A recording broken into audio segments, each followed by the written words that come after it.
the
Моля ви да вземете вашите места.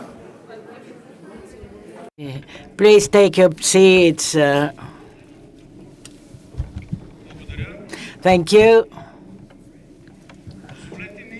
Would you please allow me, on behalf of the government of Bulgaria, to most cordially to greet all the participants and guests having come to the town of Sofia, and to wish them a fruitful involvement in the conference for demographic resilience, which is a regional ministerial conference.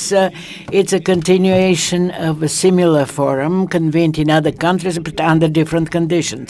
I would like to say that this conference is the result of the excellent partnership and cooperation of the UN Population Fund, the Ministry of Foreign Affairs, and Ministry of Labor and Social Affairs of Bulgaria. Bulgaria is taking part in this conference under the Bulgarian official assistance for development addressed to partner countries to help them addressing the goals for sustainable development of the UN. I would like to present you before the very beginning a very short video.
Welcome once more on behalf of the United Nations Population Fund to what promises to be a very exciting 2 days. Before we begin, I'd just like to remind you that this is a hybrid event, and we also have a virtual conference space where hundreds of people are actually with us already today. This space also provides an opportunity for you here in the room to network with each other, to visit the Demographic Resilience Expo, which we will be speaking about a little bit later. And if you haven't done so already, please register using the link that we're going to show you right now, because you can actually follow the entire program online. Is the link there? Coming?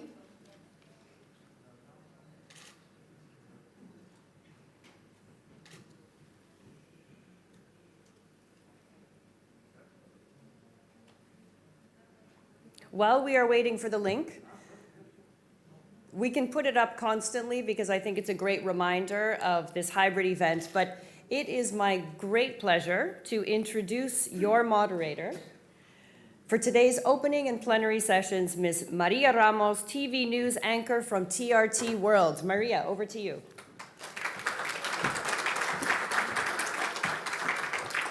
Thank you so much, Alana, and Your Excellency, Valery Yotov. Your Excellencies, distinguished guests, ladies and gentlemen, it gives me great pleasure to be with you here in Sofia today. Dobro utro. I hope my pronunciation is good in Bulgarian. Also, good morning, bonjour, buenos dias to all of you. And a very warm welcome also to the hundreds of people, as Alana mentioned, that are joining us today online. Welcome wherever you are in the world to Sofia. Now, just very quickly, there are lots of languages being used today, and just to make the translation easy for all of you, I want to quickly run through the system and how it works. So, 0, that is the language of the person speaking. 1 for English, 2 for Bulgarian, 3 for Russian, and 4 for French, and 5 for Spanish. All right, so I hope you can follow everything smoothly today. Ladies and gentlemen, without further ado now, it gives me great pleasure to invite to the stage a very special guest, His Excellency Mr. Rumen Radev, the President of Bulgaria. The floor is yours.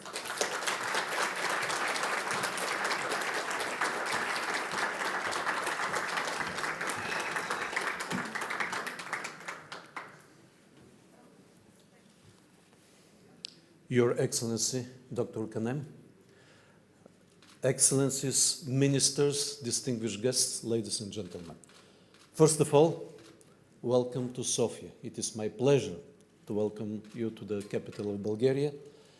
Let me thank to the United Nations Population Fund, Dr. Kanem personally, the Bulgarian Ministry of Labor and Social Policy, and the Ministry of Foreign Affairs for organizing this conference. It is a pleasure and privilege to be a patron of such a prestigious conference dedicated to the most important factor and valuable asset of our planet, the population. The population is the main driving force for social, economic, and political progress. Therefore, pursuing an effective and sustainable demographic policy and overcoming contemporary demographic challenges is a strong commitment of individual countries as well as shared responsibility of the international community. Demographic trends differ across the globe, with some countries experiencing high fertility rates and others social aging. Due to the existing significant imbalances in the structure and composition of the population, there are contradictions among rapid population growth, social and economic disparities, and natural constraints. In this regard, meeting the UN Sustainable Development Goals will be an important tool for achieving social and economic development, as well as for overcoming demographic challenges. Demographic change, along with globalization, digitalization, and fast technological development, are the heart of the formation of a new reality faced by modern societies. Today, we witness unprecedented global demographic dynamics, and many countries in Europe and Central Asia, including Bulgaria, confront the challenges of social aging. This fact has a strong impact on the basic systems of society: economy, education, healthcare, and social protection. Regardless of this unfavorable trend, we are obliged to turn challenges into new opportunities. A clear, comprehensive, and long-term vision is needed to ensure fair and sustainable solutions. The core of this vision includes a strong and functioning economy, employment, quality education, quality of affordable healthcare, with a special focus on children, elderly, and disabled. Regretfully, the outbreak of the COVID-19 pandemic changed thoroughly the world. It is a test for our healthcare and welfare systems, and for our economic and social resilience. It will leave a lasting impact on the way we live and work together. Addressing this crisis will be significant for successful recovery and revival of our daily lives, social contacts, and economies. In the long term, this is an opportunity for all of us to build a fairer and more resilient society. Ladies and gentlemen, I do hope that today's conference will mobilize political support for policy responses. These responses should be comprehensive, grounded in evidence and based on human rights.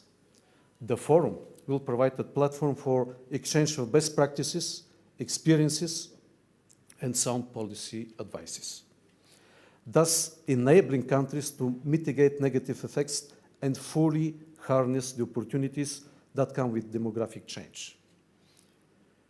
This is why, with this conference, we are launching a decade of demographic resilience and the Sofia Alliance.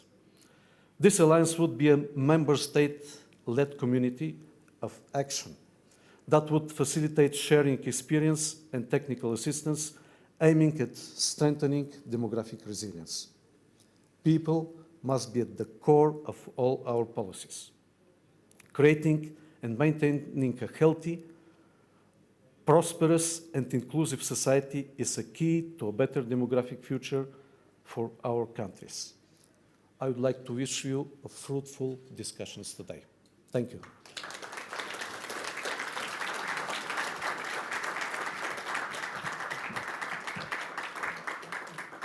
Thank you so much, His Excellency, Mr. Rumen Radev, President of Bulgaria.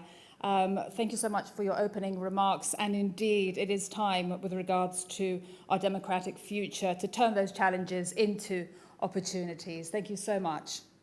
All right, we now turn our attention to another very special guest. I'm very pleased to share a video with all of you from Amina Mohammed, Deputy Secretary General of the United Nations. Let's all listen to the video now. Your Excellency, President Radev, Executive Director Natalia Kanem, Excellencies, thank you for the invitation to address this Ministerial Conference on demographic resilience. The Secretary-General has highlighted demographic change as one of the 5 megatrends that shape our world and affect progress towards achieving the SDGs. Decades in the making, demographic shifts, like other megatrends, cannot be easily undone or changed in the short term, but they can be shaped over time by smart, consistent policy. That's why I'm so pleased that the government of Bulgaria and UNFPA are hosting this important conference. It provides a platform to exchange experiences and policy advice. It will enable countries to find new ideas to mitigate the negative effects of these trends and fully harness the opportunities that come with demographic change. And it brings to life a key goal of our common agenda, accelerating human progress and development through global solidarity and finding new ways to work together for the common good. In this context, we call on countries, in line with the Programme of Action of the 1994 International Conference on Population and Development, to confront their demographic challenges, not through fewer choices, but by enhancing rights and choices and by investing in the capacity of all people. Countries need to ensure that everyone is counted, that population change is understood and planned for, and that governments have the data they need to invest strategically in the human development of human potential of every person, including investments in universal social protection, health coverage, education, skills, decent work, and housing. Demographically resilient societies are those that understand and anticipate population dynamics and trends, and they're the ones that mitigate the negative while harnessing the positive effects. In other words, by making the right policy choices today, we can not only respond to, but actively shape the major trends of our time. And we can chart new pathways for people and countries alike to thrive in a world of demographic change. Sharing ways to do this is what this gathering is all about. I look forward to learning the results of your discussions, and I wish you a successful conference.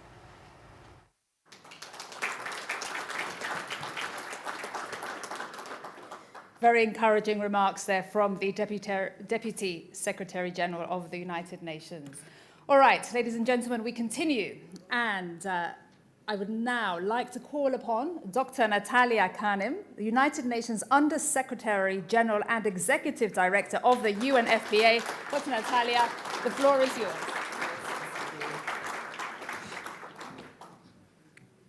Your Excellency, Mr. Rumen Radev, President of the Republic of Bulgaria, Excellencies, Honorable Ministers, distinguished delegates here and virtually, partners, friends. I greet you in the name of peace. Peace is the noble purpose of the United Nations, and what a pleasure it is to be here in Bulgaria, a nation of peace. I'm very pleased on behalf of UNFPA, the United Nations Sexual and Reproductive Health Agency, to open what promises to be a lively debate on Europe and Central Asia's demographic future. My deepest gratitude to the government of Bulgaria, a staunch champion of population and development issues, and co-host of this important conference. In many countries, demographic shifts are matters of concern. Governments are questioning how low fertility, migration, and population aging, and in some cases decreasing populations, will affect economies, will affect the sustainability of social security systems and vital infrastructure and services. Demographic change is often portrayed as a crisis. We hear a lot of alarmism in speeches and in the media. Yet, characterizing demographic change in terms of crisis obscures our ability to recognize the many opportunities that accompany these shifts. There is actually great opportunity in an aging society, for example, if only we recognize and make full use of the contributions older people make in their families, in their communities, in the economy, and in public life. Let's stop pushing older people to the margins once they hit pension age. The opportunity, again, opportunity to dismantle barriers that keep women from contributing fully to their economies and societies. Women possess huge untapped potential, especially in many countries where women are not in the workforce. Social norms still inhibit women, limit their roles just to home and family. Then there's the opportunity to bring minorities, refugees, migrants, other groups that are often pushed aside into the mainstream of society so that they can contribute fully and realize their potential. And for me, this very importantly includes young people, improving their well-being, their skills mix, and opening opportunities for them must be an essential component of any successful policy mix. Distinguished delegates, dear friends, it's time to change the narrative. Demographic change is not a crisis. It's an opportunity to break down certain rigid categories, age, gender, social status, and to move ahead to make full use of the immense untapped potential that resides concealed within our societies, investing in people. Investing in people already alive is so much more important than chasing after a numerical goal related to those who might be born in the future. And this is why we say addressing demographic change fundamentally is about people, not numbers. And when the needs of all people are met, when people are empowered to fulfill their potential, they will thrive, and their communities and societies will thrive with them, irrespective of the population number. This is not to downplay the challenges that countries do face in adapting to and managing demographic shifts. These challenges are real, and we're here because we seek solutions, sustainable, durable solutions. However, I feel it's important to emphasize that we should not repeat the mistakes of the past when heavy-handed population programs put people's reproductive rights at risk. The program of action that was adopted in 1994 by member states at the International Conference of Population and Development was a turning point in its unequivocal emphasis on the right of each woman and couple to freely decide how many children they want, when, without pressure, without coercion. That principle must guide us today as we seek those solutions that will be comprehensive, people-centered, and firmly grounded in the evidence. Over the next 2 days, I invite you to let us work together to identify and share constructive, forward-looking solutions. At UNFPA, with over 50 years of experience in advising governments on population policies, we stand ready to support you in this endeavor. And I'm convinced that this conference and the decade of demographic resilience and the Sofia Alliance that will follow, a policy and practice community that we're going to launch here this week, these will be important milestones in shaping a more demographically resilient Europe and Central Asia and beyond. And I look forward to a fruitful debate over the next 2 days. We may not be able to immediately reverse the big demographic trends of our time, but what we can certainly do is to invest in people's well-being and in the rights and choices of everyone, especially women, because when all people fulfill their potential, then countries are likely to grow. Perhaps not in numbers, but certainly in opportunity, in stability, in prosperity for generations to come. Thank you very much indeed. Thank you.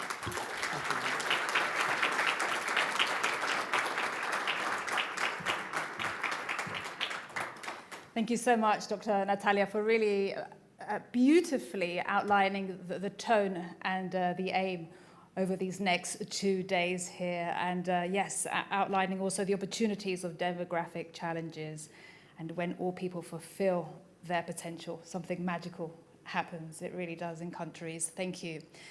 Okay, now from Sofia, we are going to cross live to Berlin for our next guest, who should be standing by ready for us. Dr. Andreas Edel, Executive Secretary from Population Europe. Hello. Guten Morgen, Dr. Andreas.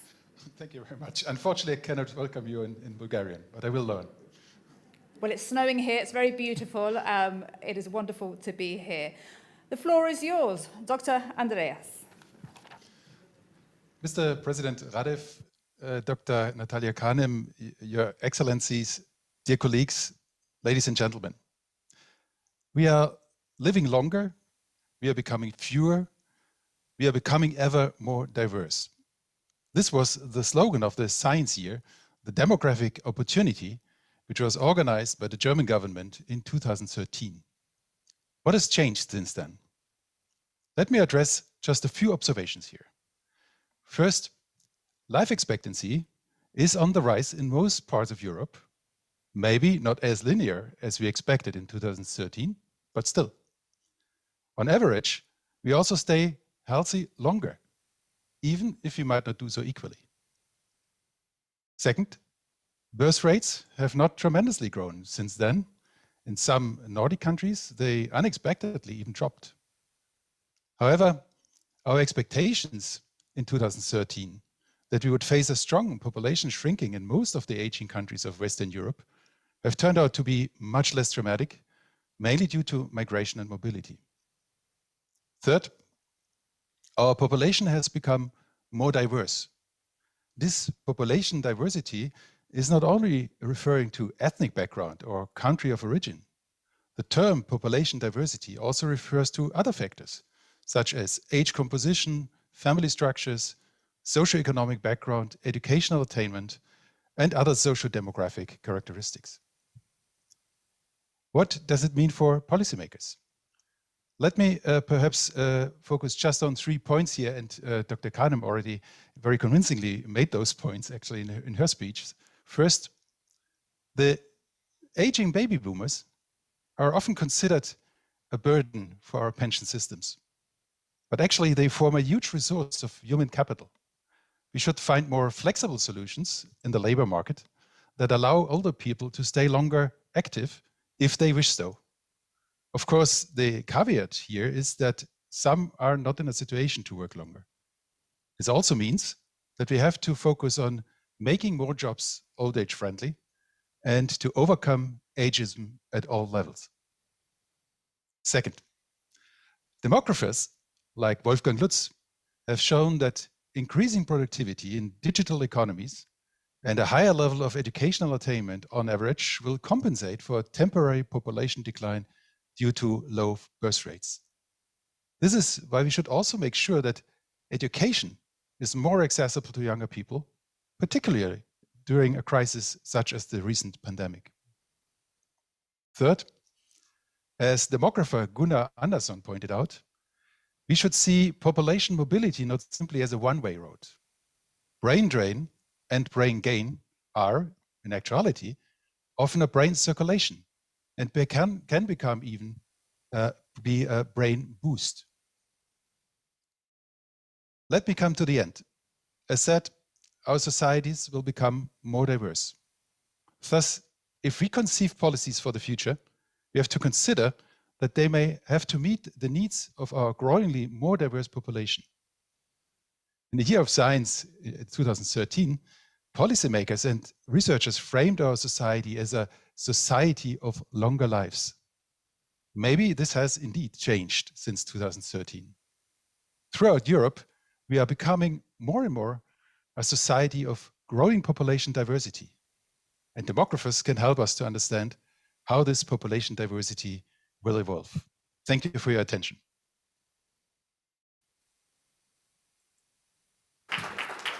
Thank you so much, Dr. Andreas, for your remarks. That was Dr. Andreas Edel from Population Europe, the Executive Secretary, and focusing on what policymakers need to do. Thank you so much.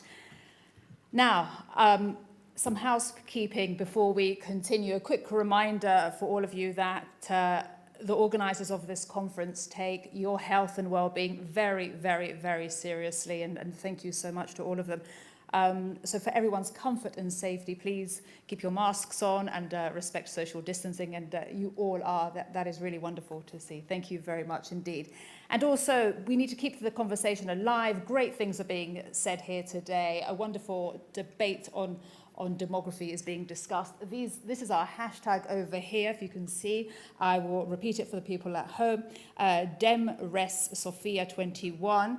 Please use it. Tweet, Instagram. I'm very active. I'll be retweeting all of you as well. All right, let's continue. And now a very special guest that's been sitting next to me today. And we spoke, a few points have been made already. Of course, Dr. Natalia mentioned a beautiful thing. When people reach retirement age, it's not the time to put them to the side at all. Dr. Andreas also mentioned that, and that is exactly what we're going to be discussing now. I have the pleasure of introducing, therefore, Ms. Sylvia Perel-Levin, who is the chair of the NGO Committee on Aging in Geneva. And she represents the International Network for the Prevention of Elder Abuse and also the International Longevity Center Global Alliance. She's an advocate for the human rights of older persons. And Sylvia has been working in the fields of health, aging, and human rights for over 20 years. Sylvia, the floor is yours.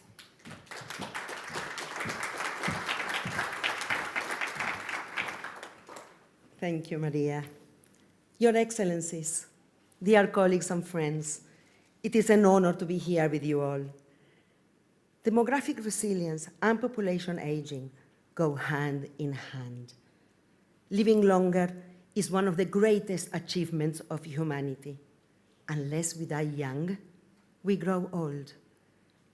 These additional years must be translated into opportunities for individuals, families, and societies. Population aging is not a threat.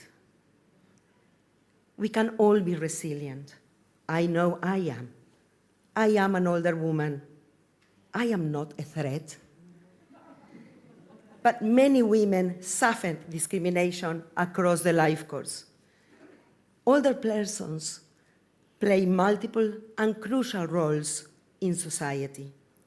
By necessity or by choice, we work, whether paid or as volunteers.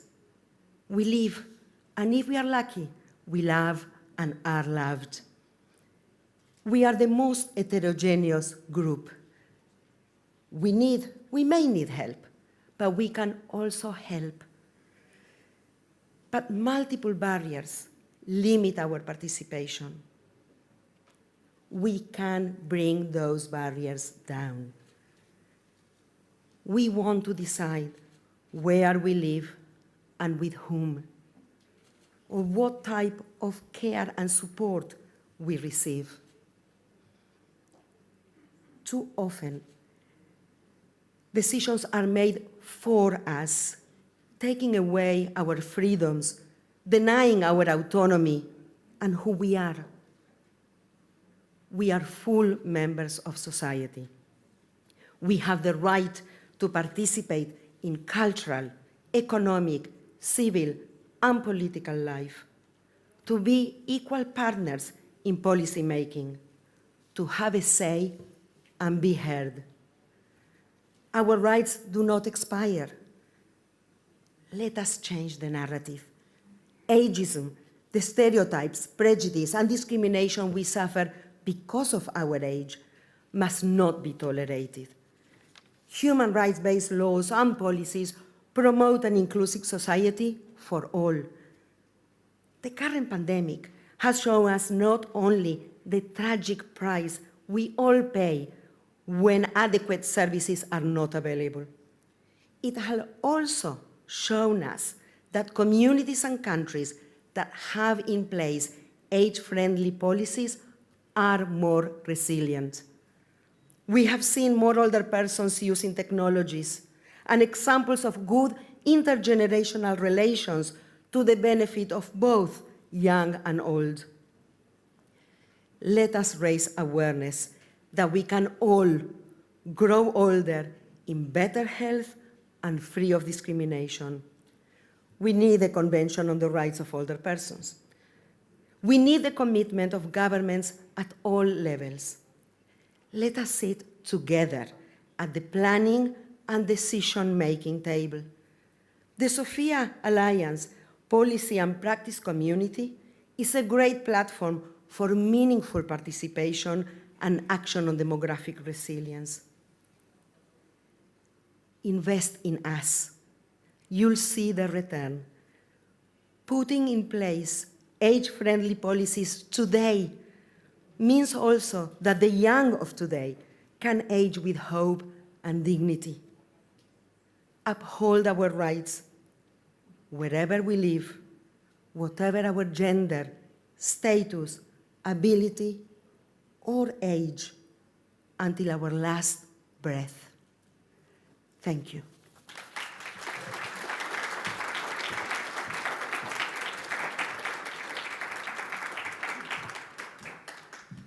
Muchas gracias, Silvia. Thank you so much. I'm sure all the audience here and people watching at home will agree that's a very powerful, personal speech. And indeed, you are not a threat. You are a wonderful inspiration, and the rights of everybody at every age have to be respected. Thank you very much indeed. All right, we move now to another personal speech, and I have the pleasure of introducing somebody I've introduced virtually before, but now here in person, Ms. Nesime Salioska, who is a Roma activist. Nesime Salioska is a long-time activist of Roma origin, and she's currently acting as a consultant, advocate, and public speaker. And in 2019, she was also acknowledged as one of the 9 worldwide UNFPA real-life superheroes. Fantastic. And she's also a member of the International Steering Committee for the Nairobi Summit, organized by the governments of Kenya and Denmark and the UNFPA. Nesime, the floor is yours.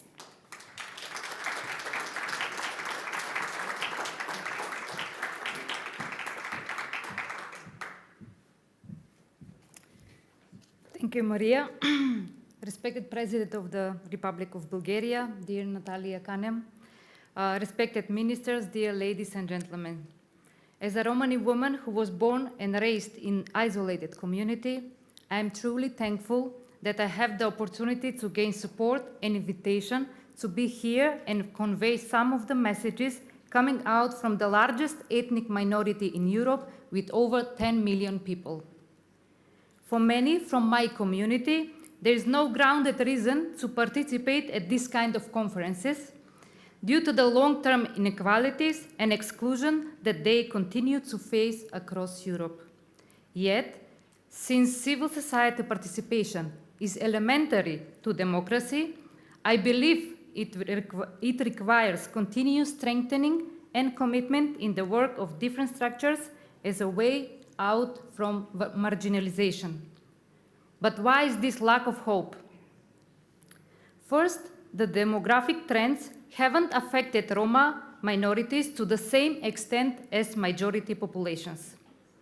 Roma populations are relatively still young population, as fertility remains quite high, while life expectancy is 10 to 15 years lower than the one from the majority population. Many Roma do not officially register their identity due to the fear of discrimination, long-standing assimilation pressure, and lack of information on the benefits of registration. Roma are still left without civil status and documentation and struggle to prove their nationality in the countries where they live in. They are invisible, living without access to education, health services, social benefits, and employment opportunities. This starts at the most basic level. Many Roma are not counted in national censuses, while recognizing their existence is the first step towards greater inclusion. Second, making progress towards greater inclusion of Roma communities is not only a human rights imperative, but key component of how countries can respond to the demographic challenges they are facing. We have too many educated and skilled Roma who, instead of accessing employment opportunities in their local or national governments, they are prone to emigration. Their potential should be used not only as to provide economic development, but more important, to introduce diversity in their countries, to avoid homogeneous structures, and illustrate openness by the society for persons with different background. We also must not forget the ones who did not have an opportunity to gain proper education and who, due to the lack of support and information, did not manage to exit the cycle of intergenerational poverty. If we suppose that social inclusion change is to be brought about, then action and funding must be targeting groups at community level. Governments need to fight absolute poverty in all its aspects. That's why we need more pragmatic policies created around individuals' needs with positive narratives around left-behind groups instead of generalized policies which do not reach always the most affected. Their homes are located sometimes in not urbanized parts of the towns, accompanied by environmental injustice. That's why we need better alignment of social and environmental policies so that Roma are not seen as a burden, but as a potential. By investing in the rights, skills, opportunities, and living conditions of Roma, countries can strengthen overall their human capital and create a huge potential pool of talent and skills. In this way, we will create opportunity for more demographically resilient societies that we cannot afford to waste anymore. Thank you.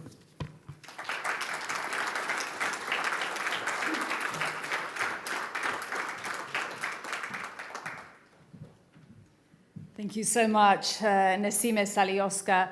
I think you all would agree with me why you were chosen as a UNFPA real-life superhero. That was a beautiful personal speech. It really was.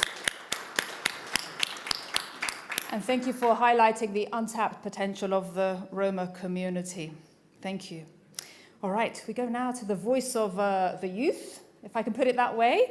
And I'd like to introduce Mr. Luis Alvarado. He is Vice President for Global Affairs at the ICL Foundation. He's also a climate advisor at the World Economic Forum. And Luis is a former president of the European Youth Forum, which is the biggest youth organization-led movement in the world. Luis, the floor is yours. We look forward to hearing what you have to say.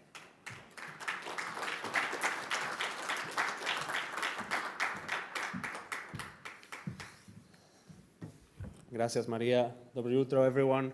I know I'm the one standing between you and your coffee, so I'll be short, I promise. So, dear friends, for years I've been working at the intersection between climate policies, young people's rights, and supporting governments in their transition towards more resilient societies. And demographic change impacts on all of them. So today I want to bring 3 brief but key messages. Number 1, we need to change the conversation around demographic change being a threat. It is not. This is Europe's true opportunity. Number 2, young people do not need more baby checks. They need jobs, they need healthcare, and they need quality life prospects. And number 3, what we actually need is a plan. So number 1, let's be clear now. Demographic change does come with some challenges, but it's not a threat. It can be Europe's greatest opportunity. We need to start by changing the conversation, by simply cleaning our lens from seeing it as a threat to seeing it as an opportunity.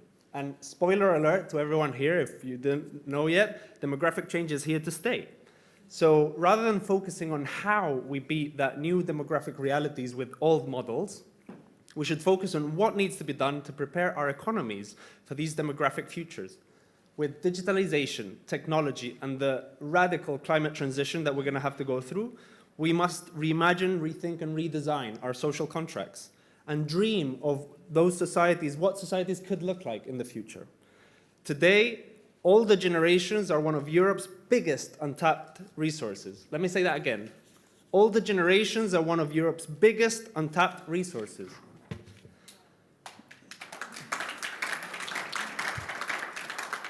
Number 2, we understand that governments get scared by the dropping fertility numbers.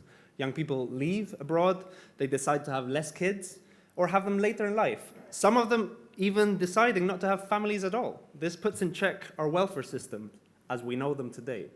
And that's what we need to think about.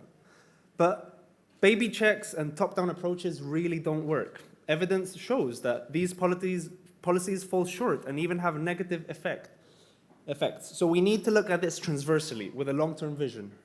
And let me also be clear here once again. Young people leave countries because of lack of economic opportunity, because of human rights violations, because of corruption, lack of transparency, and due to the lack of hope on establishing prosperous lives for themselves and their families. So in the end, it's all about one thing, about offering them better choices. Let's offer young people better choices to establish their lives in our countries. Thank you. And number 3, meaningful policies for young people. Trends do show that population decreases in Europe normally leads to governments getting scared and sometimes creating policies that actually restrict human rights, cut key budgets, and many times discriminate against certain social groups. We need long-term family policies built around gender equality and building back better our societies. Having a vision and plans in place will mean being able to count on our people, young and old, and them contributing at all levels for a longer period of time. So let me finish by highlighting also what a unique crossroads we find ourselves in our history to change the demographic debate in Europe.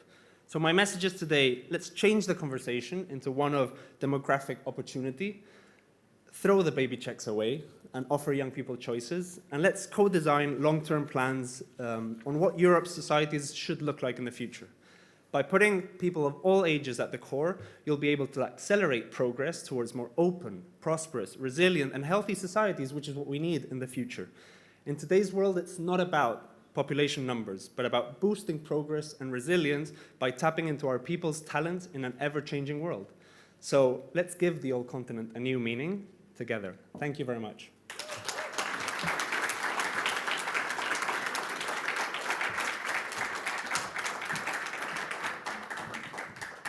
Muchas gracias. Thank you so much, Luis, and for bringing that energy to the end of the opening plenary session. And it is true, demographic change, as you say, can be Europe's greatest opportunity and asset. Asset, that's a great word.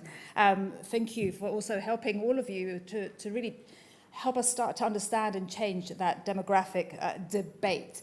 And that brings to an end this very powerful and opening session. That we've really felt that demographic change is not a crisis, it is not a threat. It presents a huge opportunity for societies to thrive, an asset. It really is. From older persons to the untapped Roma community and the youth, you've heard the opportunities and the whole entire spectrum of ideas. It's all here today in this room, and over the next 2 days we'll be hearing so much more. And the future of this conference lives on from these 2 days. As we've mentioned, the Decade of Demographic Resilience and the Sophia Alliance, which is a policy and practice community, will begin. Excellencies, ladies and gentlemen, please join me once again in thanking all our distinguished guests. Thank you so much. President of Bulgaria, Dr. Natalia Kanem, Dr. Andreas Eder, Silvia Perel-Levin, Nesime Salioska, and Luis Alvarado. I'm delighted to be chairing another session with you in 15 minutes, and we'll also be hearing from some of our panelists again, including Dr. Natalia Kanem. We have an expo as well and 6 ministerial meetings. Do check the agenda online, lots of information there as well. And please do enjoy your coffee next. And I'd like to ask our guests on the podium to rise to join us now for a photo time. Thank you very much, ladies and gentlemen. See you soon. Enjoy your coffee. Bye-bye.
If you could all kindly start taking your seats, whoever's outside, please make your way into the conference room.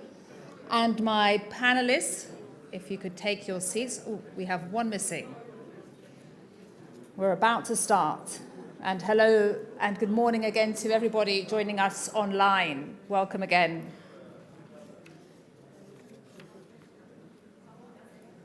All right, we're just going to wait for one panelist to come.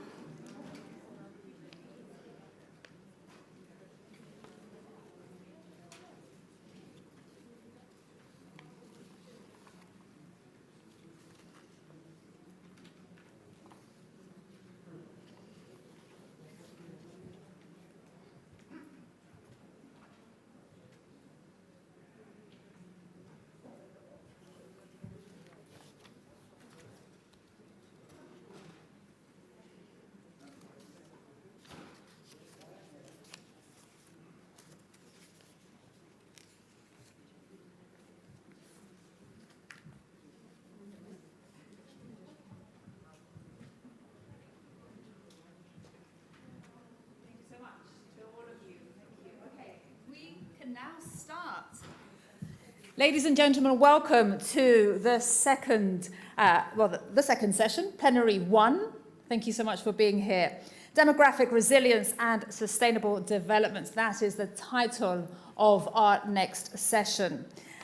This is a big mix of a session. We have joining us in person our panelists. We have Galab Donev, Deputy Prime Minister and Minister of Labour and Social Policy from the Republic of Bulgaria. Carlos Martinez, Mayor of Soria, Spain, and Special Envoy of the World Organization of United Cities and Local Governments on SDGs. Welcome. Hassan Zoda Gulnora, Chairperson of the Agency on Statistics under the President of Tajikistan. Welcome to you too. And right at the end, we have Dr. Rachel Snow from the Branch Chief of Population and Development at the UNFPA. These are our panelists in person and virtually. We're joined by Dr. Wolfgang Lutz, Founding Director, Wittgenstein Center for Demography and Global Human Capital. Also, Goran Marbi, President and CEO of the Internet Corporation for Assigned Names and Numbers, ICANN. We have some recorded videos too. But without further ado, I would like to begin by calling to the stage. It gives me a great honor to introduce to the stage His Excellency, the Deputy Prime Minister and Minister of Labour and Social Policy for the Republic of Bulgaria, Mr. Galab Donev, to make his statement. The floor is yours. And this will be in Bulgarian. That is 3, I believe, on your translations. The floor is yours.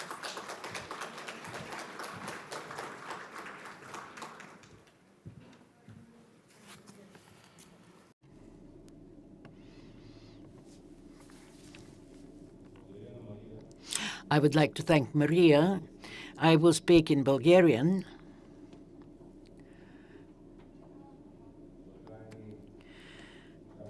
Dear ladies and gentlemen,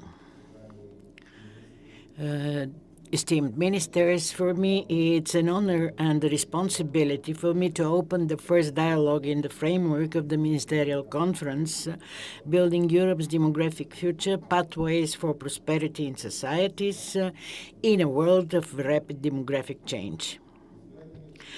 Let me begin by thanking the United Nations Population Fund for choosing Sofia to host this forum. I believe that Bulgaria is perceived by the fund as an example of a good partner in the implementation of initiatives in the field of demographic development. I assure you that the Ministry of Labour and Social Policy relies on cooperation with the fund in finding the most effective demographic solutions for the present and the future development of the population in Bulgaria. Shall we turn the challenge into opportunity? This is the issue that Europe has faced in recent years of demographic change. As it became apparent from the topic of the conference, we offer you to share the experience we have built in the search for ways to transform social systems. Because demographic trends for declining birth rates and an aging population have long been not an unfavorable forecast, but this is our present, which requires from us to prepare for the future. Together with this, the pandemic of COVID-19 has hit health systems and has exacerbating existing inequalities. The virus has severely affected seriously people who are already at risk of poverty and social exclusion. I'm sure you will agree that the demographic future of Europa cannot be discussed by turning our backs on people from vulnerable groups who live in poverty on the periphery of society and suffer severe material deprivation. Do you notice how often, when formulating policies to deal with demographic change, we rely on restoring the lost balance? Remember how a child starts walking, with his arms raised to the side to keep balance. The old continent is like a toddler learning to walk in a different demographic reality, in which balance can be achieved by creating a network of policies for young people, families, children, and the elderly. No privilege for a certain age group, because every person is valuable. Here is the place to share the Bulgarian approach to dealing with demographic challenges. Unfortunately, the demographic characteristics of Bulgaria include both an aging and a declining population, and this happens at a very fast pace. Therefore, the Bulgarian demographic strategy is related to the understanding that efforts should be focused not only on promoting the birth rate, but also on investing in people, to creating conditions for development of their human talents. The process of population aging requires readjustment of all social systems to realize the opportunities provided by longer life in good health and social activity. Pension, health, and social care systems need to be adapted and strengthened to provide a higher public resource. We are facing a socio-economic reality in which aging will be perceived as a new opportunity for realization, not as the end of professional life. In this regard, the silver economy is a concept that offers solutions for the future. The promotion of education and training throughout active life, the addition of new knowledge and skills, the increase of professional qualification with each subsequent job is a means for the sustainable development of our societies. The labor market is a social field in which the connections between the generations are most visible. It is extremely important that both older workers and young people who are about to be realized professionally have access to quality and safe jobs, so that both aging and young people have serious challenges and are better realized on the job market. Adapting working conditions to the requirements of young people and adults is a serious challenge, as the expectations of different generations are different. An additional difficulty is created by the fact that the demographic characteristics differ significantly in the different regions of the same country. Undoubtedly, no opportunity should be missed for working models to be established and connect the generations, building up teams with the participation of older people and young employees creates conditions for two-way exchange of experience and knowledge. We live and work in a digital world in which it turns out young people can be very useful to older people to increase their digital literacy. I think it is important in discussions to share the experience that each of us already has in dealing with labor market imbalances caused by an aging workforce. Looking at the prolongation of the working life of the oldest workers, it is important not to omit the signals that come from the young. What kind of jobs young people dream of, how they imagine the combination of personal and professional life, teleworking, working online, or working in the office. What do they prefer? Flexible working hours or a fixed working day?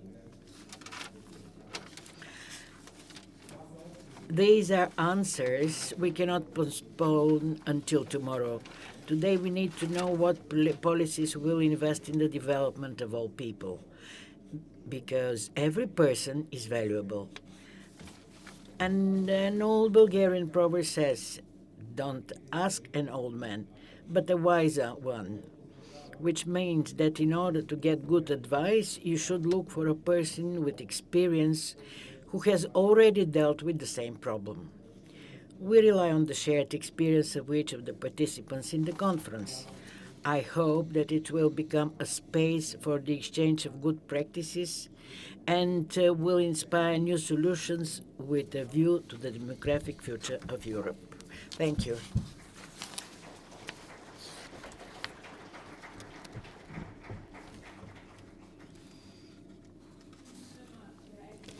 That was the Deputy Prime Minister and Minister of Labour and Social Policy of the Republic of Bulgaria, Mr. Galab Donev.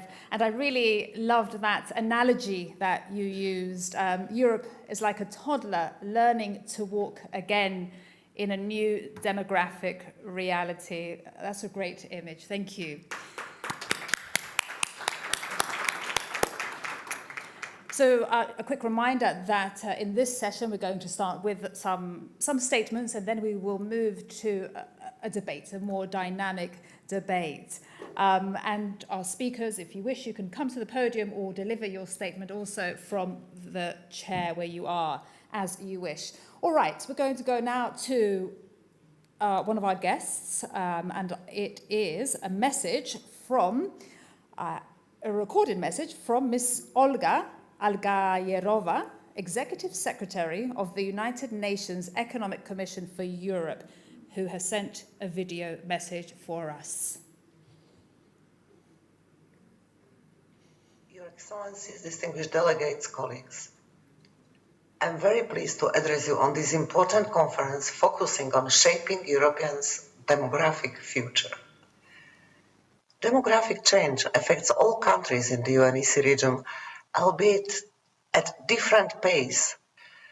The challenges and opportunities that countries encounter in adapting to demographic change, which in our region includes population decline and population aging most prominently, are numerous and often interlinked. But growing older and more diverse should not be a cause for alarm. Putting in place smart policies and programs to strengthen the human capital of their populations, governments and other stakeholders pave the way for aging societies to benefit from these changes. Investing in education and lifelong learning, health and work opportunities of individuals, allowing them to reach their full potential throughout the entire life course, and irrespective of where they come from or what family setting they live in, is at the core. To the benefit of the individual, the community and society, we also need to move the emphasis from the limitations and weaknesses of older persons to their capacities and potentials and promote them. The conference in Sofia will be looking for policy responses that bring us closer to ensuring that everyone in this region can fulfill their potential and live and grow old in a safe and sustainable environment. An environment that provides equal opportunities, safeguards and promotes human rights, and enables choices for current and future generations. Such policies need to embrace an approach that is sensitive to the interlinkages between education, employment, participation, health, family life, social and environmental protection, and migration, to name but a few, and foster positive spillover effects. By now, we know that if we promote gender equality, we support families. If we invest in individual capabilities, health and well-being, we also nurture economic development and sustainable welfare systems. And if we foster a healthy social and natural environment, we build confidence in a future that is worth aspiring to.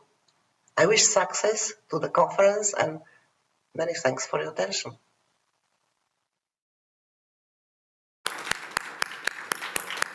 Thank you so much, Ms. Olga Algayerova, Executive Secretary of the United Nations Economic Commission for Europe. Great messages there with regard to growing older in a safe and sustainable environment. That's what we all want, absolutely. Okay, we're going to cross now to Vienna, and we're going to speak to one of the most eminent demographers of our time, who is standing by for us, Professor Lutz, Wolfgang Lutz, who is founding director of, hello, you're there, wonderful, of Wittgenstein Center for Demography and Global Human Capital. Hello from Sofia to Vienna. How are you today?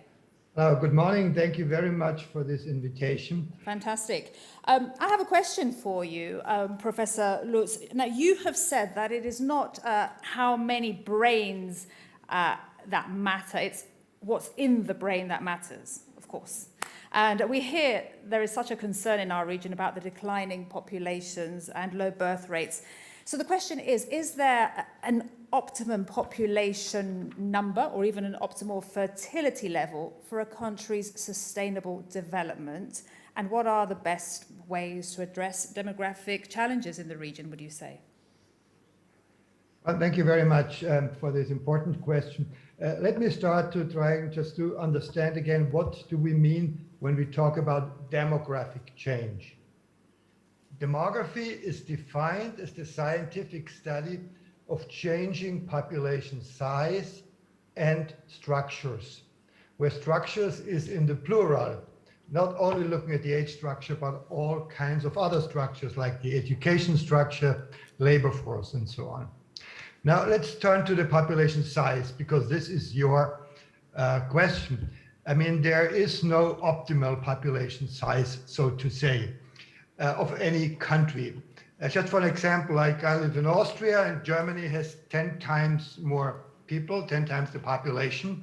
I don't think from this we can deduct that Germans are much happier than Austrians, or they're doing better economically, because we are always concerned about the per person well-being, the per person income or health or whatever we are looking at. Of course, if the size of the population changes, the challenges are not with the absolute size, but with the transition from one size to another.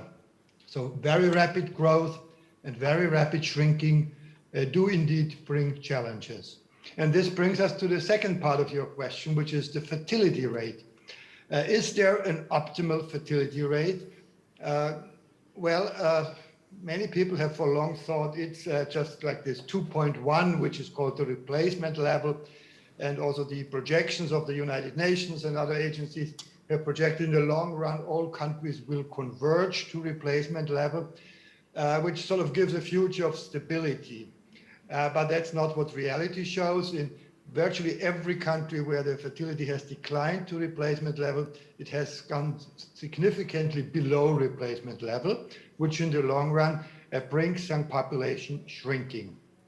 Now, this brings us then to the changing composition of the population. Clearly, the age composition is most prominent, and that's what most people have in mind when talking about the demographic change. But as I said, demography deals with more demographic dimensions, and one that has already been now mentioned by several of the speakers is really the educational attainment distribution.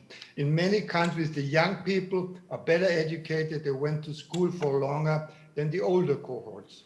And through demographic change, the generational replacement, these better educated young people moving up the age pyramid and will be better educated working age people, and then later better educated elderly, with all the many benefits of better education, ranging from higher productivity in work to better health status. It's very clear that among the elderly, those with a higher level of education have a much lower prevalence of disability at a given age. Now, labor force participation is another issue. So at least these three dimensions, age, education, and labor force participation, have been viewed together when we talk about demographic resilience. Of course, there are other dimensions, such as people being out of poverty and having some positive, subjective life satisfaction, and some of the other goals of social development. So in the end, that is brings me to the statement that you cited, that it's not just the head count, but really what is inside the heads. It is to some degree smaller numbers of young people can be possibly negative impacts on productivity, and so can be compensated by better education of young people. And since we are also going through a phase of automation, we are afraid that robots are taking our jobs in the future. We don't know yet to what degree this will come true, but clearly not just having fewer people, but also having fewer young people who are better educated, who will then be in a position to program these robots, will be a more sustainable, a more resilient future than having larger numbers of uneducated people. So I think I'll stop here. Well, thank you so much. Really great to get your insight and your expertise from one of the most eminent demographers of our time. That was Professor Wolfgang Lutz coming to us there live from Vienna. Great to hear from him. All right, from Vienna, we go now to Spain. And if my mic is on, yes. I want to put a question now to the mayor of Soria. Buenos días, alcalde. Mr. Carlos Martínez, mayor of Soria in Spain, and also special envoy of the World Organization of United Cities and Local Governments on the SDGs. Question for you. What can be done then from the local level, given all your experience, and what is the role that networks of cities and local governments can play to advance this concept of democratic resilience as a policy framework linked to the social development goals?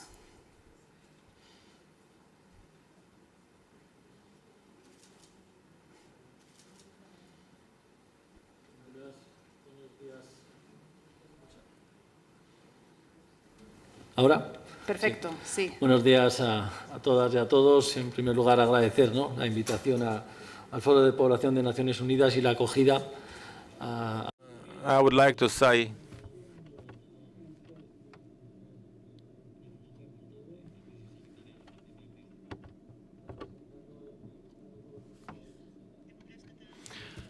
the demographic crisis is becoming more acute.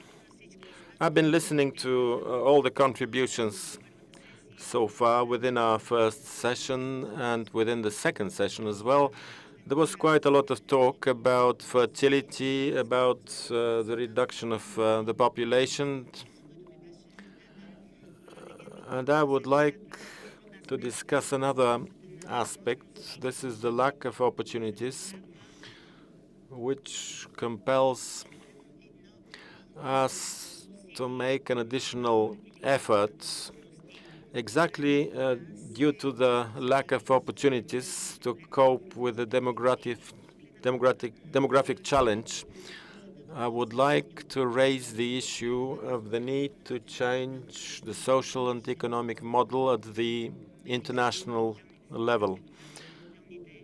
Within countries and internationally, in many cases at the UN level, we have spoken about the 2030 agenda as an opportunity to cope with this issue, and we shouldn't leave any territory, any country behind. This should be our slogan, not to strand, not to desert any country in terms of achieving this model. Because what we are witnessing is that the lack of territorial planning and the concentration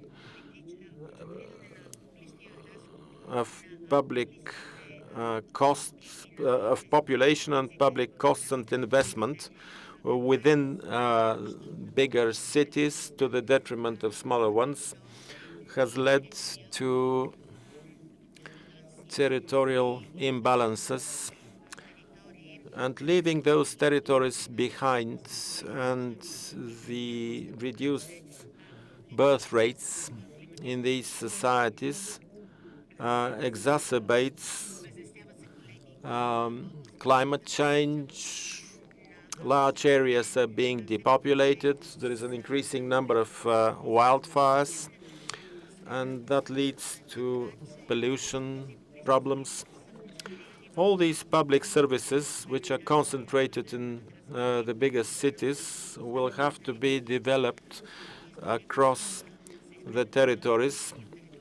We have to face this issue from the territorial perspective and from the equality of sexes as well. If we're able to use the opportunities by developing the smaller cities and through territorial planning, by providing social services like healthcare and education, and to utilize the opportunities to encourage birth rates. This is how we will also fight against gender disparities. And this is the kind of change we need to undertake. And as the special envoy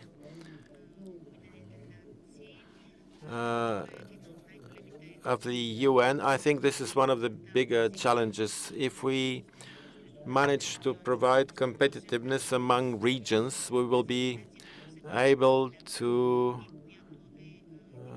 handle this trend, which is increasingly problematic. So we have to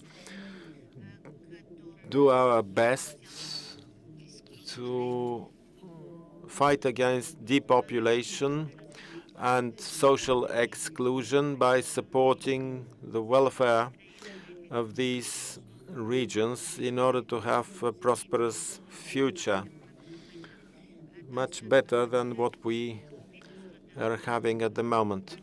What do we do as city councils, as local authorities? We're trying to develop public services which accommodate the specifics of individual territories. Not only we're trying to adapt them, not only from the perspective of bigger centers, but territorially as well. We would like to utilize the opportunities that we have.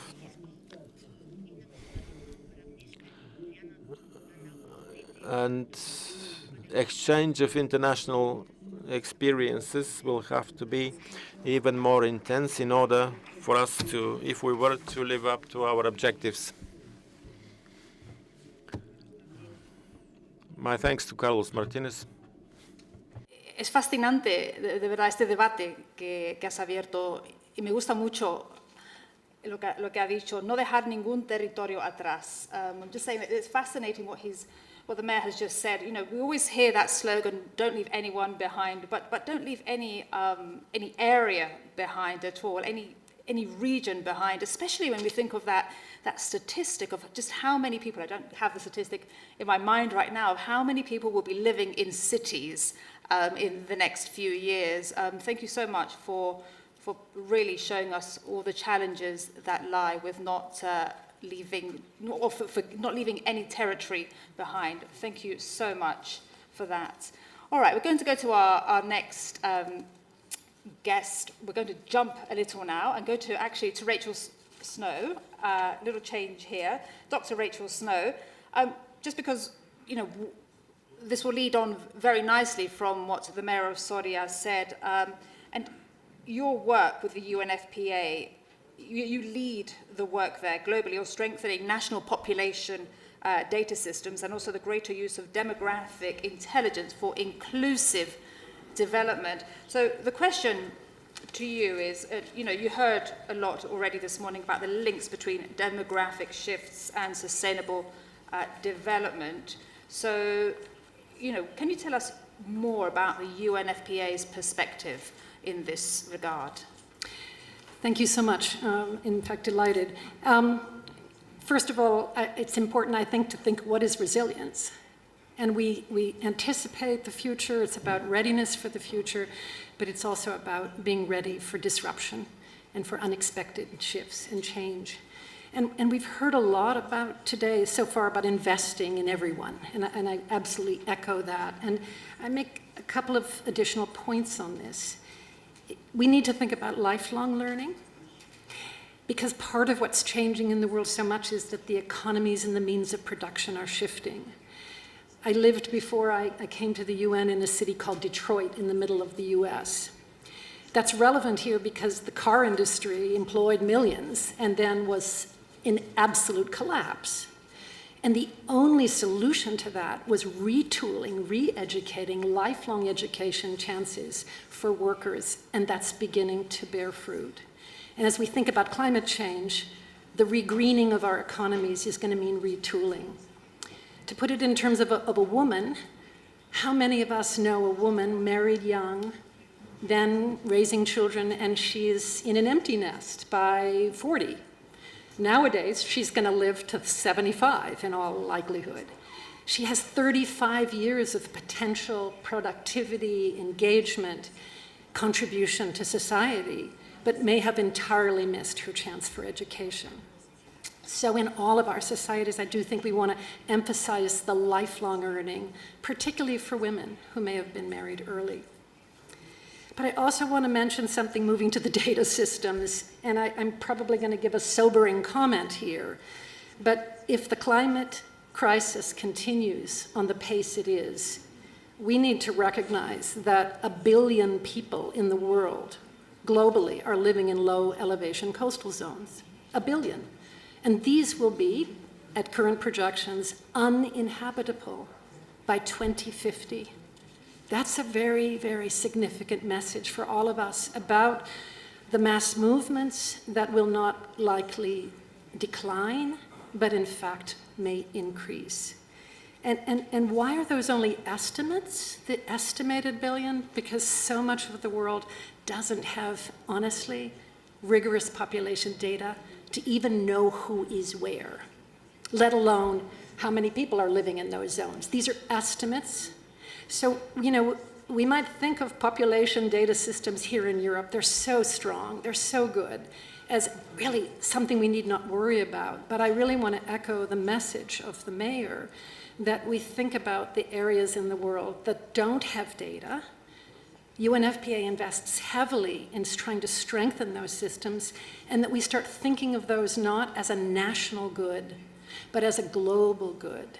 The world needs to have good population data from all countries so that local investments, local solutions can be definitely invested in and resourced, but because we're so connected. If COVID taught us anything, it's that we absolutely need to recognize that the data systems in all our countries, they are global goods for all of us to find solutions. Let me stop there, and I look forward to the conversation. Thank you. Thank you so much, Dr. Rachel Snow. Thanks for highlighting the importance of data systems and knowing just, who's where and how many people are exactly where. Fascinating. Thank you so much. All right, we have more panelists here, but we are going to go now to a special video message that is focused on the region with its own demographic challenges, Central Asia. And for that, we're going to start with the Honourable Tanzile Narbayova, who has prepared a welcome address for us. Ваше превосходительство, уважаемый президент Румен Радев, Уважаемая госпожа исполнительный директор Наталья.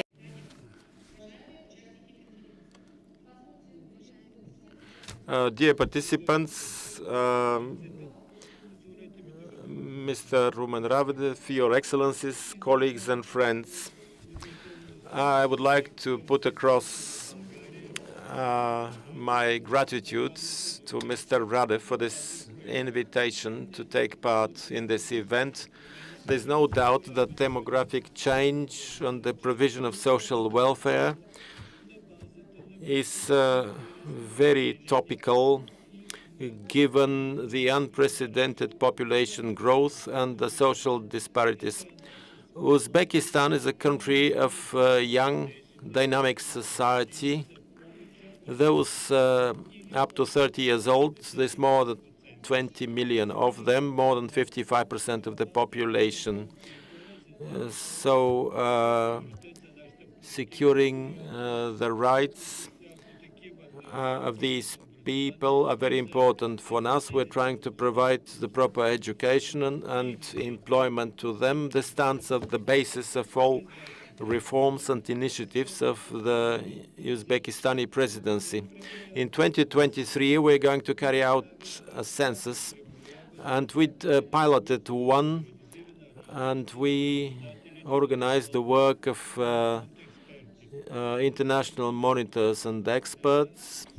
Our population and its well-being are the key criterion for long-term projections of the social economic development of the country. Our government has elaborated a concept for demographic resiliency of the country until 2030. The concept will be based on the analysis of the socioeconomic changes in the country. We're ready to share our experience with the international community. We're open to cooperation with multiple partners in order to be able to respond to demographic disruptions in our region. I'm sure that viable recommendations will be adopted at this event, which will contribute to the improvement of the demographic situation. I wish fruition to what you do at your conference. Thank you very much. Honorable Mrs. Tanzili. Thanks to Tanzila Narbaeva. Happening there in Central Asia with their own demographic challenges. All right, sitting next to me, I have from Tajikistan, I have Hassan Zoda Gulnora, who is the chairperson of the Agency on Statistics under the President of Tajikistan. Welcome to you. Thank you so much for coming. The question to you is, how is demographic change affecting Tajikistan? I admit this is an area I know very little, a country I know very little about, and what's being done to expand opportunities for everybody in Tajikistan?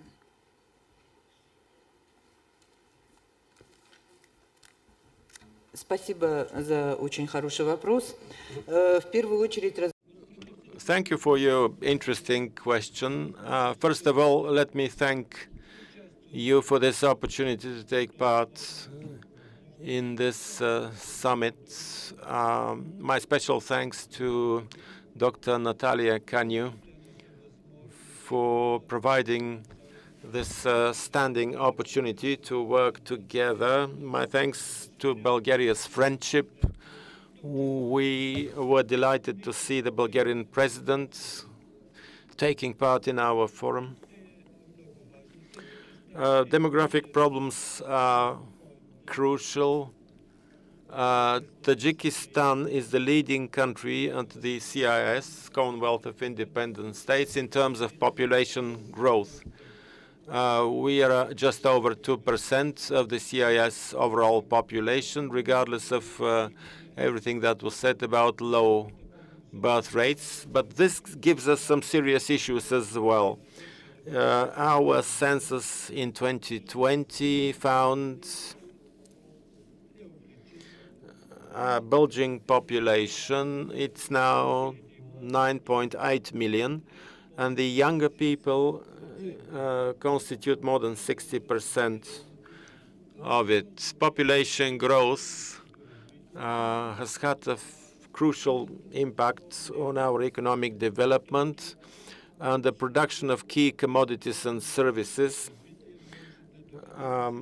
is put under pressure. So the demographic developments can lead to serious benefits if we have adequate macroeconomic policies. Tajikistan has adopted its national strategy for development until 2030, and the demographic issue management and productive employment are key priorities in the strategy.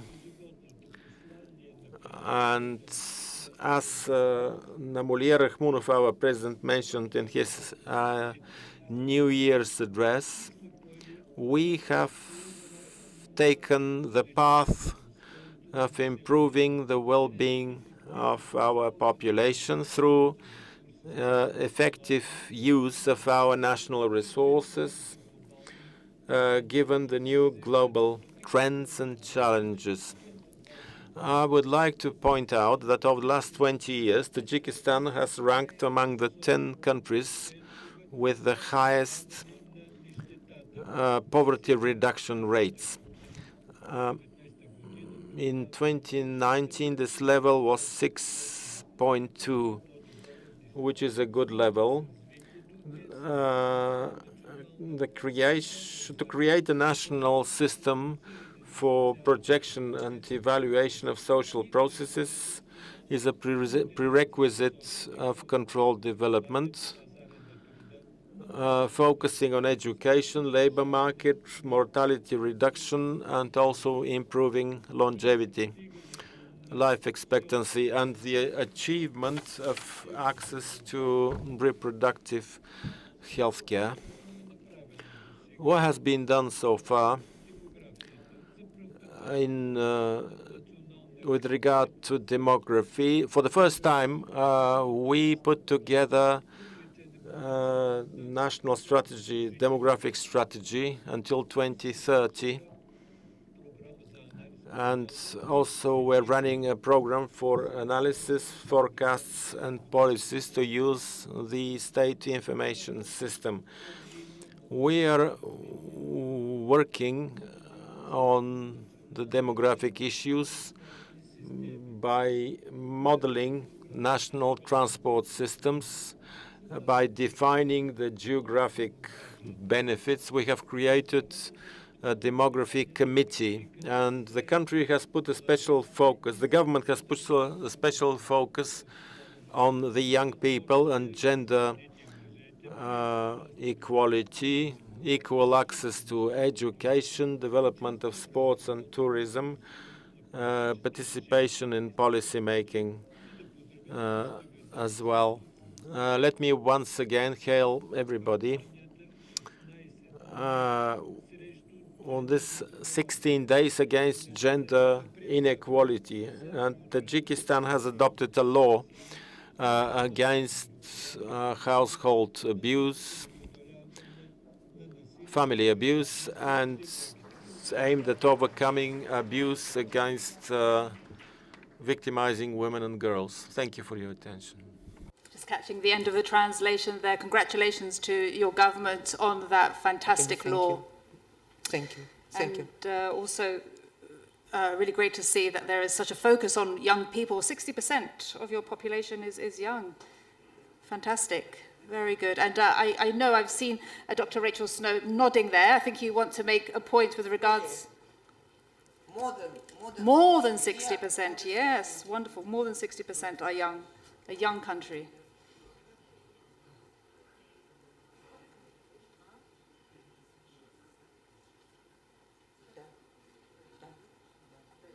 Good. Okay. Более 60% населения – это молодежь, и поэтому очень много стратегий, планов. 60% in the country, young people. And it's based on indicators, and special attention has been placed on young people and to women. In other words, on gender equality and inequality. As you understand, about 70% of the population in rural area is in rural areas, and we have to provide them with access to healthcare and education and the labor market. All the efforts of the government is addressed to developing rural regions. What we do now is to involve in employment young people, and specifically young girls.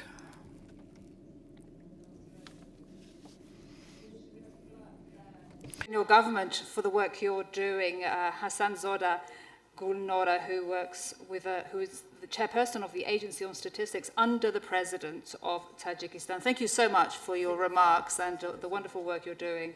Thank you. Dr. Rachel wants to come in and make a point. Yeah, thank you very much. What I want to challenge the panelists and ask a bit more about is migration and mobility. And why I raise the points about climate is because I think we really have to prepare and anticipate for more mobility. And this is, I know, challenging and frightening and concerning for some, but I'm very curious, what is the kind of collective response in this meeting about the potential for more mass movements? Please, over to you. If any of our panelists want to ask, we would like to reply. The Mayor of Soria, maybe, because he mentioned, si quiere decir algo sobre los retos que trae. You mentioned that the climate change affects migration. And what is the connection between climate change and migration?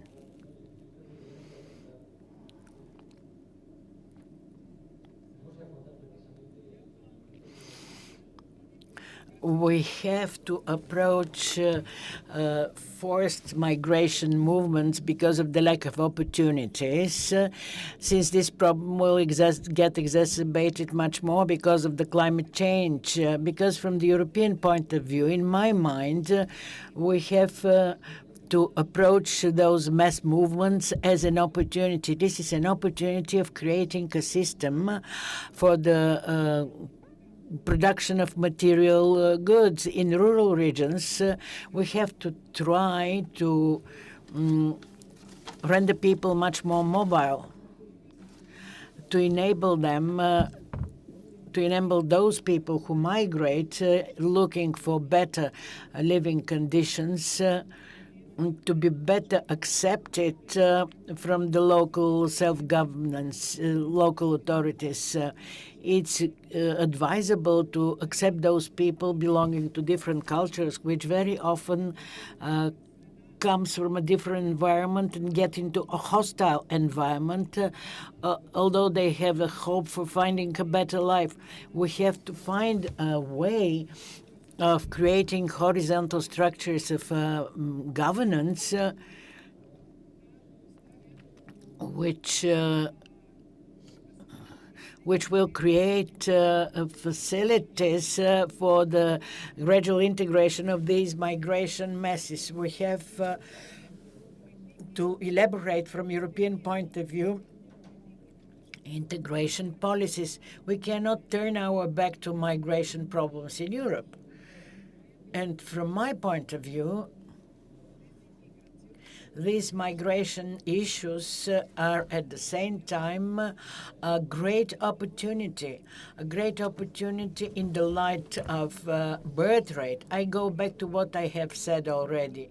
We should change the territorial model, offer better opportunities, to offer sectoral and branch policies and the economic like, but stepping out of the territorial perspective, let's not fail and repeat the mistake of setting up territories with a strong concentration of people. I know it's very difficult. I know it's very difficult to be generous in accepting and be willing to accept as Europeans all the migrants. But we have to change our development model to be able to react to those migration movements. Thank you very much. Thank you. Okay, yes, Your Excellency. Може би да кажа още нещо по отношение. Maybe I'd like to say something more with regard of climate change. This is Mr. Golubdonov speaking. It's indeed a change globally in the climate, and what happens is that people who are migrating because of climate change,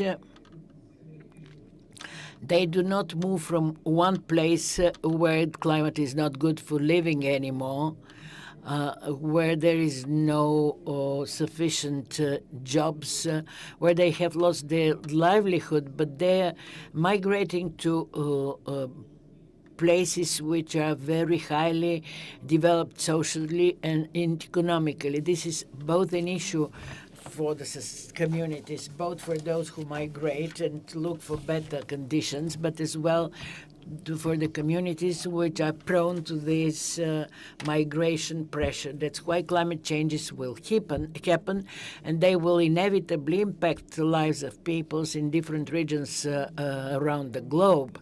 But we have to think on how to limit the activities which are influencing the climate and which is endangering great groups of population in the world, which will be forced to look better conditions as a result of the climate in their mother countries is deteriorating and it's not suitable to live there anymore. Highly developed countries, the countries which are generating the greatest issue for climate change, they have to change technologies. They have to modify their economic structure, the approach to the use of natural resources, so as to guarantee that people in other parts of the planet which will be endangered by climate change generated by the global development of economy and industry, which is putting in danger the climate on the planet, not only because of potential drought oncoming. Dr. Rachel said that a great number of territories on the globe are in danger of being deprived of water, so they will be not suitable neither for agriculture nor for the human life. They will not be beneficial for the development of public services.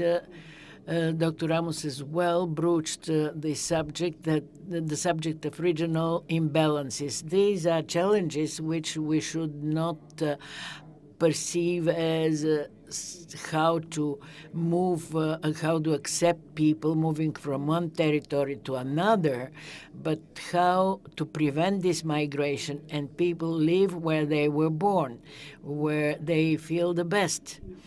Because migration and refugee waves is a catastrophe which has the same strength to those who are undertaking this action to move to different territories, but as well as to the people who are accepting them, because all social and economic systems have to be readjusted.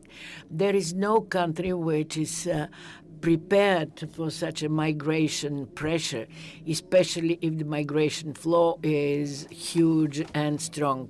That is why we have to work on preventing these negative processes from happening, which are affecting both climate change and we have as well to invest into new technological processes as to prevent the climate deterioration and putting in danger huge territories on the planet, to invest in new jobs in new jobs on territories and countries where this migration attitude is being shaped up, to invest into the education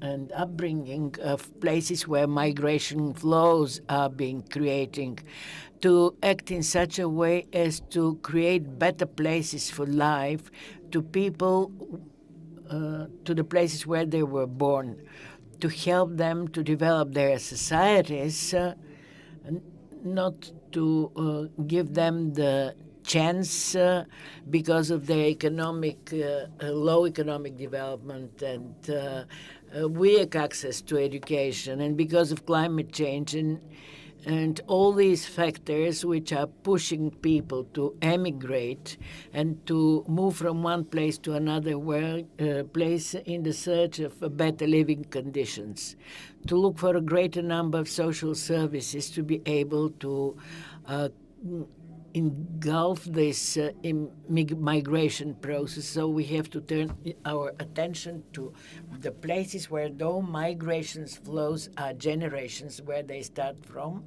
in order to Thank you as well to our panelists for really helping us look at the demographic challenges through that lens of climate change. It's real. We've seen the forest fires, the floods, everything in Europe. It's not something that was remote and far away. This year has been such an eye-opener for this issue. Thank you so much. All right, we now go from the room back online, and we have a very special guest that joins us now. Let me introduce to you Mr. Goran Marbi, President. Hello, welcome to you. President and CEO of ICANN, which is the Internet Corporation for Assigned Names and Numbers. It's a non-profit public benefit corporation, and they work on the access to the open internet, innovation and sustainable growth. Tell us how ICANN contributes to global meaningful connectivity and sustainable development, if you could. Thank you, and thank you. I have a little bit of an echo. I hope it doesn't bother you. First, let me take the opportunity to explain what ICANN actually does and where we fit into this one. You might not know that, but every time you go online, you actually meet me. ICANN is a part of that organization, actually the technical organization, that provides you the backbone of the internet. Through the technical services we provide to you for all internet users around the world, the internet actually do exist. We call it identifiers, IP protocols, IP addressing or domain names. All of that technically originates from us. So thank you very much for using a service we provide for free. One of the things that, why do we do this? Internet is a fantastic technology that we sometimes take just for granted. It exists. It's just there. Actually, it's not. It's because of hard work from thousands of people around the world who contribute to have this technology available for you. The interesting thing with internet from this perspective is it's actually a great equalizer. It gives the ability for people to get access to information they never had the opportunity to have before. It actually gives poor people, for the first time in world history, the ability to get information that only rich people had before. So in that sense, it's a fantastic peace project. Often when you talk about the internet today, you think about problems, you think about fake news, but think about all the things that you actually do on a day-to-day basis of internet. And the fantastic thing with this is it's actually driven not by corporations, it's not driven by committees, it's actually driven by end users. You can potentially go online and have your own voice, have your own rights, and have your own ability to share your thoughts with the world, with 4.5 to 5 billion users at the same time. Think about that. If you imagine that 30 years ago, it was been science fiction. The fact that you can go on so many devices, so many different ways of attaching to it, and it felt very natural for you. And you can search information. During the COVID now, one of the reasons why the vaccine came around so early and so fast, because scientists work together all over the world using internet as the platform to communicate with each other. But we still are only halfway there. The real hard work actually do exist, because the people who has access to the internet today are the elites of the world. There are people who, for instance, can speak Latin languages, read from left to right and know what a dot is. And many people in the world doesn't have the financial means to get access to this fantastic system. So what we're doing today is to make sure to continue to work and develop the foundation of the internet, the foundation and the backbone of the internet, so it gets more accessible for people who don't have access to it today. We need to make sure that people around the world, not speaking Latin script, not speaking English, French, Spanish, or anything else, can actually use their own keyboards, their own language, their own narrative to create communities on the internet and share information. Because one of the things that I think the internet has shown is that if you share information, it doubles in value. It gives the opportunity. If I know something, it's much more valuable if I can actually share it with someone else. So I'm an optimist when it comes to many of those things, and this conference is one of them. I'm sitting in a hotel room in Brussels. I usually are stationed in Los Angeles, and we're having this conversation with each other on the basis of a technology that we now take for granted, but you shouldn't. So our vision is really one world, one internet. And I think that by sharing information, helping each other, and someone earlier talked about access to statistics, we can learn more, is going to be a vital answer to this one. But let me finish with this.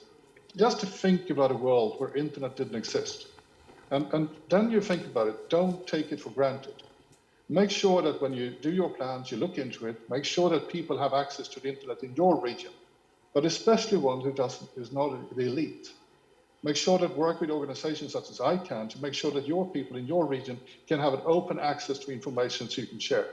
Because as Wolfgang Lutz talked about, it's not only about the amount of health, but the intelligence. But let me add to that one, the possibility for you to share that intelligence with others. So thank you very much for inviting me. Goran, thank you. And as Goran said, every time we use the internet, we meet you. So that's great to know. Thank you so much for that important message today. All right, we go now to a very important video from Slovenia.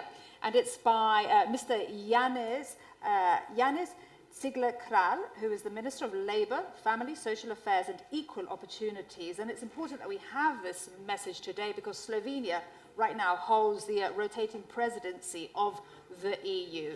Let's listen. Distinguished speakers, panelists, ladies and gentlemen. I am honored by the opportunity to address you today, even though only virtually. Demographic change transforms our societies alongside the technological and climate changes. Demographic change affects our labor markets, social protection systems, economic prosperity, and thus well-being of individuals and society as a whole. Due to its complex nature and far-reaching impacts, demographic change requires a comprehensive and long-term policy response at all levels. Population aging poses many challenges, but offers also opportunities for creating more resilient and inclusive societies.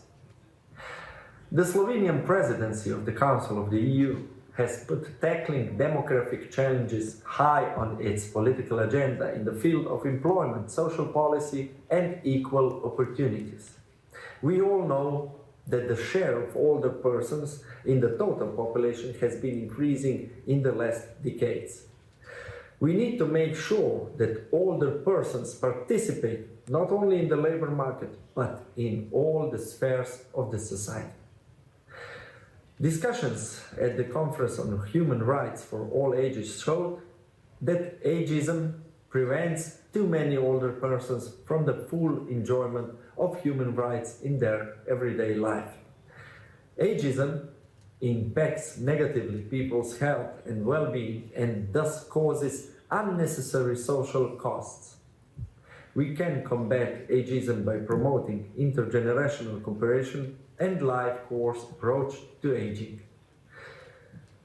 One of the priorities of the Slovenian presidency to the Council of the EU has been ensuring resilient and inclusive societies. We need public policies that put people at the forefront. We have to care of our children by creating equal opportunities for development of their full potential. We need measures aimed at ensuring sustainable work to everybody. We need measures that promote cooperation among generations and enhance well-being of all generations. Ladies and gentlemen, to conclude, the COVID-19 pandemic has shown us the meaning of solidarity when it comes to older persons and the most vulnerable among us. The pressing demographic changes are showing us the meaning of sustainability when it comes to our future and the future of our children. Intergenerational cooperation, solidarity, and fairness will be the key in building demographic resilience and ensuring sustainable development. Thank you. Thank you so much, Minister. And great to see that demographic challenges are high on the agenda as Slovenia holds the EU rotating presidency. Okay, we are going to end now, but before we do that, I want to call upon our guests here for just a 20-second message before we go. Your key recommendation to policymakers. If you can do that in 20 seconds, that would be fantastic. So we finish on time. Ms. Gulnora of Tajikistan, you first. В первую очередь, конечно... First and foremost, this is employment. And it is the training is important, education is important for migration. Labor migration is central in Central Asia. It is related to job opportunities, to higher pay. Our government is trying to supply this kind of jobs, better paid jobs, to the immigrants in our country. We have labor migration. We have a lot of employment resources, and we would recommend to countries with a higher percentage of younger population to try and accommodate them with job opportunities, and these should be better paying jobs. This is our recommendation. Господин министър на труда, вашата препоръка. What we recommend policymakers to do is to put in place horizontal, sustainable policies in all areas, like education, labor, healthcare, the labor market, which includes, integrates all groups in society.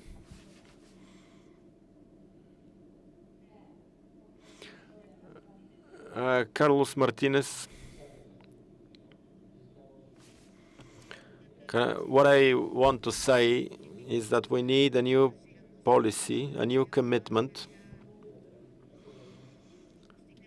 We must achieve a stronger alliance among us.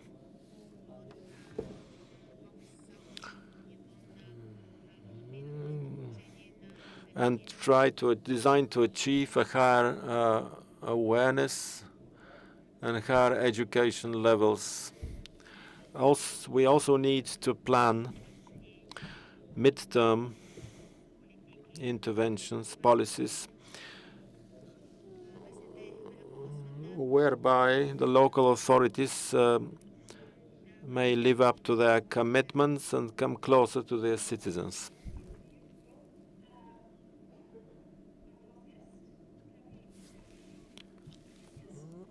Kerry Snow.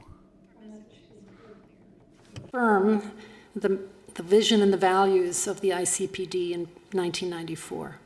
Demographic engineering is risky if it treads on the reproductive rights of women and families. And if we really want countries, families to thrive, we absolutely need to protect the rights and choices of women and couples to have the number of children they want and the timing. And this is true in high fertility countries and low fertility countries. And that is where our sustainable future lies. Thank you. Dr. Rachel Snow. Thank you very much indeed.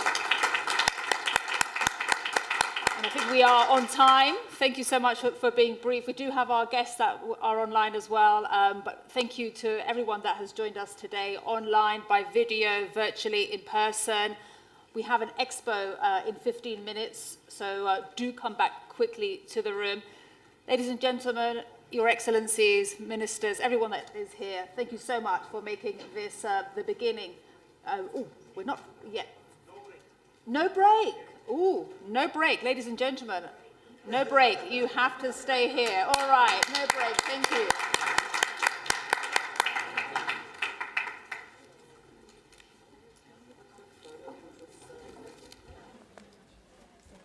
Thank you so much. Thank you.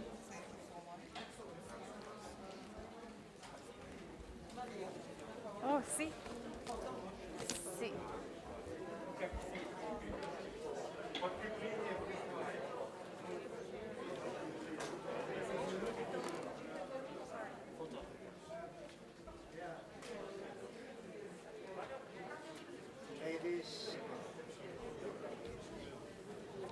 Ladies and gentlemen. There's my.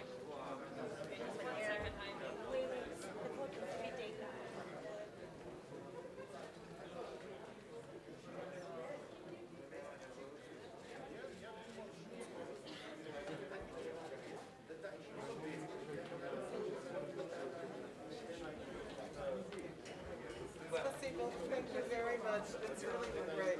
Thank you. It's absolutely I wish we fabulous. had more time. An hour Thank just you. flies, It was doesn't it? fascinating as a little, I'm not a demographer myself, but obviously.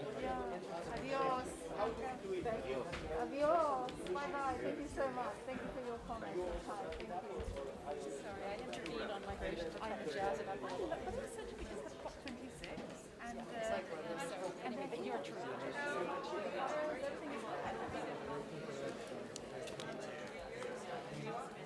Stay for them not to go to stay because we're starting the. I'm sorry, Maria. The Expo.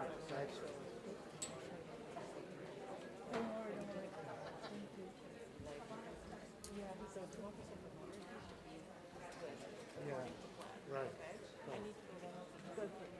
But we need to start with Michael Hurd. Okay.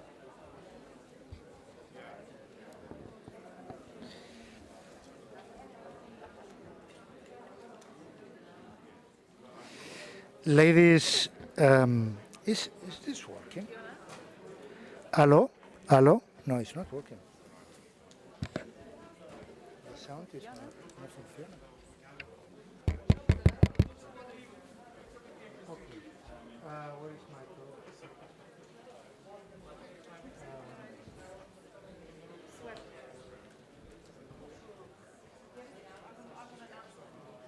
What is it, por favor?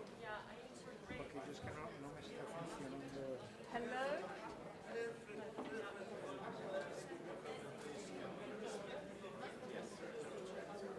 Come back to remain at the seats because of the emotional session. And there is going to be a very interesting discussion also with the Plenary and the launching of the Expo. Can I have sound? Hello, can I have sound? I have sound, fantastic. A quick announcement, please, ladies and gentlemen, if you could kindly go to your allocated seats. We're going to start the Expo session. That's going to be very interesting with lots of speakers. So please, if you could kindly come back as soon as possible to your allocated seats. Good? Jaime's happy. Thank you. Please make Jaime happy and come back quickly for the next session. And to the moderator as well. Make him happy too. All right. Thank you. Thank you, Maria. Congratulations.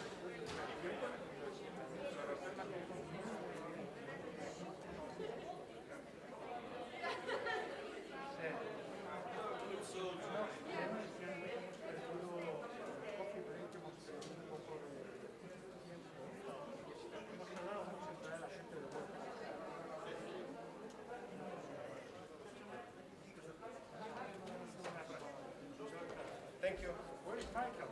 Coming. He's coming. We just. Okay.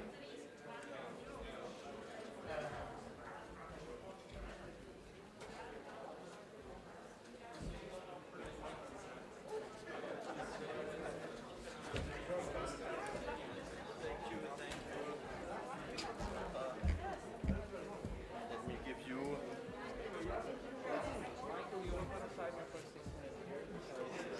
Okay. Yes, of course.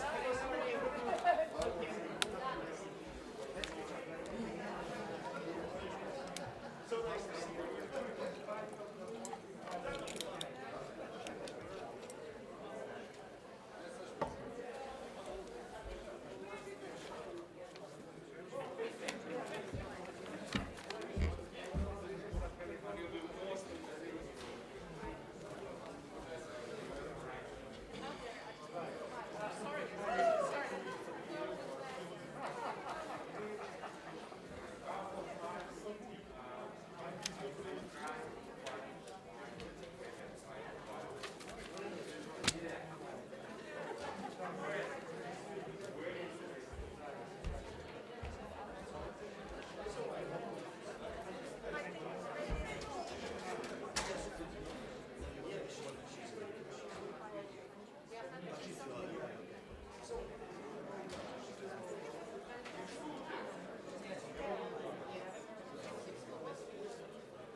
So again, welcome. Yeah. Dear colleagues, dear guests, might I ask you to please take your seats? We have also various participants online with us who are standing by.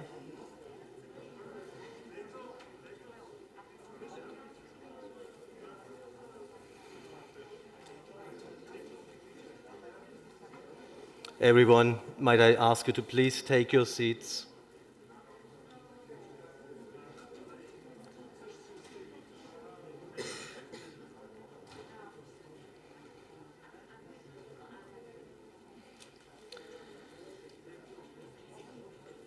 So, a warm welcome to all those in the room and the many online to this session.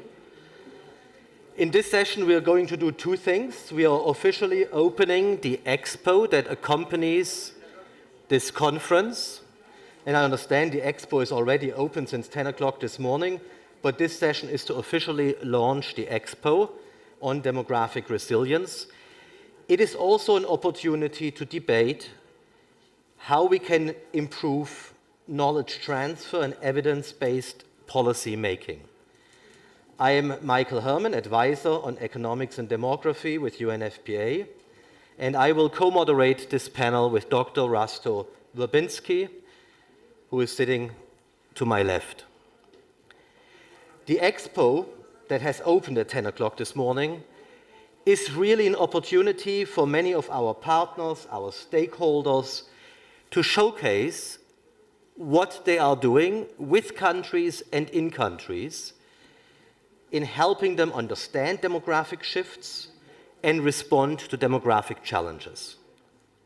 It's an opportunity for others to browse and see what others are doing and be inspired. So if you like, the Expo also makes a small contribution, but an important contribution to knowledge transfer and hopefully down the road to more evidence-based policy making. Now, I don't want to take much more time. I will hand over to Rasto, my co-moderator, to introduce the fabulous panel that we have with us here on the stage, but also online, and with which we will be debating the issue of evidence-based policy making. Rasto. So, Michael, thank you very much, and good afternoon to everyone. It is really a great pleasure to co-moderate this panel, and we have really exciting lineup. And let me start by introducing a person, colleague who is in person with us, Professor Ella Libanova from Ukraine. She is a director of Institute for Demography and Social Studies of the National Academy of Science of Ukraine.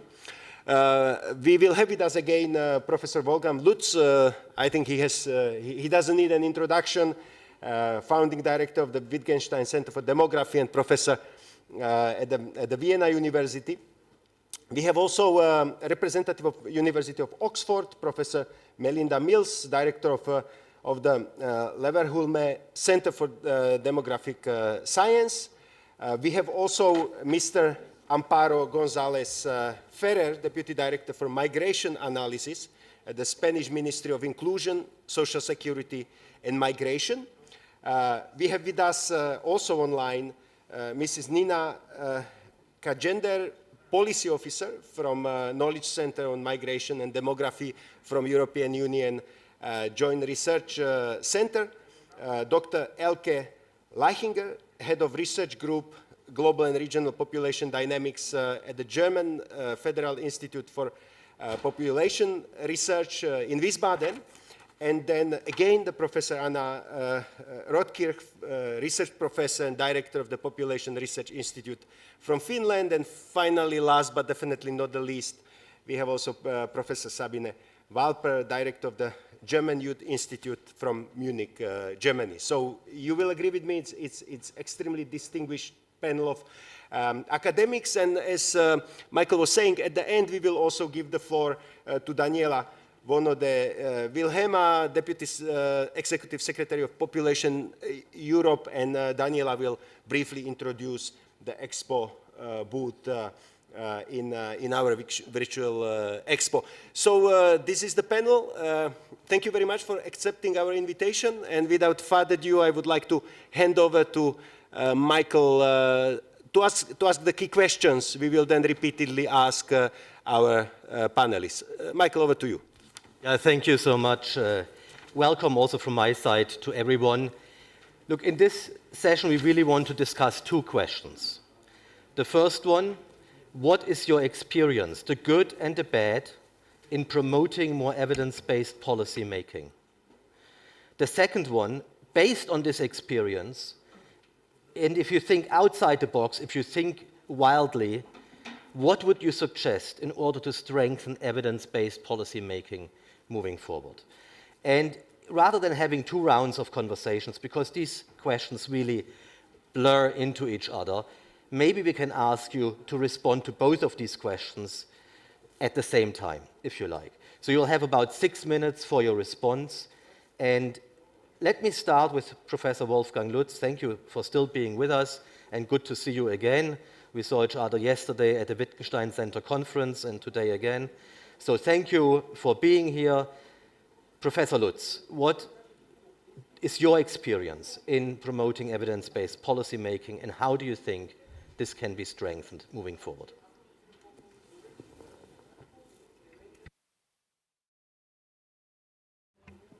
Thank you for the invitation to this panel and posing this very relevant question, particularly in times of the pandemic. There is a sort of a complete rethinking of what is the role of scientists in society and the role of scientific evidence. Personally, I've seen really a strong increase in the role of science. I remember well when I came back to Austria in 1985 with a PhD in demography, and I started doing my own population projections for Austria. And at that time, the official projections only went to 2010. And then I went further to 2030 and saw also the aging of the baby boom and sort of the proportion of people above the pension age increasing very rapidly. And the newspaper wrote about this. And the next day, I remember the head of the trade union was on the telephone and was shouting into the telephone. So I had put the receiver far away. How do you dare to say such things that people will not trust the pension system anymore, and so on. So this, I mean, there was the main question was like, what can I sell to the people and not what is the scientific basis? And over the years, this has really improved quite dramatically. All the media, particularly the quality media, report and try to give differentiated views. And of course, there's still a lot to be done. And, you know, particularly some populist political movements, they just pick certain issues. Of course, in many cases, it's the migration issue, but also the low fertility issue, and overemphasize this and put it in different contexts.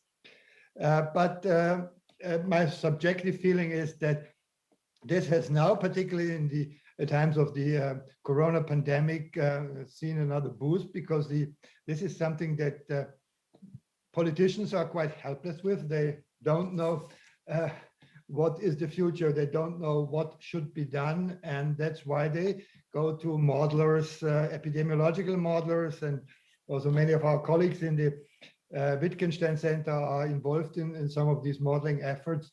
And yes, there seems to be a higher status. The problem is that in some countries, the scientific community is well organized. They want to put up Germany and the German National Academy Leopoldina that brings out consolidated statements of a broad range of scientists, from the medical sciences to the social sciences. In other countries, it's more individual researchers that have their opinions, and they, of course, sometimes differ in their opinions, and that is a little more difficult for the public to absorb. But I think there's a great opportunity now to utilize this increase in the public awareness of the importance of scientific base and evidence base. Thank you. Professor, thank you very much. As always,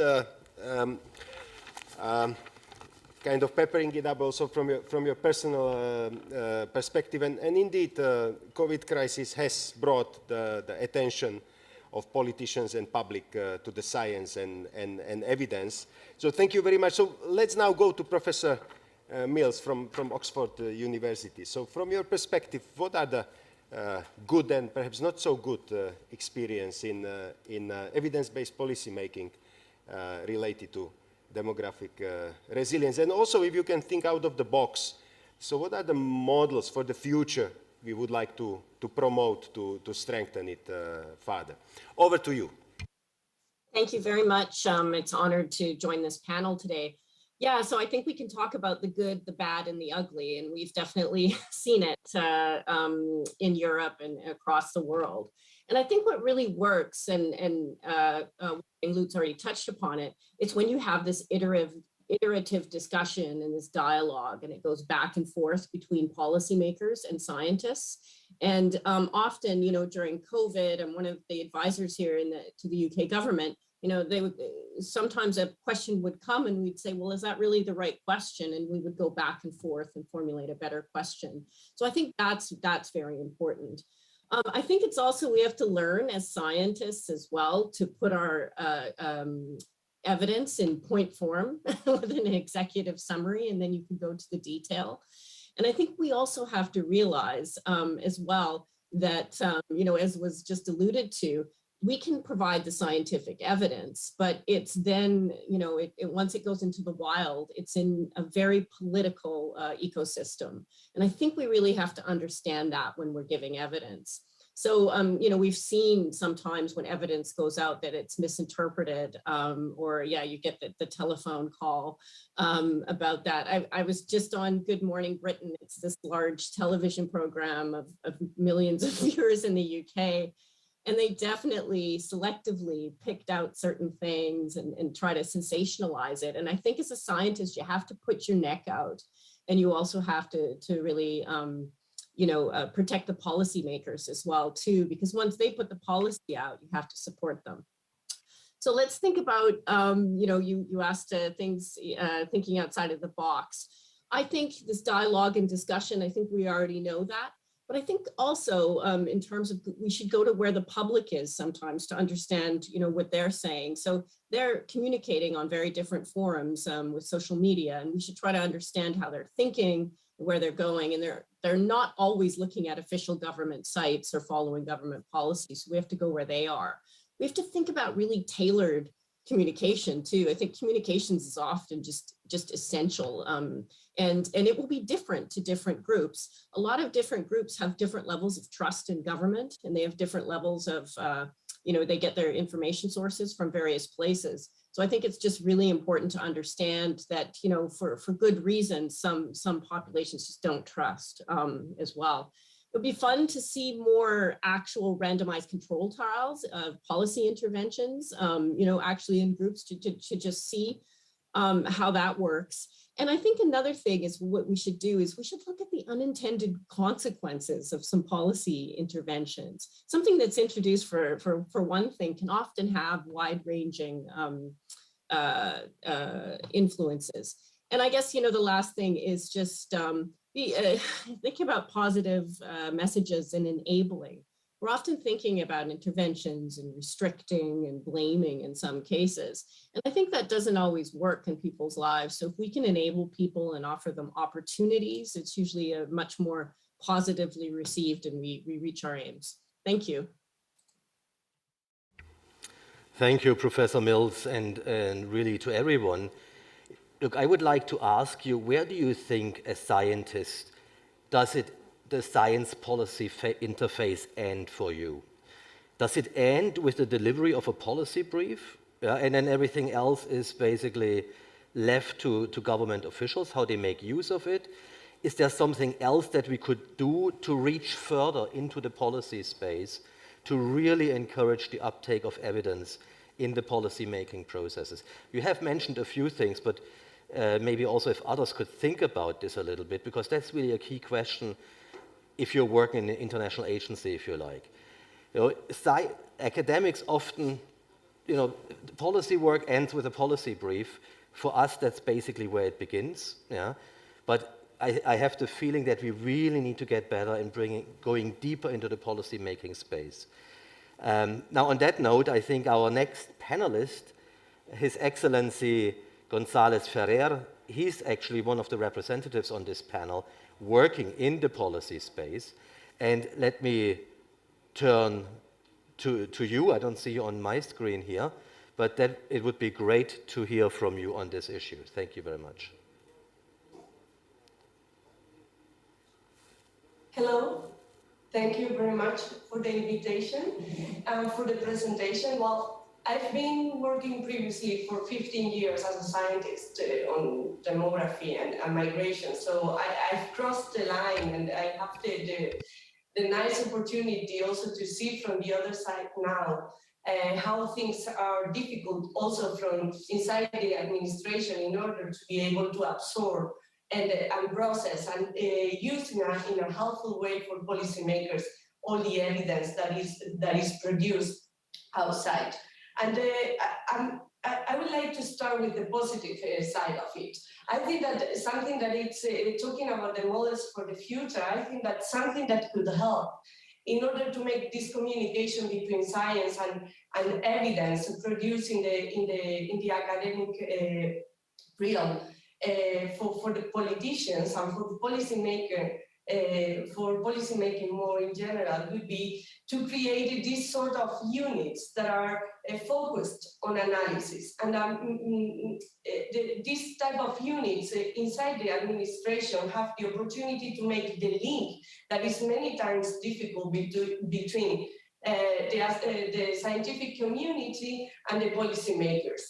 On the one side, you are inside the administration, you know the limitations and the processes that are in many occasions a barrier for the scientists and academics to get access to politicians. On the other side, you are familiar with the scientific community and also with the type of work and the way we usually produce knowledge. And we need to have this sort of translators that connect both sides. It's also a way of making possible that academics don't feel invaded sometimes, or don't feel somehow too much influenced by the needs of the politicians in the way they want to translate or to use the policy, the evidence base to produce in the academic field with a very pragmatical or practical or immediate application. And sometimes as a researcher, I may admit that we are somehow reluctant to make a very simplistic or immediate reading of our results. And I think that having been in both sides also help to put a break when the interpretations want to go beyond what you think evidence allows. But on the other hand, you can also help in translate it in everyday political debate, some of the results that you know in advance are out there. One important thing is to have in this type of intermediate units, people that are very familiar with the field and that know the evidence that have been already produced, because there is no time to produce new evidence in many cases because of the different time schedules of science and politics. Deputy Director. Rasto, can I just have a quick follow-up one? Go ahead, Michael. Thank you, Ms. González-Ferrer. Let me ask you a follow-up question. You just mentioned, that it might be useful to have a scientific body inside policy-making organs.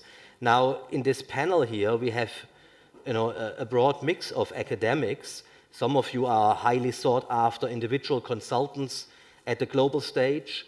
Some of you work for renowned think tanks that governments turn to seek advice.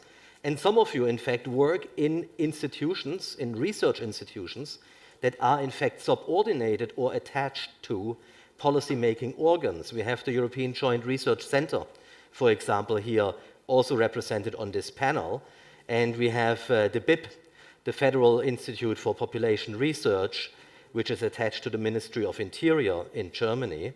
So I would love to hear also from you, as we are having this conversation later on, maybe a little bit, does it make a difference where you sit in order to convey policy, evidence to policy making? Is there a recipe that works better than others? And I think this is what we would love to hear. Maybe you have an answer already, Ms. González-Ferrer. Well, I think there is no magical recipe. It depends very much also on the person you have to talk to. There is always a personal component depending on the level you are talking to. But definitely, I think that in line with Professor Mills was mentioning before, it's very relevant and very crucial to build permanent channels of communication that create trust between the two ends of the debate. And I think these intermediate bodies definitely fulfill this requirement to have a reputation of trust in order to make easier to take the phone and make a question. Otherwise, things may become too formal and too slow for what usually is needed on the other side. I think that without a magical recipe, the crucial point would be to build reputation of trust between the two. Excellent. Then building the trust, but also understanding of both sides. I think it would be, as Michael said, interesting to hear also with others, what do you think about building analytical units into administration?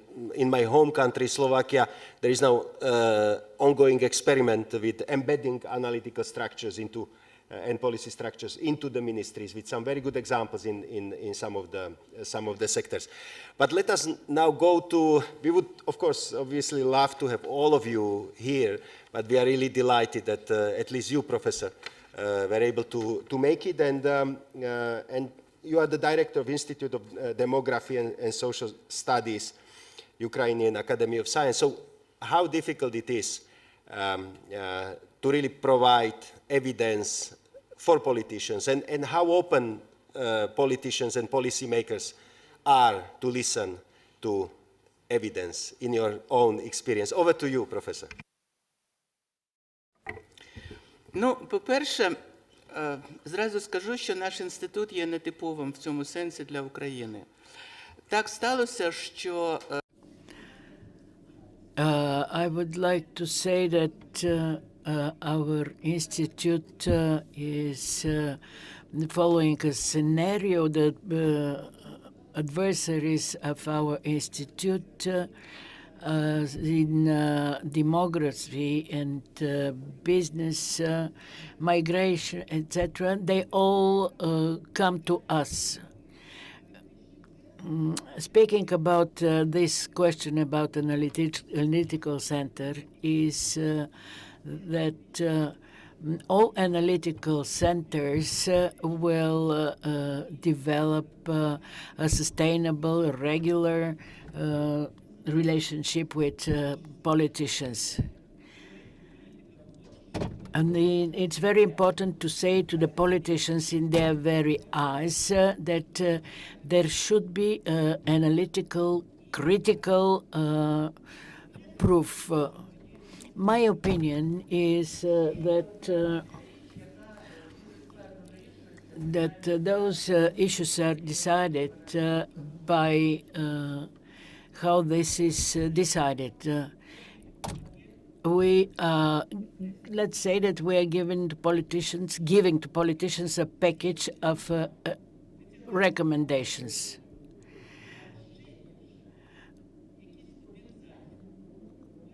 I'm sorry, but she speaks Ukrainian, so it's not very easy to translate everything. So it's very important to see what the arising problem is. That we would like to tell politicians that they should not work in the same manner, but this doesn't happen. Professor Lutz said that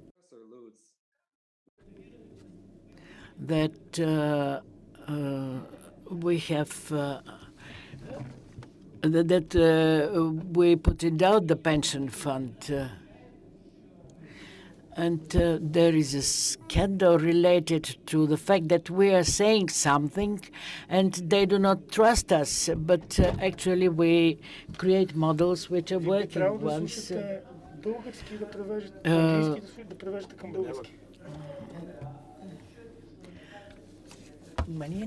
не реалізовано. Зокрема, це стосується... Ви в момента слушате английски към български би трябвало да превеждате.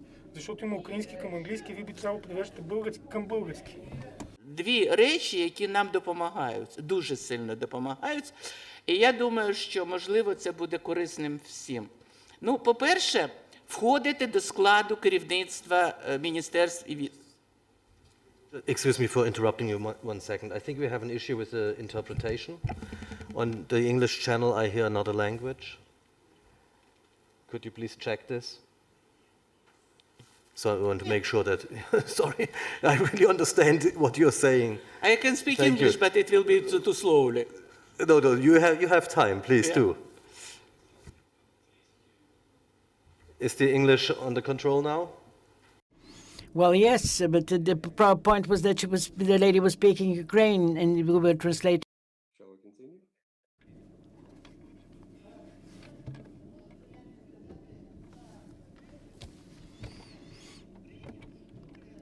Were two methods of... Вони стали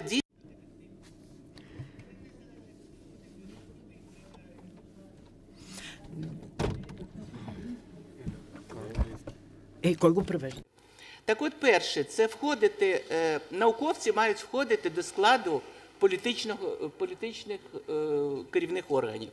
Ну, є в кожному міністерстві колегія. Так от, Every ministry there is something like a council. You're getting issues again?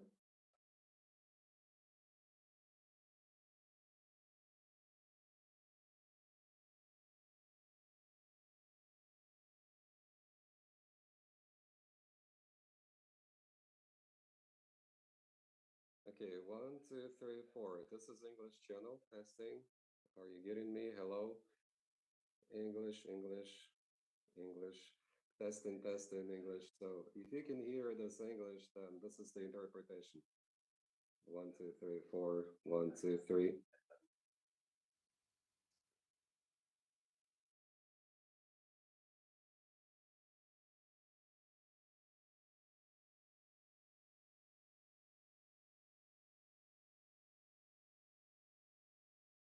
Well, I believe we have to use two efficient methods, and they have proven successful in Ukraine. So firstly, scientists have to be a part of the political decision-making body. In every ministry, you have a council of a kind. Still doesn't work? Every ministry has a council. So ideally, the respective scientists have to become a part of that council, but they should not be just as officials there. They should be the people decision makers would listen to and possibly would get their point. One more thing is this.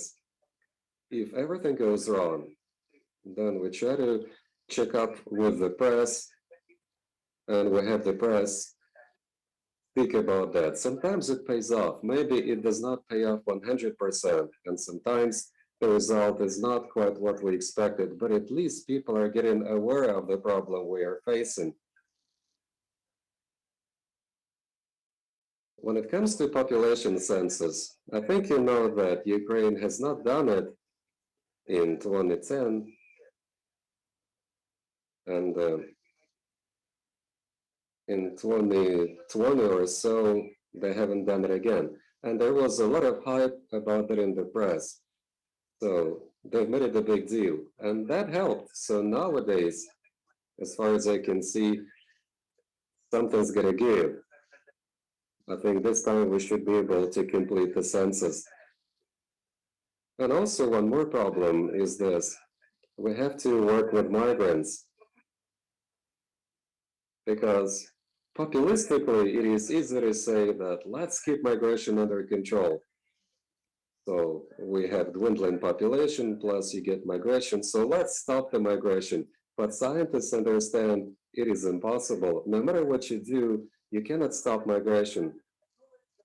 So we have to adapt to the new demographic reality, and you have to speak about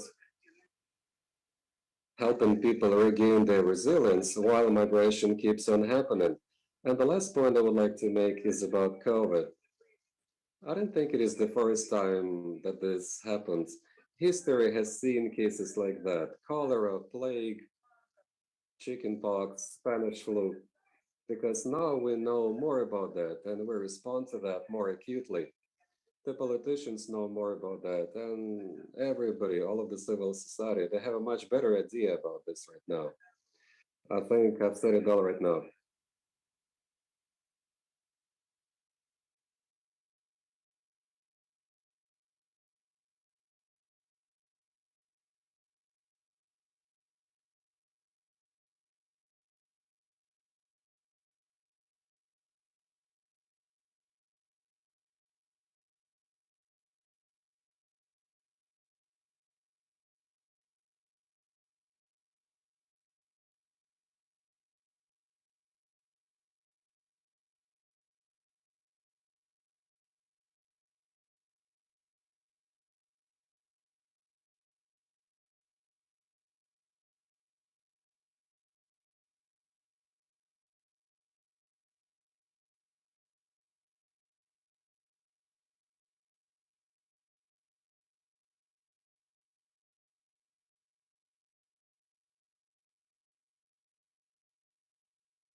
Thank you very much for the kind introduction. I'm also very honored to be here on this panel.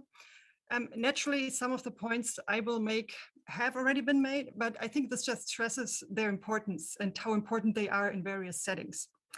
Though there's one point that I'm not sure it was so clear yet. So when you start as a research institute, you go one step back. So the choice of topics where you perform research on, right? That's a crucial first step to ensure having a good experience with policymaking. So here at the BIP, we focus on applied research questions, and we always ask ourselves if they're relevant for society as a whole. That's kind of the first step we take. And then when we've done our research, and we have various channels and modes to transfer our knowledge, just as others have already pointed out. So there's the good old policy brief.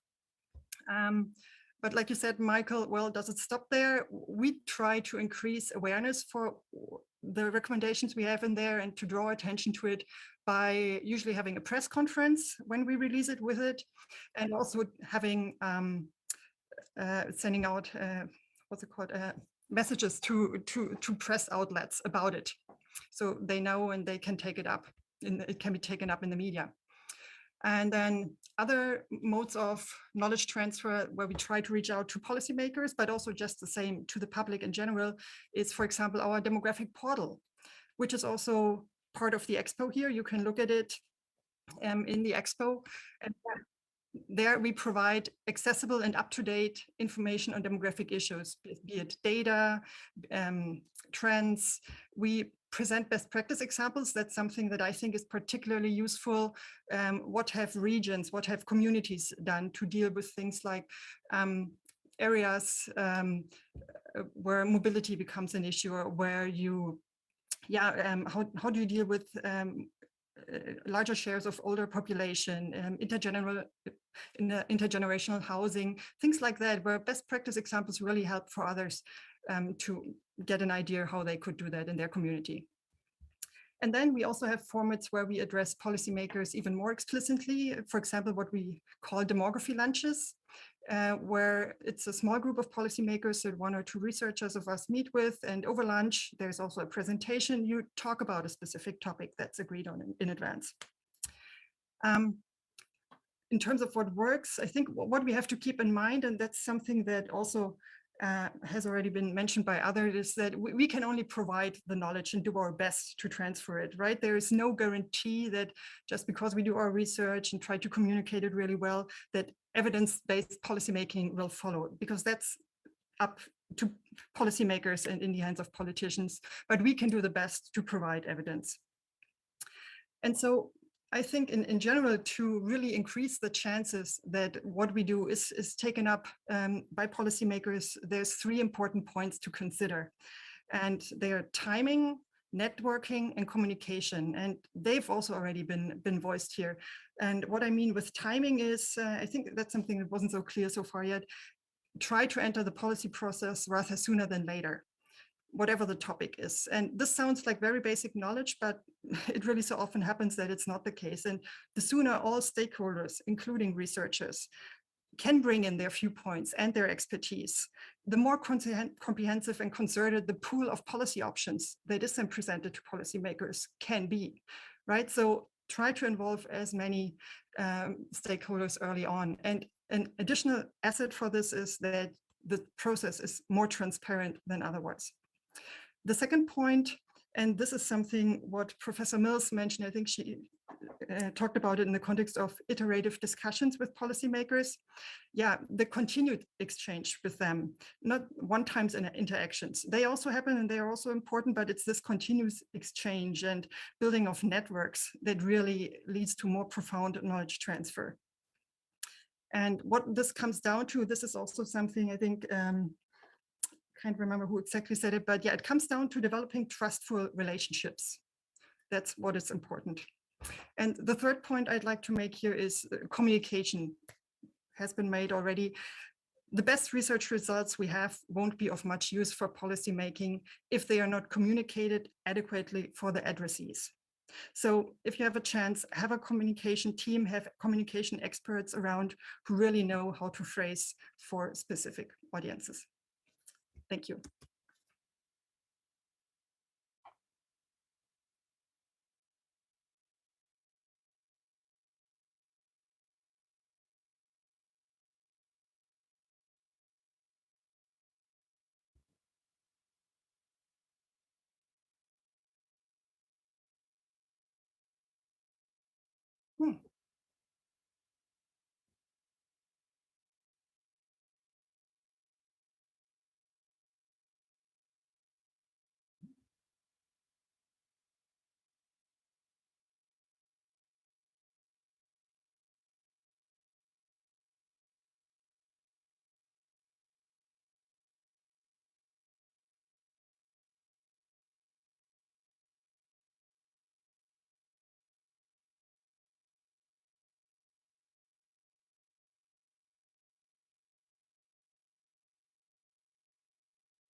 Thank you very much. And it is also a pleasure for me to join this panel and to share with you our experience from the Joint Research Center.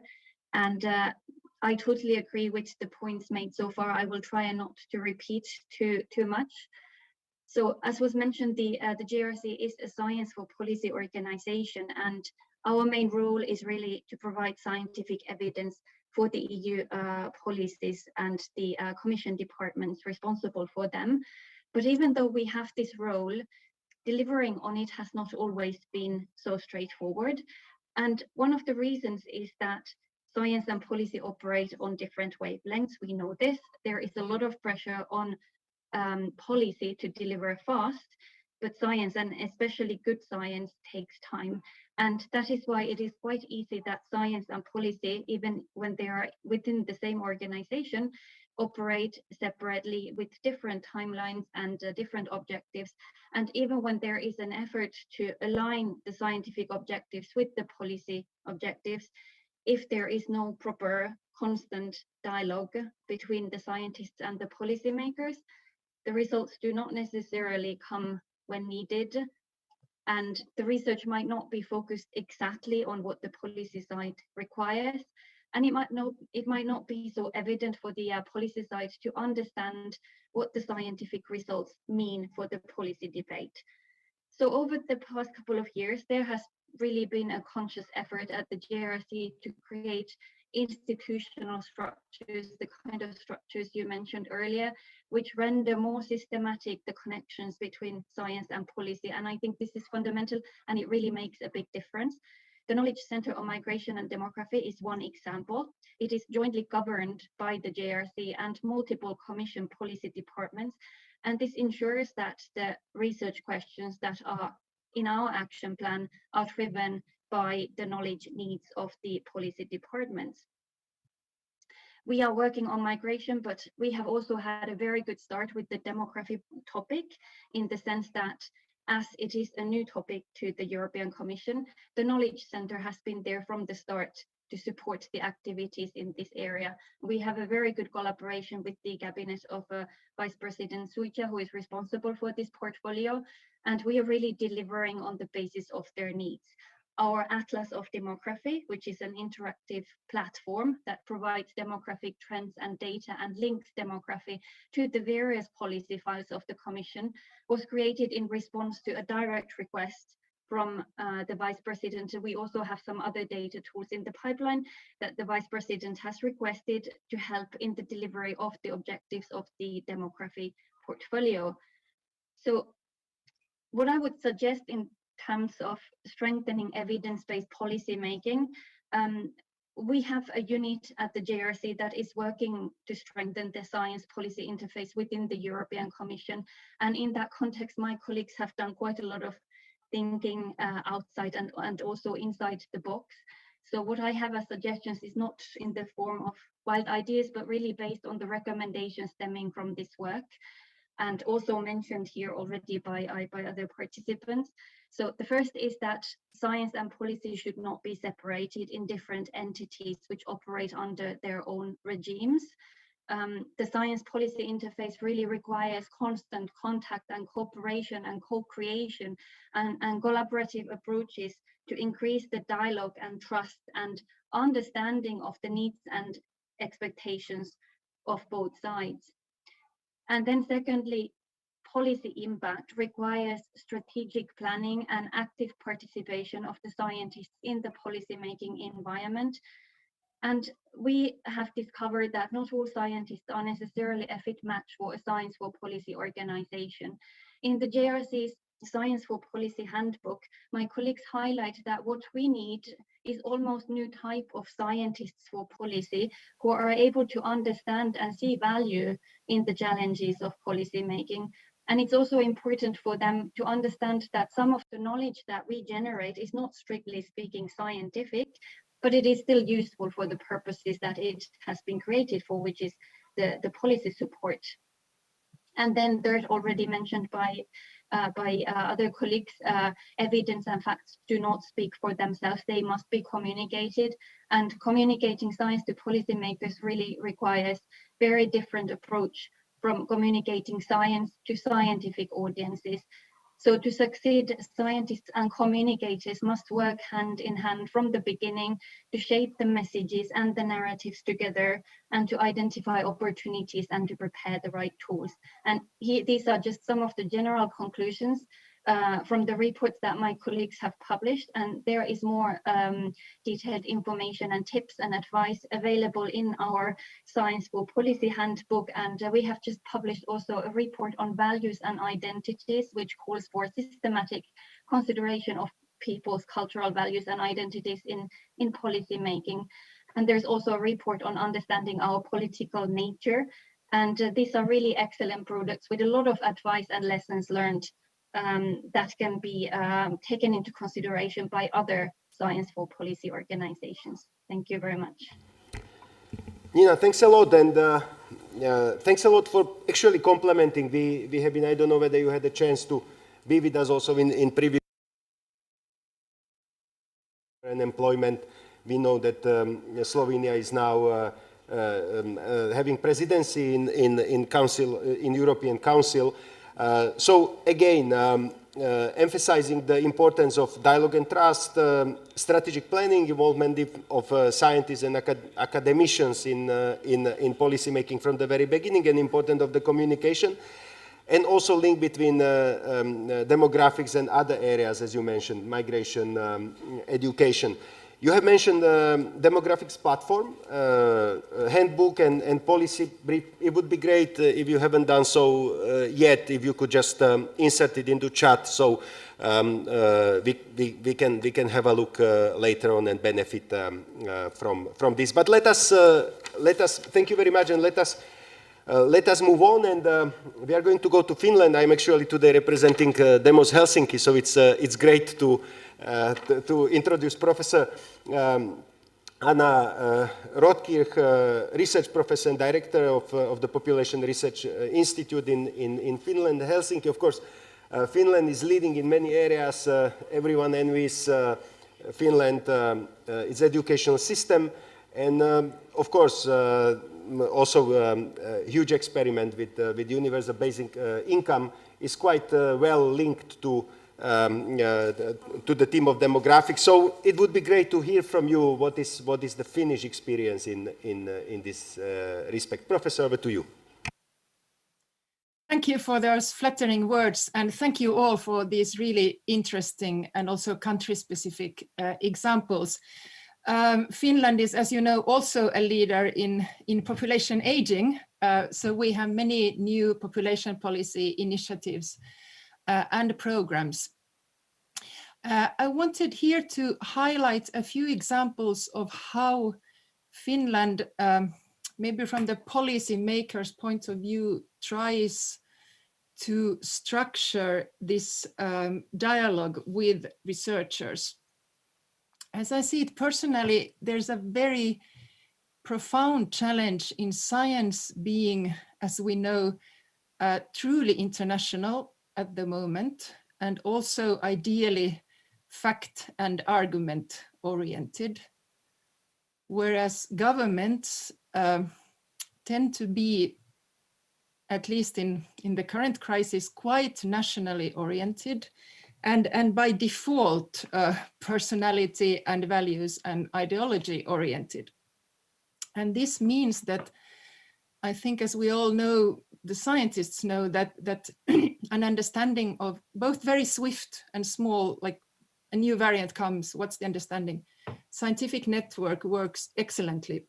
Or the very long term, population aging. What should we do today to ensure that people in 80 years' time will still want to work? These things are very well handled within the scientific community and not so well currently handled by governments. How to structure, the problem is that if you have a national demographer, or if you have a unit within your government, you will still get only a few scientists. You won't necessarily get the best of the scientists or this whole scientific flow of rapid, up-to-date information. And here Finland has some I think, excellent innovative practices. I will give you two small examples. I mean, not small, but concrete. When I was appointed to do a demographic report for the Prime Minister Sanna Marin, we also appointed a scientific panel. And that means that we have a system, the government has a system where it asks the scientific community to name, in this case, 10 persons. So it's in a way an academic process, and the government cannot decide who comes to that panel. So we have our Academy of Sciences and another institution who names these persons, and then you have the panel. We had another scientific panel in the same way appointed during the first pandemic reaction and report to that. So I think these kind of processes where you somehow ensure an academic process which comes then really close to policy decision making are interesting and are needed to complement all these other good practices that you mentioned. Thank you. Thank you very much, Professor Rotkirch. Look, sometimes I hear that population aging is a new population bomb, and that really makes me wonder whether science is good in reaching policy making. Yeah? I think in the social sciences, there's very few social sciences where we can predict something with relatively great confidence, and in demography we can. We can predict with relatively great confidence what the population size, the age structure, and so on will be in a couple of years down the road, so that population aging is considered a bomb, something explosive, something that certainly happens, really surprises me, because we could have known that a long time ago and we could have prepared for it. And so sometimes I really wonder whether we are very good in reaching policymakers, even with the solid evidence that we have. Let me, though, turn to the next and final speaker of our panel here before we turn over for a brief presentation of the Expo by Daniela. So let me introduce, or rather give the floor to Professor Sabine Wulper. Yeah, thank you very much for the invitation and for being able to speak here.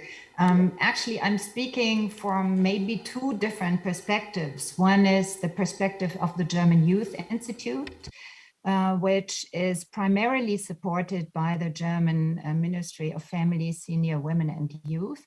And it is actually very closely related to policy.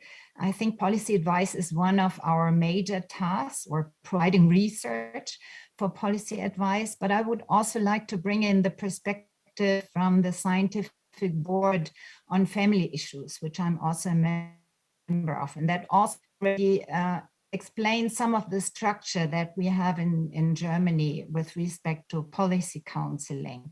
I think these independent boards, like the Scientific Board on Family Issues that we have, are an important means for, again, agenda setting, for pointing out issues that are not necessarily addressed by policy in the way we would like to see it. But these are not the places where research can be done. It's more an institution or a board where research evidence is compiled and then being used to offer it to policy to politicians as an important basis for their future planning. Speaking of from the German Youth Institute, I think it's also interesting to see the organization, the way our institute is organized, not so much as a remote agency that is subordinate to the government. So we are not really too closely linked to the government, but still most of our funding comes from the family ministry. And so it's we have more of a position of a registered association, which remains kind of independent, also in the agenda setting for our research. And in this case, I think it's particularly important because we also have to consider one actor that has not been addressed yet. and that is the actor of practitioners and institutions. Policy only works through the institutions and through the administration, through, of course, all the practitioners that are involved in bringing out policy initiatives. For example, in our domain, it's particularly the youth welfare workers who closely work provide improved measures for what they could do in practice. And I think for them, it's really important to know that the research we do is not just brought out by policy, or it's not only directed by politicians, but that we remain this kind of partly independent institution between research as our major task, policy advice, but also promoting practice or the further development of practice. So taking this into account, I would say it's important to build trust in both directions, first with policy, but also with the practitioners. And that sometimes this kind of intermediate structure may be really helpful here. We have seen with regard to the research development or the role of research in policy, I would also echo what has already been said, that research really has become much more important as basis for policy planning, and that we also benefit from more research expertise on the side of the ministry. However, much of the research that's directly financed by policy still remains, I would say, not so much oriented to the further improvement of measures as we would require really the RCTs that have already been mentioned. And we would require more long-term research, which is more expensive and hard to finance because much of policy thinking goes in these 4-year or 5-year intervals, whatever the legislative period is. And so I think it's really important to have these other ways of financing research that provide the longer term view and that allow us to do more complicated research designs, which are just not at the heart of what policy would like to see. So I think we really need this diverse field. We need to keep practice in mind and as our most important player, perhaps, of bringing out policy initiatives. And we need to build trust in all these various directions through continued communication. We also see this as very, very highly important. And of course, an institute like ours or the others that already have been at the table are very helpful in providing these long-term relationship, long-term exchange, and also perhaps long-term trust building and planning. Thank you very much.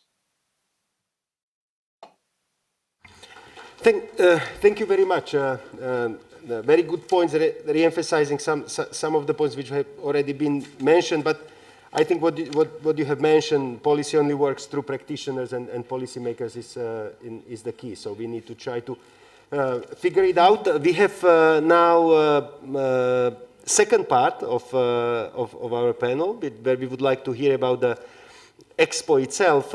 Michael, maybe you could introduce it and ask Daniela to walk us through, and then we will be continuing with the wrap-up. Over to you, Michael. Rasto, thanks. Sure. As I said at the outset, we really do two things here in this panel. We have a conversation about evidence-based policy making. We also have an introduction to the Demographic Resilience Expo, which is happening in parallel to this event. It's open, and please, go and visit the booth of the Expo. Daniela Vono-Vejena, Deputy Executive Secretary of Population Europe, who's also with us online now. She will be introducing the Expo, will give you an overview of the Expo, but please do visit the Expo.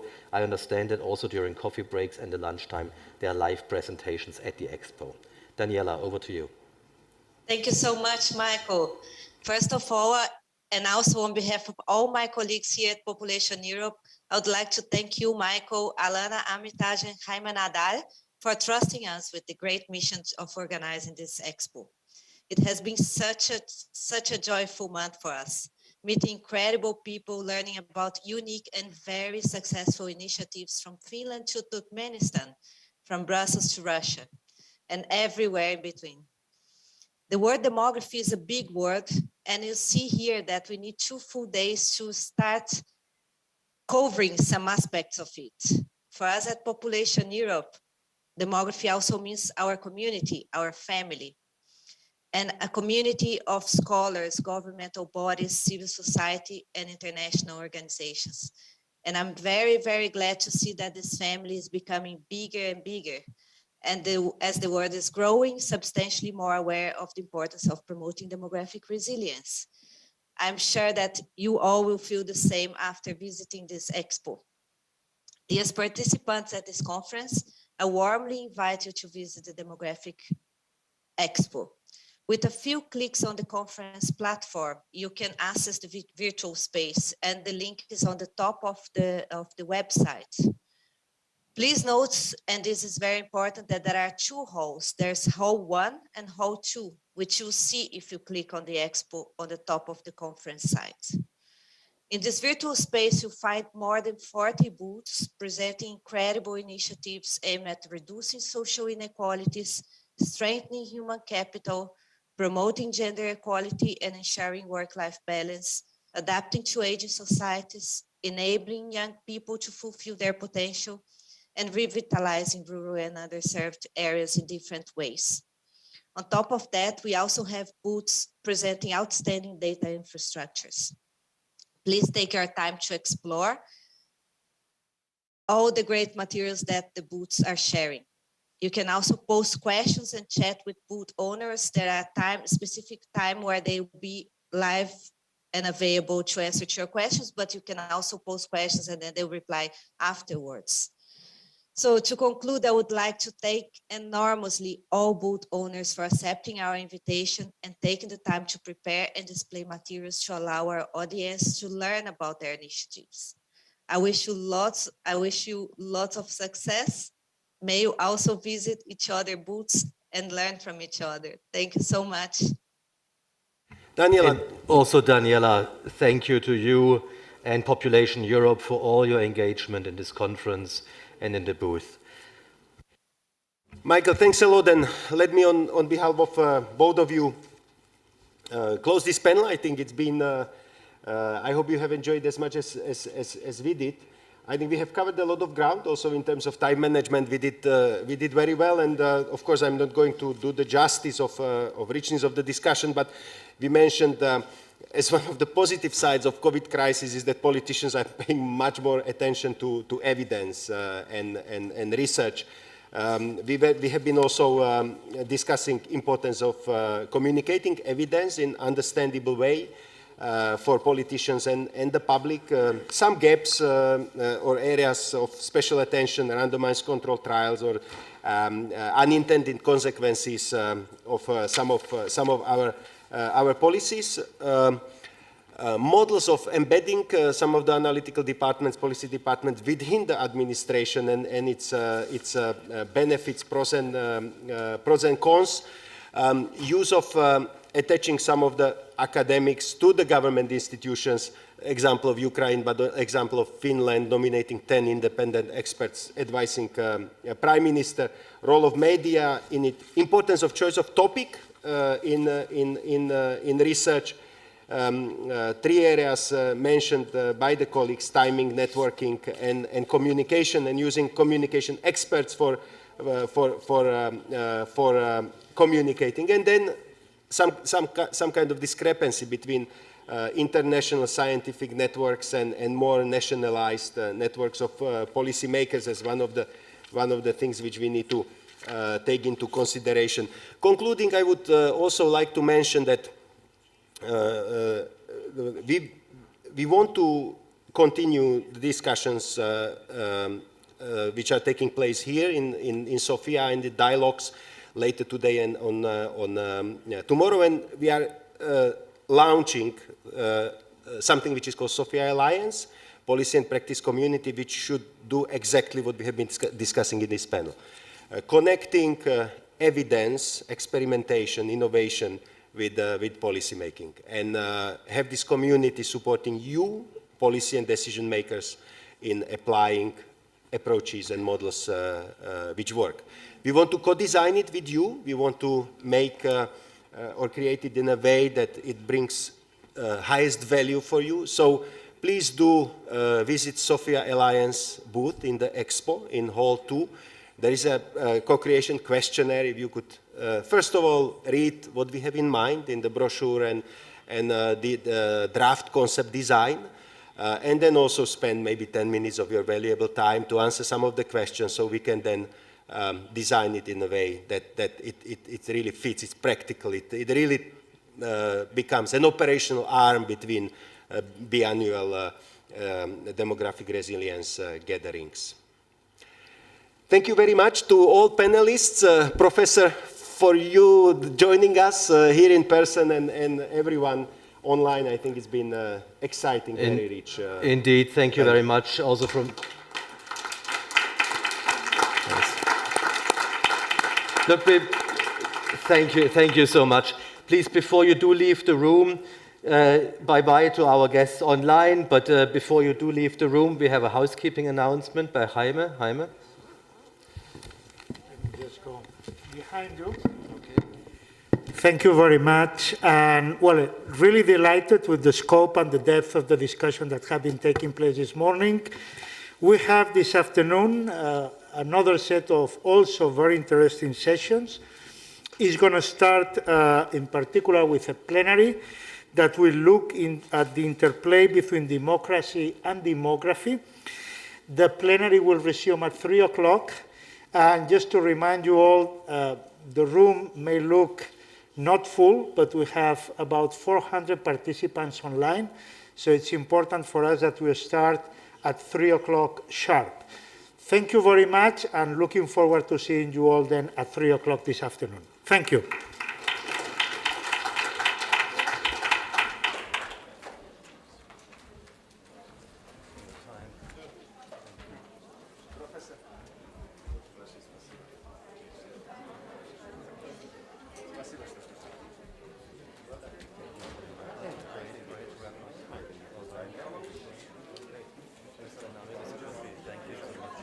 So what's the deal? You're going to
Ladies and gentlemen,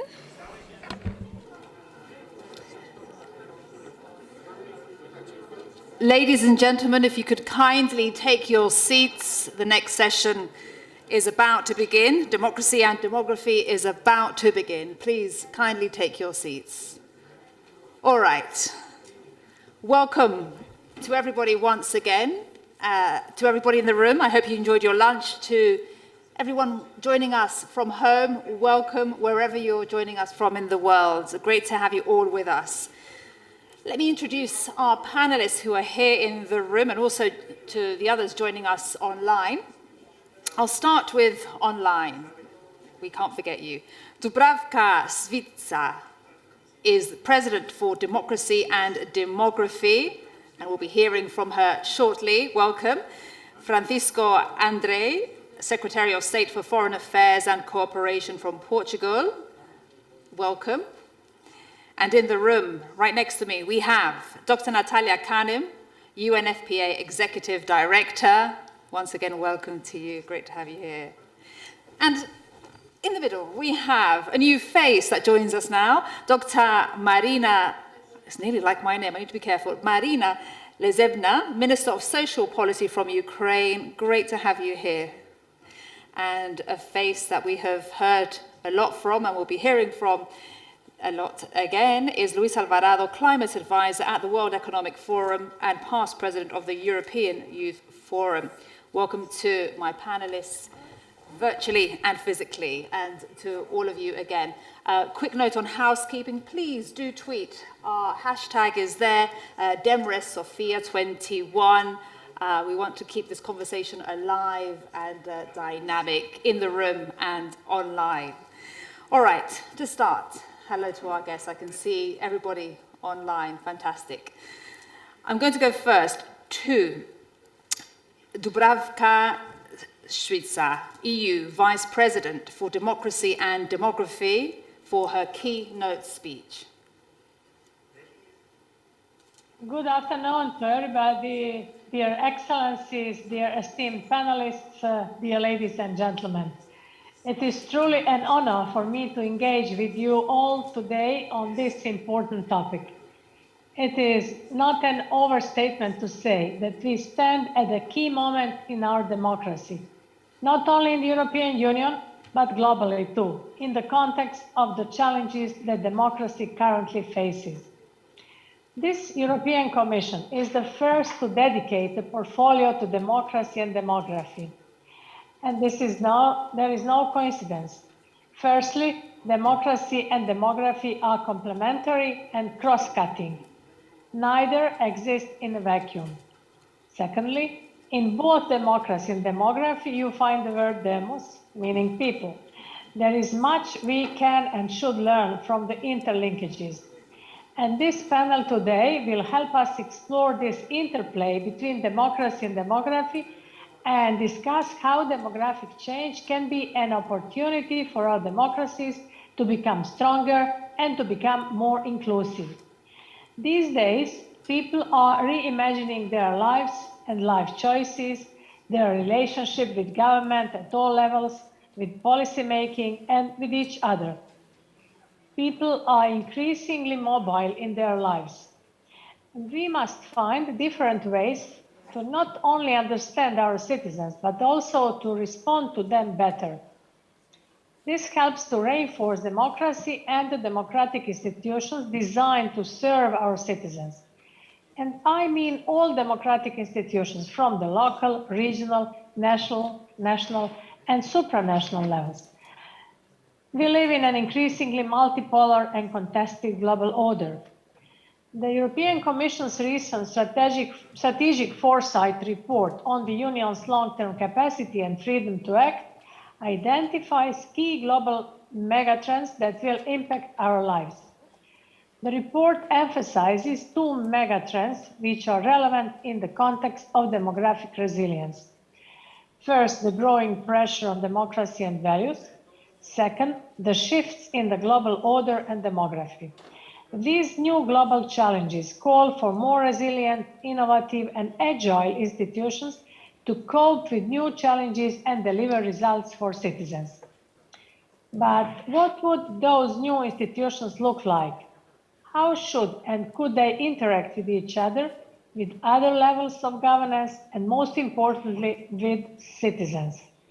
Participatory, deliberative, and inclusive governance and harnessing new technologies can enhance trust and legitimacy. Deliberative democracy is a necessary complement to representative democracy beyond elections. Deliberative practices yield better policy outcomes because deliberation leads to considered public judgments rather than public opinions. Deliberative practices enhance public trust by giving citizens an effective role in public decision-making. People are more likely to trust a decision that has been influenced by ordinary people than one made solely by government. You know this.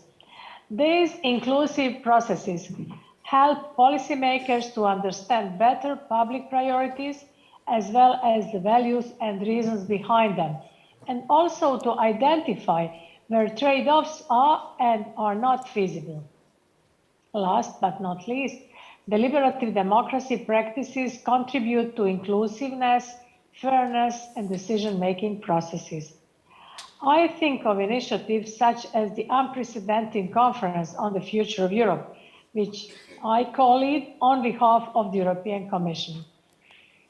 The conference European Citizens Panels and its multilingual digital platform are at the forefront of strengthening our representative democracy. We need a combination of concrete results underpinned by an effective, inclusive, and transparent process to counter the growing mistrust in democracy. The causes and consequences of demographic change are significant and require us to prepare our democracy, our societies, and economies now. Addressing demographic change is key to building a fairer and more resilient society. Demographic change is here to stay. We should focus on what needs to be done to prepare our economies and societies for this demographic future and to switch from passively observing demographic transition into actively building demographic resilience. When speaking about demography and demographic changes, we are referring to at least three sets of interrelated issues: population growth, population aging, and depopulation. These trends may be challenging, but they also present opportunities. If we take a look at the demos, we can see that it's not a homogeneous group. So there are some questions. Who is the demos? Who are we? Where and how do we live and work? And why do we appear to be so different compared to a few decades ago, or when we look a few decades ahead in the future? Is the demos changing? Why are we changing? How are we changing? How can we anticipate this to ensure that our policy making and our democracy is fit for the demographic future? How does any of these change interact or influence our democracy? Examining both democracy and demography under the lens of change is the first step to understanding the change. This is a key task for both democracy and demography, and it requires both researchers and decision makers to take action. And my work is about people's lives throughout the whole life cycle. I see how people feel left behind and how people are feeling disconnected. Why this disconnect? Frequently age, education, and income are considered to be the holy trinity of the populist voter. We may say that these triggers are part of a geography of discontent. The 2018 report by the European Commission on this subject noted long-term economic and industrial decline as two fundamental drivers of the anti-EU vote. Areas with lower employment rates or a less educated workforce are more likely to vote for Eurosceptic parties and candidates. The median Eurosceptic vote in the last national elections held across European Union during the period 2012 and 2018 in rural areas was 23% compared to 15% in cities. In addition, the report states that people who live in an area with a higher GDP per head are more likely to vote Eurosceptic. It also found that people who live in an area with low employment rates and low shares of university graduates are more likely to vote Eurosceptic. These are important considerations when it comes to delivering policy outputs where they are needed the most. It appears that differences in attitudes towards the European Union may be influenced by age and place of residence. In addition, political attitudes and electoral behavior are shaped by changes in the age structure of territories. These are the findings of our report on the demographic landscape of European Union territories. And while it is important not to draw general conclusions from this, such information is key to making our democracy fit for the future. But when I speak to people, who do they blame? They blame democracy itself. But democracy is probably the best invention. Our representative democracy works well, but it is not without fault. So what underpins this unhappiness with democracy? How and to what extent is this influenced by demographic change? And what can we do about it?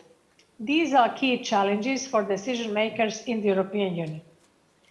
The Commission's report on the impact of demographic change shows that there can be no one-size-fits-all approach. Policymaking needs to zoom into the reality on the ground. Most importantly, we have to see these demographic trends not as challenges, but as opportunities, as I already said. This illustrates the change of mindset required in the search for appropriate policy responses. Building on the demographic change report of last year, we are addressing important issues such as aging, rural areas, children's rights, depopulation, and long-term care. These form the tangible steps towards the European Union for all ages. Dear ladies and gentlemen, to conclude, the European Union, according to the treaties, I'm quoting, shall combat social exclusion and discrimination and shall promote social justice and protection, equality between women and men, solidarity between generations, and protection of the rights of the child. End of quote. This can be considered to be the legal basis and indeed the rationale upon which my portfolio on democracy and demography is built. From the moment we are born, we are aging. It is essential that we foster understanding, intergenerational solidarity, and responsibility between generations. By building a constructive narrative around demographic change and democratic change, by exploring the interaction between the two, we are reinforcing our societies, our economies, and our democracy, making them fit for the future. So I look forward to working on this in close synergy with all of you. I want to thank you very much for the invitation and for your attention.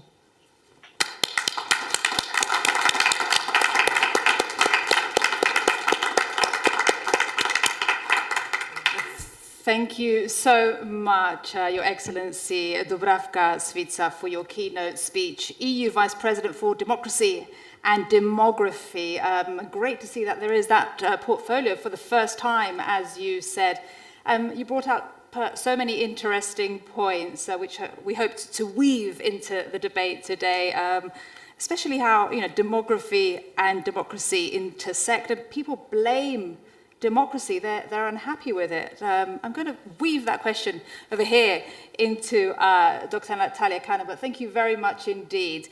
And of course, my question to you, Dr. Natalia, let's continue with democracy. I've just fused the two words, demography and democracy. They do sound so similar. in a democracy, addressing the population, of course, is about people.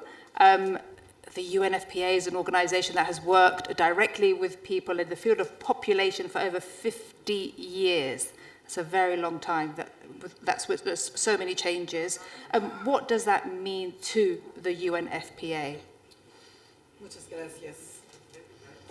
Muchas gracias, Maria, and special thanks to Her Excellency Dubravka Šuica, the EU Vice President for Democracy and Demography, a pioneering portfolio which she's taking to greater heights. And really, I think your keynote said it all. But let me just add to what Her Excellency has said about this question of demos. The average person probably has a feel for the term democracy. They may not understand the nuances of demography, but yet and still, the connections impact their lives on a daily basis. So that's why I'm particularly excited to be here as part of this discussion for Eastern Europe, Central Asia, but really the global community led by the understanding that we're looking to the future. We're actually future casting with the idea that we're emphasizing demographic resilience at a time when the 3 C's, COVID at a time of pandemia, has really shown us the fragility of the demos. Climate, which youth leaders and others have put squarely on the map in terms of the future, question mark. And conflict. The United Nations founded on the principle of peace precisely so that these 3 C's in our time, COVID, climate, conflict, can hint to us at ways that we can work together. These are problems that in great part humans may have created, but certainly humans can also resolve working together. So for me, the interaction and where UNFPA is so excited to be able to partner with Bulgaria, with the European Union, to bring some of those principles for discussion today, is because demos, if nothing else, brings us back to the 1994 International Conference on Population, which added the words "and development," precisely because of the understanding that people, not numbers, is what drives the population dynamics of this era. And in particular, the woman and the girl should be at the center of development, and all that we are doing should privilege that understanding that a demographics that does not put her at the center is just doomed to fail. So we're wise to think about past mistakes and the lessons that we've learned in dealing with population challenges. And one thing that UNFPA has very clear in working in all the locations where we serve over 120 countries around the world, when you set an abstract target that does not factor in the reproductive choices inherent to every woman to decide what would I like to do with my fertility, with my life, with my livelihood, it won't work. So we've already tried that experiment. We have an abundance of data and evidence showing us that rights and choices of the woman at the center is what spells the difference. I'd also like to say that as we celebrate 16 days against violence, hence the orange that many of us are displaying, the European Union and the Spotlight Initiative, which again puts women and girls at the center and gender equality at the center, is very important as we think about life through its course. The adolescent girl who should not be married or intimidated online or so many other things, right? All the way through the abundance of evidence that older people can continue to build society if they wish, if they're able, and that social policy should actually encourage this. So once again, I think it's exciting for us to be here in a discussion of democracy and demography and giving voice to the youth demand that they would like to stay in their place, comfortable where they are, but they have to look at livelihood and affordability. And again, through the life course into old age, where often it's the older woman who is not catered for. She may not have had that job. She may not have the pension in her name. So these two things intertwine very much in terms of the work of UNFPA, and we're delighted to be here with you. Thank you.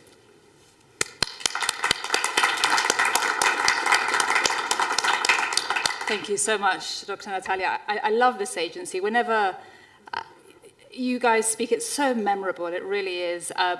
And what you say, a democracy that doesn't put women at the center is doomed to fail. That just really strikes a chord and is very memorable. Another one I take with you, just going back to a previous panel I chaired with the UNFPA, was to walk into a room and see how many women are there. And that is something that I always remember. These messages are so important. Thank you so much for your remarks. Okay, we go now to forgive me, we go to another Marina, she's got a very similar name to me, Marina Lezebna, who is a Minister of Social Policy from Ukraine, but also an economist as well. And my question to you is, as an economist, how can you build on intergenerational solidarity to sustain the gains made in social and welfare policies? And to what extent are these policies important for social cohesion and resilience? Шановні високоповажні гості, Dear dignitaries, participants, ladies and gentlemen, organizers, I appreciate this big and classic conference. I think it is about the future. It's about our tomorrow. There are demographic changes going on in countries. It changes them. So I'm happy to be with you here today, trying to find a solution. I'm not going to speak as an economist. I'm going to speak as a Minister of Social Policy. Or maybe both. I don't know which one is more important. The investments should be channeled into the human capital, inclusion, inclusive environment. To me, those are the most important investments. If you do it consistently enough as a country, then you're going to see a sustainable development of democracy. You take care of human rights, which is important. And also in doing that, you feel safety and growing well-being. You can see people enjoying that, and that's an important gain. So while planning on the policy is one thing, but you need to find a way to implement the policy efficiently enough. And the basis for that is trust between the government and citizens. If you get that trust, then it's a foundation for the whole thing. Then democracy keeps evolving in the modern demographic changes. I'd like to briefly tell you about what is happening in my country, Ukraine. Ukraine is an aging country.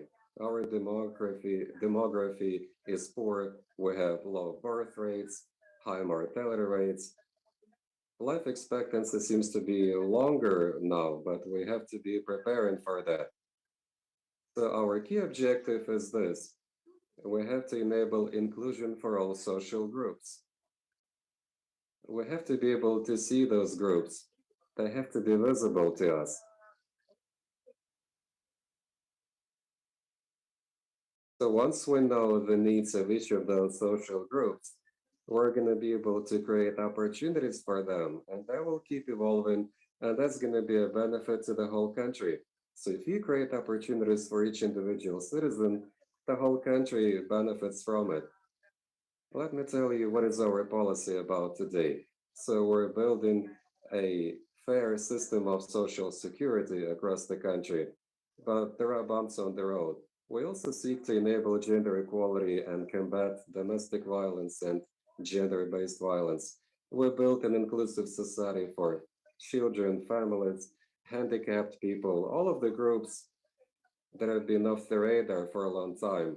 We've been building democracy for 30 years after the USSR. These groups used to be stigmatized. They need to know that they have the same rights as everybody else. And that's the key point. Society has to be diverse. It only makes it stronger. So let me tell you what is the key focus of the social policy in my country. It is an incentive towards sustainable democracy. So I say we are an aging population. The pace of aging in Ukraine is the highest in Europe. 1 in every 5 citizens of my country are retired. There are projections from international partners. They suggest that by 2050, it's going to be 1 out of 3. So today, we make sure that there is going to be lifelong learning, and we would like to stimulate active long-term living. And we also need to cover as many people as possible with pension system. In Ukraine, there is no mandatory pension system based on accumulated funds. So everybody is paying a contribution to the pension system so that later on they could get some pension benefits. It cannot go on like that. It's too much of a burden for economy. It's too paternalistic kind of thing. We know that if we introduce a mandatory pension accumulation, then it's going to be a benefit to the people because they all will have pension accounts and they're going to be building their pension future. It's going to be a benefit to the government because these funds will be channeled into Ukraine's economy, and then new jobs will be created. It's going to be the investment resource, and the country will be helping those in need. Let me tell you why pension reform is a big deal to us. Young people typically leave Ukraine, go into other countries looking for a better living there. It's a labor migration. The country is aging and young people are leaving the country. So inside the country, we need to create some markers, some incentives for people to stay in their home country. And that's about democracy and democratic principles.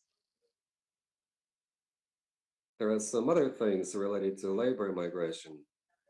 We have an ongoing armed aggression and we have IDPs inside the country. They are 1.5 million. We have external labor migration, and we know that there is a dwindling demand for workforce, and that's a big challenge. We have been affected by COVID. In 2020, the employment rate has dropped by 6%. For Ukraine government, it's been quite a challenge. Also, there has been a new development. The worst hit people in this COVID setting were the people who used to be doing fine. They have never been unemployed before. It is people that are 35 to 39 years of age. Typically, young people might be unemployed and the ones that are about to retire. But right now, middle-aged people are the ones that are unemployed for the most part, and they do not have jobs. So we need to launch active programs stimulating employment. 1/3 of the employable population does not see a need to make contributions to the social insurance. They do not understand that if they do not do it, they're not going to get any benefits. So if you contribute something while you work, then later on the country will offer you benefits. 1/3 of the people of employable age are not a part of the official workforce. And to us, this is quite a challenge too. So we need to try and make sure these challenges are gone.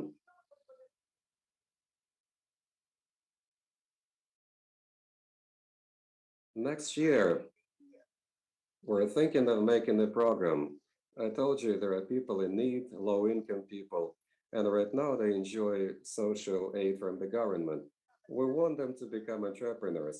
The government will offer them funds so that they could start their own businesses.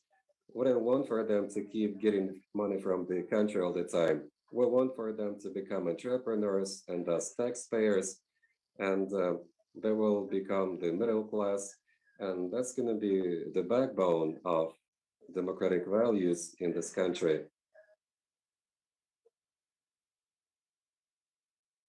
In my country, we need a comprehensive and holistic system of social security. And there are demographic changes that happen, and that's why we're thinking of doing it.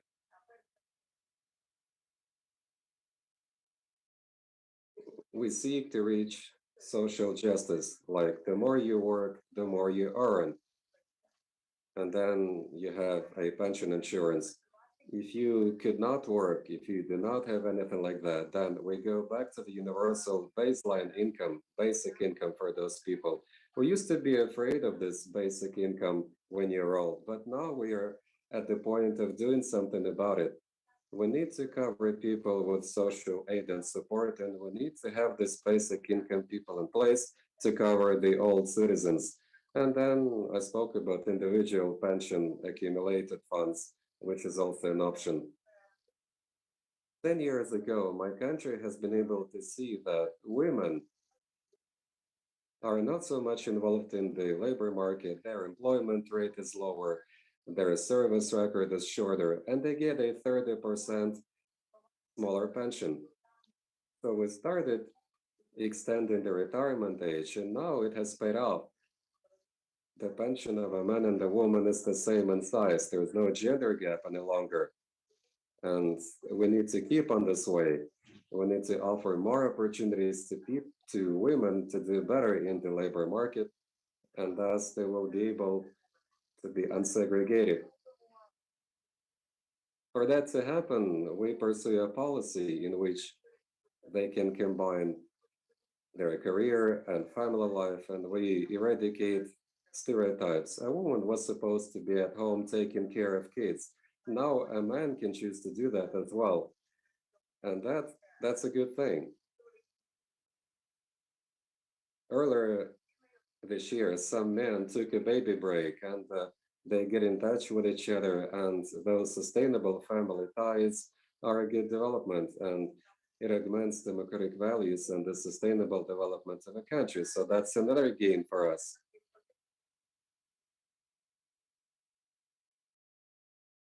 Well, I guess demographic changes are global changes, and we may not control them, but we can draft a policy which will offer benefits to generations to come, the ones that are going to be living in this country further, creating goods in that country. And these people need to enjoy the rights in a democratic country.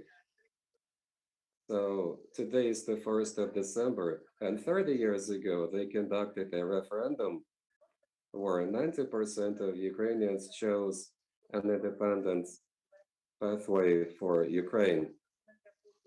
They voted on that, and now we are moving towards the European community. So we have to build the values that are appreciated in the EU, which is democracy, and we need to respond to the demographic challenges. So we have to be on it together. And I always say, if many of us are on it, then it's easier to overcome problems and challenges. I appreciate the invitation. I'm happy to be with you in here. When I'm back to Ukraine, I think I'm going to bring along some new ideas, and together we're going to make it all happen, and we can overcome the problems.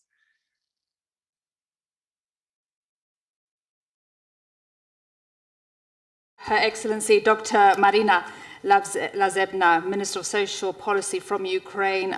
Really fascinating to hear. I'm sure you'll all agree about Ukraine and having the oldest society in Europe, the fastest aging, and everything that you're putting into place, the pension reform contribution, just everything. It's good luck.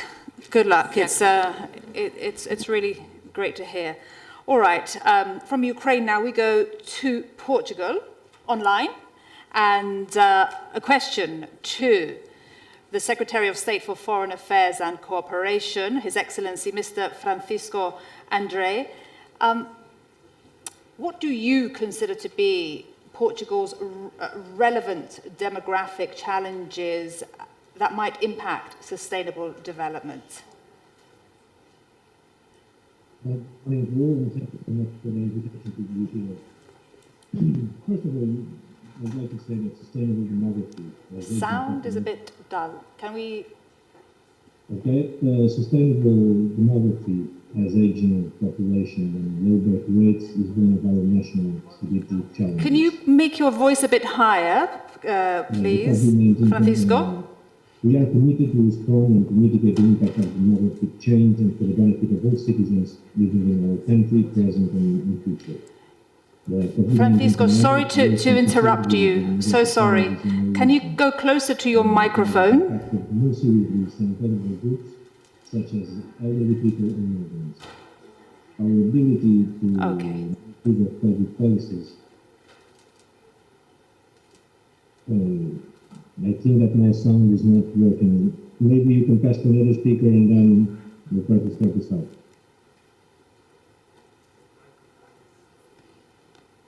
All right. Francisco, could you kindly put your microphone a bit closer to you? A bit higher and closer. Okay, let's try again, take two. Keep talking to us, if you could, about the demographic challenges that might impact sustainable development in Portugal.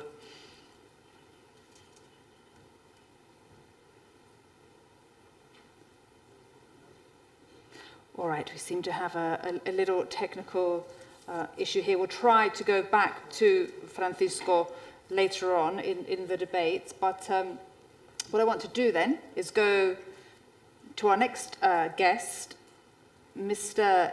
Ivailo Calfin, Executive Director of Eurofund, European Foundation for the Improvement of Living and Working Conditions, and that organization provides knowledge to assist in the development of better social employment and work-related policies. Ivailo is also the former Deputy Prime Minister as well as Minister of Foreign Affairs and Minister of Labour and Social Policy in Bulgaria. So the question to you, Mr. Calfin, from your vast experience in the public sector, which in different roles and of course organisations, what is your vision for that nexus, that intersection between democracy, I keep making this word up, democracy and demography? Thank you very much, and I would like to congratulate very much Natalia Kanem and Alana Armitage from UNFPA and the Bulgarian Ministry of Foreign Affairs for organizing this conference. These are extremely important issues, and the link between democracy and demography is really very relevant one. I think, to your question, I think that, that democracy works in coherent societies. Whenever you have deep cleavages within the society between different groups, then you have much less participative democracy. You have much less interest in creating some common decisions and to look at ourselves as a community, as a society. And I think Vice President Šuica was absolutely right saying that demography is something which, and democracy actually is something which means inclusiveness. So whenever we speak about societies with lots of marginalized groups, then we always see a problem with democracy. Not that the instruments are not there, but very often they are not used, or when they are used, for example, the elections, people would like rather to destroy a system that they dislike than to build something new. But I would like to bring your attention on something which is very important exactly in terms of the coherence of the society. Eurofund is a European foundation, this is a European agency which looks across all member states, and we are governed by trade unions, employers and governments. So what they put us on the agenda for research, this is very much related to the agenda of the societies today. And now we have the green transition, the digital, the recovery from COVID, the impact of COVID on the different groups. And what we see is that we witness a trend of marginalizing additionally groups in the societies within the European Union whenever there is an external shock like the COVID pandemic is.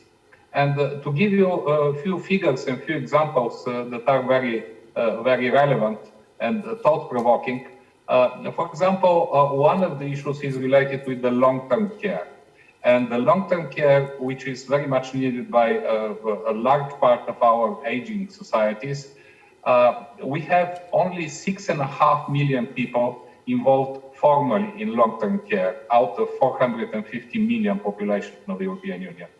And informally, we have another 44 million people taking care about their elderly people or elderly family members or about other people that need additional help. So we need the informal provision of long-term services is way before beyond the formal provision of services. So this is a red light showing that we have a part of the population which is the aging people that need much more care than what is provided.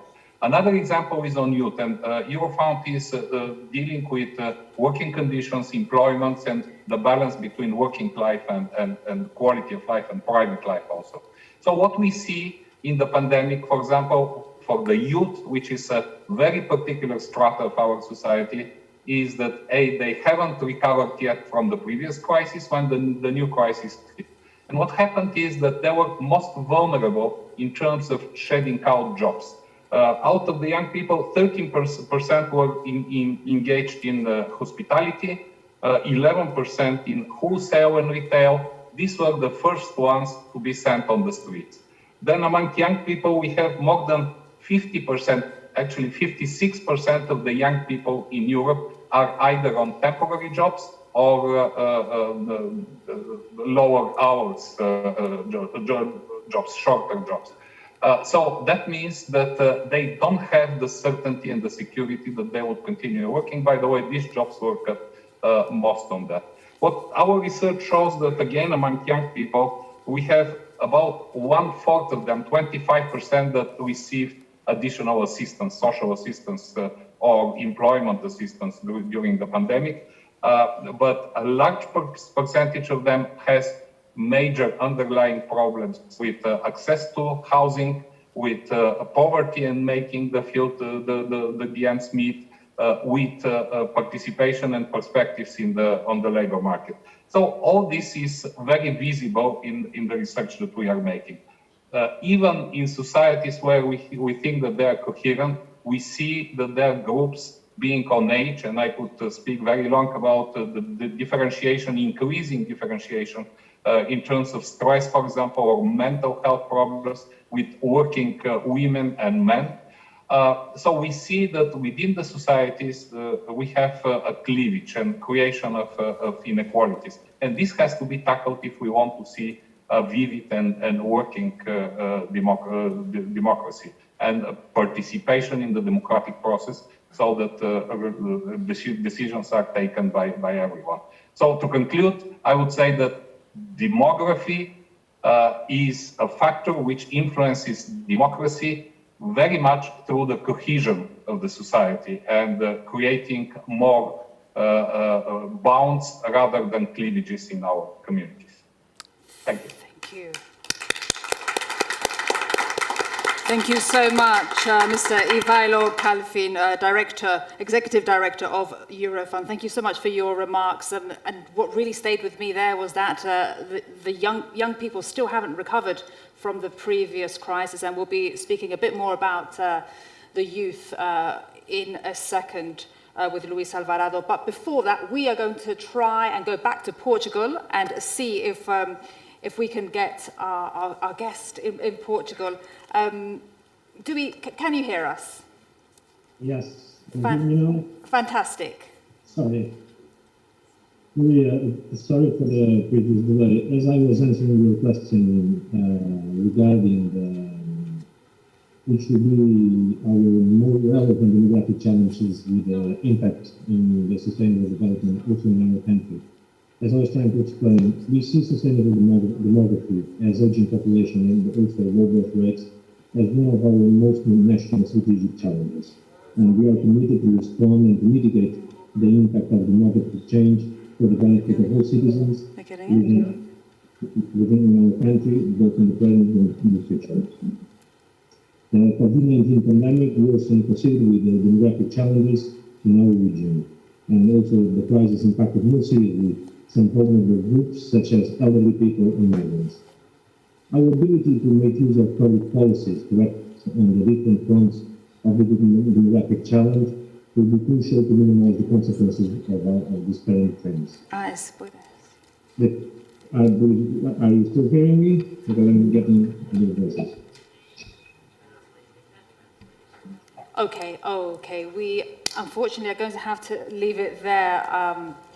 Mr. Francisco Andre, Secretary of State for Foreign Affairs and Cooperation in Portugal, thank you, however, for joining us. Some technical issues, but thank you for your time and contribution. We hope to see and learn more about your work online. And thank you for being with us today.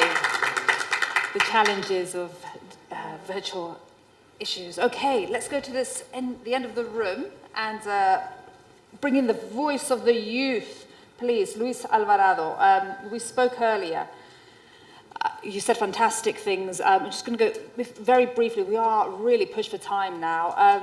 How do you see the future of political engagement to ensure that the voice of the young people remains strong? And what about people in the rural area? And we also heard there that young people haven't even recovered from that crisis, the financial crisis in 2008. Yeah, gracias, Maria. 3 very brief ideas. First of all, I find it a little, don't get me wrong, I find it a little funny. Ever since I've been here, I've been hearing how we need young people to save our societies. Young people are so important to saving our countries, our welfare systems, while as a fact, we know that in most of your countries, young people receive the smallest budgets. They are removed completely from political programs and political party programs in terms of priorities. They are completely removed from public space. So, that is a tension, right? Because I'm pretty sure in 95% of the countries here, I'm going to give you 5% of the doubt, young people in your countries do not know that you think they are important to save your countries. So, until we fix that tension of you saying you need young people to save the social construct that is your country, and them not knowing and them being completely removed from public life, from political priorities, from budgets, until you fix that tension, we're not going to be able to move forward. So if young people are really crucial to save your economies, your society, you need to tell them, and you need to bring them in, and your budgets need to reflect that, your political priorities and your political programs need to reflect that, and your ministerial portfolios need to reflect that. Only then, young people will start paying attention and co-design and co-work with you in making sure we save those societies. So that's number 1. Number 2, I don't think it's about the number of young people decreasing. If we look at numbers, 50% of the global population is under the age of 35. So young people are there. It's just a matter of where are they going? Yes, they are leaving, and we talked about this morning about you need to provide incentives for them to stay and certainty and plans for them to say, okay, the certainty, I have trust in my institutions for me to build a life in this country. But let me also make a small remark. Immigration and young people leaving is not necessarily a bad thing. It's a bad thing if you let them go forever, because young people leave, go to other countries, other economies, learn, see the world, become more international, become more tolerant, more open, and they acquire skills that maybe your countries cannot provide.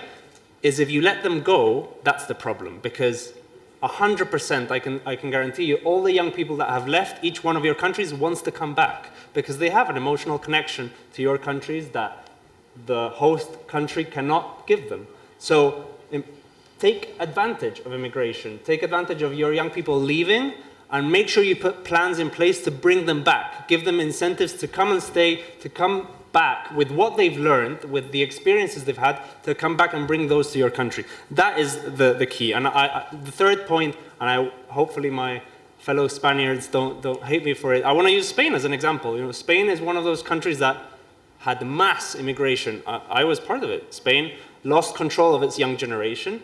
And it's also connected to the rural realities. Spain is a very rural country where a lot of the towns and a lot of the cities were on the face almost to disappear because young people were leaving. And I think Spain has started looking at this differently, and it's incredible to see how a lot of my fellow young people from my generation are starting to come back because Spain has started doing things differently. Rural areas and towns have started thinking creatively, what are the incentives that we can provide to young people today to bring them back with those experiences that they've acquired abroad? The concept of digital nomads has suddenly become super popular. During the pandemic, I live in London, but during the pandemic, we saw young people fleeing, escaping from big cities, looking for rural areas, looking for coastal areas, for quiet areas where they could work remotely. So I think Spain is really doing has been doing a lot of their homework on attracting back these generations to rural areas, making sure rural areas think creatively of how can they become attractive to this new generation of young people that have different types of families, different types of work, different types of lives in general, and how can we rethink rural areas as a way to attract these kind of generations. So I think those are the key ideas. It's not about saying what a big problem it is to lose all these young people. It's about changing the conversation and thinking creatively. The work is changing, families are changing, life in general is changing. So how can we repurpose our spaces, our communities, our cities to bring back those that have left, but also become attractive to other young people in other countries? Thank you. Thank you so much, Luis. Really, always so inspiring. We were speaking about this in the break, one of our panelists and I, about this missed opportunity. You can work from anywhere now, and people want oxygen and want to work in healthy places. Such an important opportunity. Thank you so much for that important voice for the youth. And you mentioned a point there that Dr. Marina Lazebna had made before about getting people to come back, that incentive, pay into your retirement fund, how to bring people back. But just very quickly, before I want to come back to you all, if we can keep our questions, our answers short. Just, your comment on what Luis said and how that works into an aging population.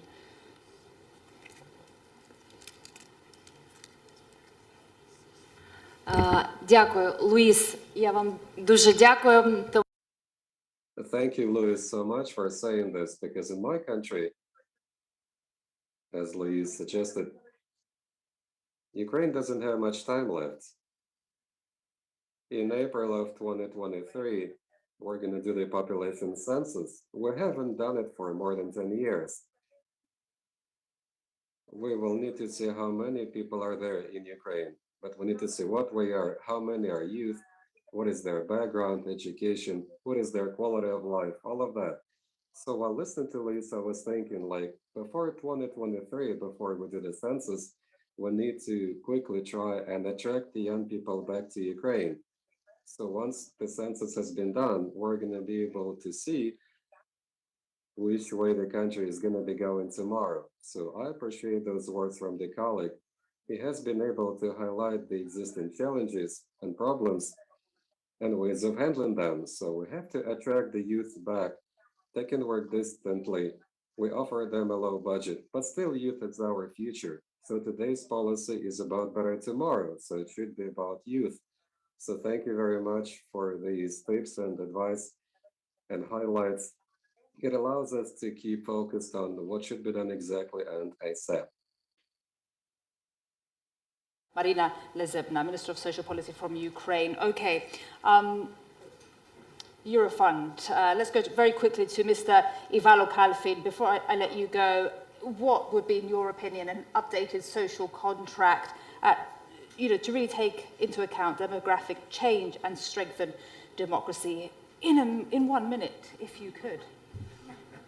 Oh, yes, I can. There are 3 points. First, invest in education and healthcare, in the quality of life of people. Second, fight inequalities, because inequalities create huge problems for the demography. And third, be proactive. whenever we see challenges related to digitalization, the climate change, challenges related with the current pandemic and the recovery, they need to be addressed proactively. And I very much want to congratulate UNFPA for the Agenda 2030. And again, if you need much more analysis and knowledge, you are very welcome to Eurofound to have it. Thank you. Fantastic, and thank you for your brevity. Thank you, thank you, thank you.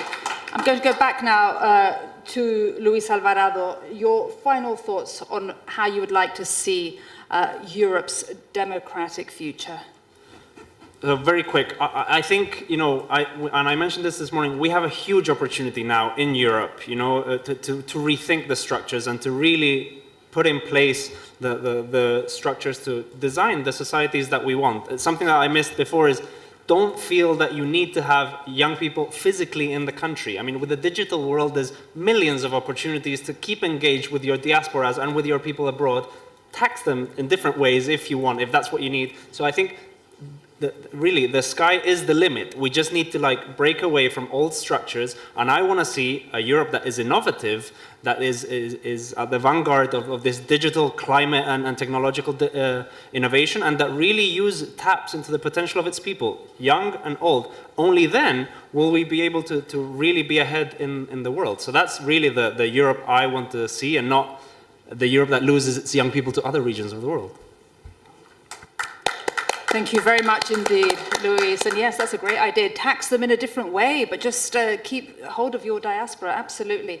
All right, the final words from this session now go to Dr. Natalia Kanem. You spoke before about just women being at the center of policy, otherwise society would be doomed to fail. So that brings in very much gender equality and reproductive rights. Can you speak more about this and how you see the world's democratic future?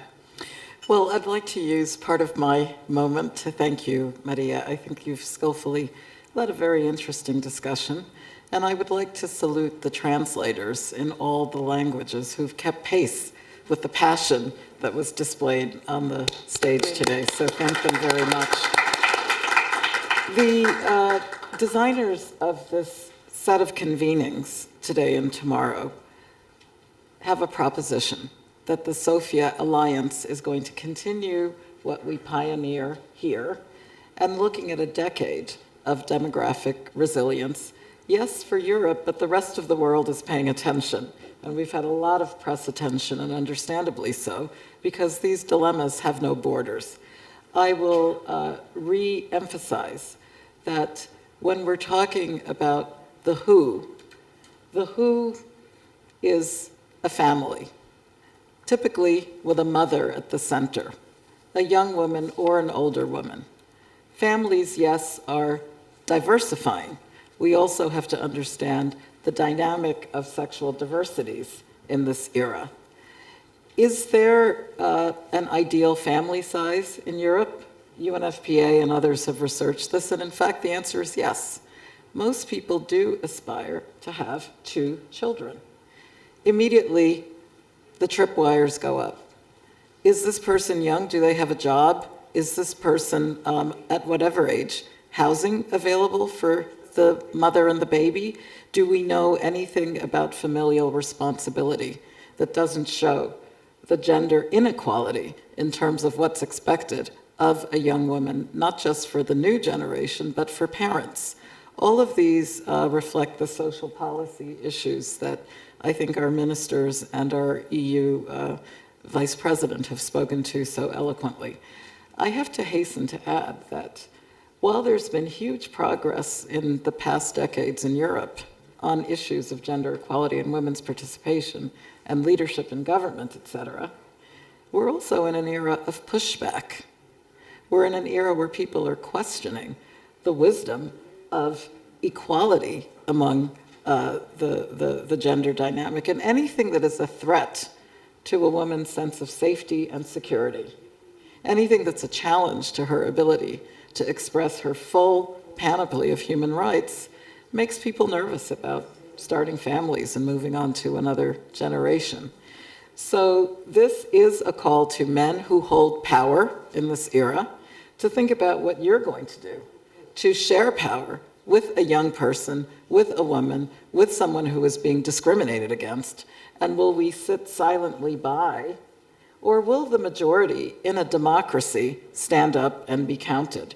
And I think that's how we should look at that interplay between democracy and demography, as an opportunity to chart a bright future for everyone, a sustainable green future that includes, yes, the woman, the girl, the man, people of all sexual diversities, older people, definitely we've spoken to, minorities, anyone who is being discriminated. In fact, all of us, the demos, everyone. Thank you so much.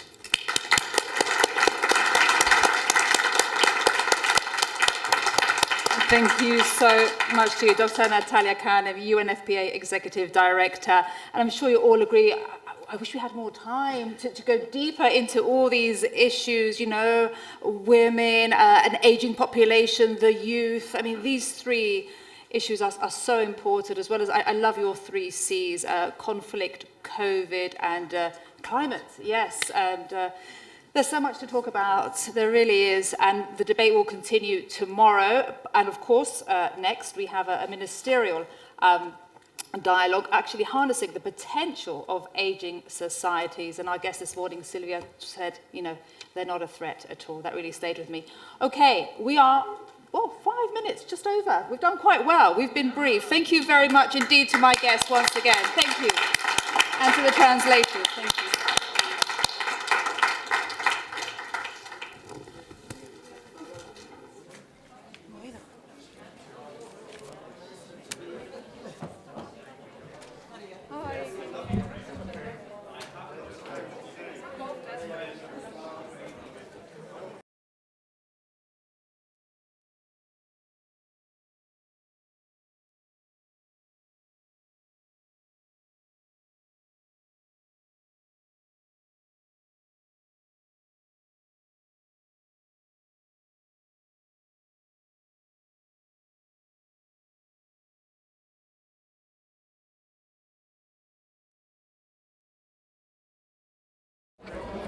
Ladies and gentlemen, a quick announcement.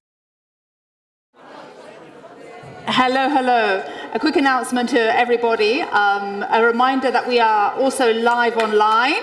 We are live online. You can tune in to our streaming website, and the link is being displayed on the screens now. Let's see the link. So the link should be on the screens now for our streaming website. Okay. Now, once you're inside the virtual space, you can watch the live sessions and chat with other participants. You can also check out the booths at our Expo space and even visit our virtual photo booth. Please be sure to use the hashtag DemRestSofia21 when posting to social media. And thanks once again to all of you, and especially the people, the hundreds of people online who aren't here today in Sofia. Thank you.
Што треба да се смени за да се ужива овде во староста? Прво, да се зголемат пензиите, да се намалат цените на лековите. Некои и без пари да се дават, оти пензиите се мали. Да се врати бесплатното возење на пензионерите и бесплатното банјско лекување. Do që të shkojmë do kthehemi tek financat. Aty do të vim. Do doja që të ishe një pensionist I cili nuk ka vështirësinë të paguar të faturave tona të jetës së përditshme, pa shqetësuar fëmijët e mi nesër pas nesër në këtë drejtim. Ფიქრობ, რომ ამ ქვეყანაში და საზოგადოებაში რთულად წარმომიდგენია ჩემი სიბერე, იმიტომ რომ ხანდაზმულ ადამიანებს დღესდღეობით არ აქვთ ფინანსური გარანტია იმის, რომ სამსახურის დატოვების შემდეგ თავისუფლად და მარტივად შეძლებენ ცხოვრებას. არ არის სივრცეები შექმნილი, სადაც ისინი ბედნიერად დროის გატარებას მოახერხებენ და ასევე არ არის სახელმწიფო სერვისები კარგად განვითარებული. U tom smislu čini mi se da nema dovoljno čak ni medijskog prostora o starijim ljudima I ako ga ima uglavnom I u negativnoj konotaciji, tako da je potrebno dosta edukovati trenutne I buduće generacije o tome. Ono što je potrebno promijeniti u Bosni I Hercegovini da bismo mogli uživati u starosti ovdje je obrazovni sistem, zdravstveni sistem, sigurnost u polju osiguranja prava svakog pojedinca, ostvarenje prava manjina I to je bilo to.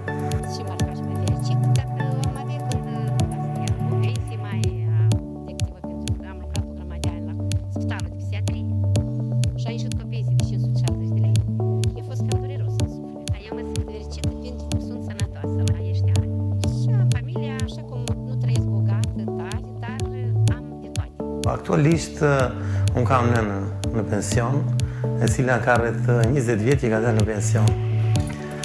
Do thoni ju është e kënaqur nga pensionin që merr. Aktualisht është shumë e kënaqur kur I merr ato pak lekë që merr.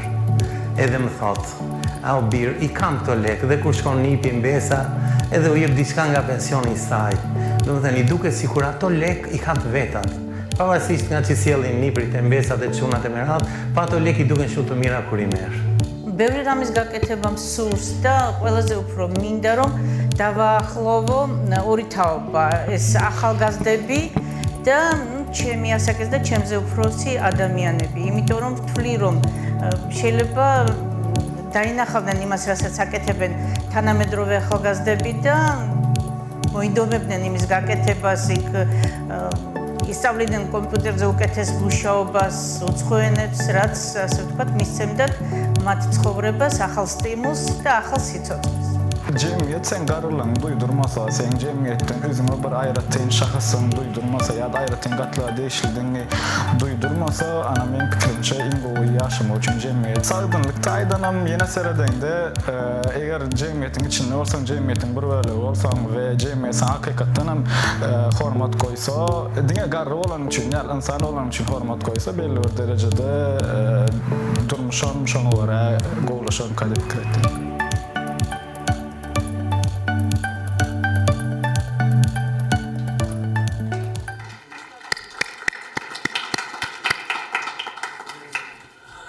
Excellencies, colleagues and friends, here in this room and also online, we have quite a big audience online. Welcome to the first dialogue of the conference, which is devoted, as you know, to harnessing the potential of aging societies. It's the very first dialogue of the conference, and it's a very good reason to put it first. Through the entire morning sessions, we had so many important references to the aging of societies, to the opportunities that might be linked to societal agencies. There are two unequal and unbalanced views of aging, and particularly population aging, and of policy approaches to it. The first and still prevailing approach and view is that aging is a problem. The second view is more recent, it's relatively young and less advanced. According to this view, the second view, population aging comprises both obstacles and opportunities. Dealing with problems of aging in labor market, in social security, in healthcare, in social care, has formed the central content of policy in demographically advanced countries. Ironically, however, the solutions for averting the old age crisis, if we were to quote the famous 1994 report of the World Bank, addressing this crisis have been sought outside of population aging, with the overarching idea of, quote, fighting the aging, unquote. One of the central mechanisms of demographic transition and population aging, increasing longevity, was not taken into account in these policy approaches. Not until the discovery of the longevity dividend.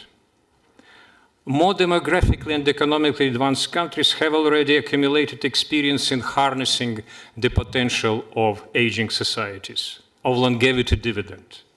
How adequate and valuable has been this experience? Is this experience transferable to the demographically younger countries in our region and beyond? Demographically younger countries in our region, and again beyond our region, do have some time to benefit from the low dependency ratios and to sustain their development. But how long can it last? And is there political will and national capacity in preparing younger countries for the future demographic transition? What exists in these countries? Which approaches to adjust to demographic changes and harness the population, the advantages of population aging, which can be transferred to other countries, including more developed countries? In answering these questions, one must take into consideration the pervasive challenges brought about by the COVID-19 pandemic, or as it's often referred to now, syndemic. We have asked our distinguished participants of this dialogue to look into the answers. My name is Alexander Sidorenko. I am Senior Advisor of the European Center for Social Welfare Policy and Research in Vienna, Austria, and I am honored to moderate this session together with my colleague, Jane Barrett, Secretary General of the International Federation on Aging, who join us from Toronto online, and I'm very pleased to invite Jane Barrett for her introductory comments. Jane, over to you. And thank you very much, Dr. Sidorenko. Good morning, good afternoon, and good evening, delegates and people that come to this very important high-level conference on the resilience of demography. I would just like to start by us all remembering that not too long ago, the world passed a very painful threshold, a threshold of over 5 million people who have lost their lives to COVID. I think it's very important to remind us also at this stage that probably about 3/4 of these deaths were amongst older people. At the time, the UN Secretary General said in his message, that this devastating milestone reminds us of the enormous toll on the lives of older persons, but most importantly, the resilience that they bring to the fabric of our society. It's a great honour to be with you today and to be moderating with friend and colleague Sasha Sidorenko. Let me just start by saying that we have a very ambitious program. There will be 4 parts to this program. The first part will be responses from policymakers to important questions, from their country to actually profile what is happening in the region. And this will be followed by short responses from discussants, and then we will come together and listen and talk about, what our viewers, what our audience is hearing and listening to, and the questions that they may bring to this session. And finally, we will wrap up with final messages from each of the speakers, both our policymakers and discussants. These will be your takeaway messages, but also perhaps the footprints to a future strategy in this region. So I thank you very much, Sasha, and I'll return the floor to you. Thank you. Thank you, Jane. It is my honor and pleasure now to introduce our distinguished speakers who are present here on the podium. And next to my right is Ms. Tamila Barkalaya, Deputy Minister of the Ministry of Internally Displaced Persons from Occupied Territories, Labor, Health and Social Affairs of Georgia. Welcome, Excellency. Next to Tamila Barkalaya is Ms. Brankica Jankovic, Commissioner for Protection of Equality in Serbia. Madam, you're most welcome. And last but definitely not least, Dr. Claudia Mahler, United Nations independent expert on the employment of all human rights by all the persons. You're most welcome. We have also several participants online. Among them, Her Excellency, Ms. Derya Yannick, Minister of Family and Social Services of Turkey, Professor Sarah Harper, Clore Professor of Gerontology at the University of Oxford, United Kingdom, Mr. Michael Farrugia, Minister for Senior Citizens and Active Aging in Malta, and Ms. Sejdefa Basic. She is Collective Impact Director of the Mosaic Foundation in Bosnia and Herzegovina.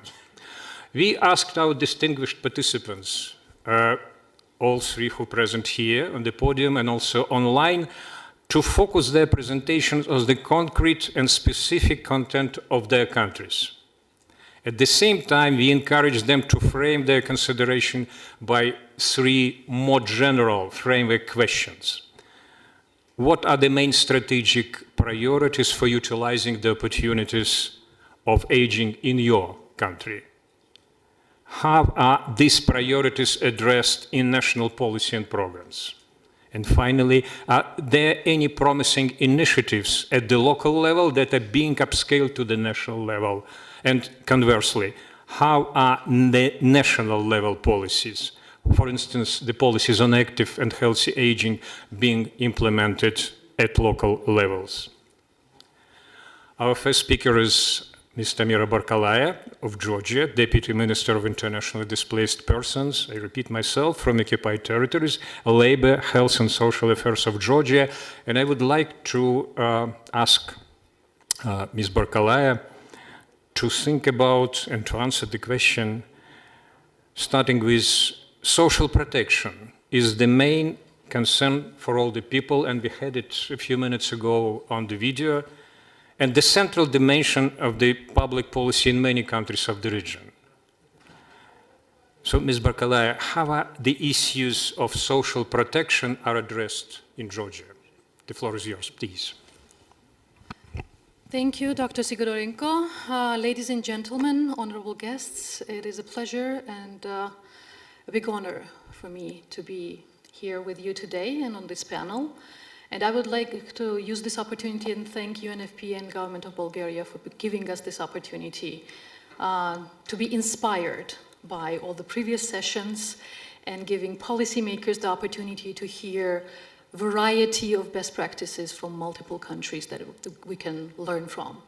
I would be happy to share with you some of the priorities that we have in terms of protection of elderly populations in Georgia. And as the question posed, protection or social protection remains on the top of the agenda when we talk about elderly populations and policies towards old age populations in Georgia. And while we fight and strive towards economic well-being and economic development, old age population remains in need of specific social protections. The way out that Georgia has found to ensure that there is access to improved social protections is the universal old age pension that has been introduced by the country in 2006.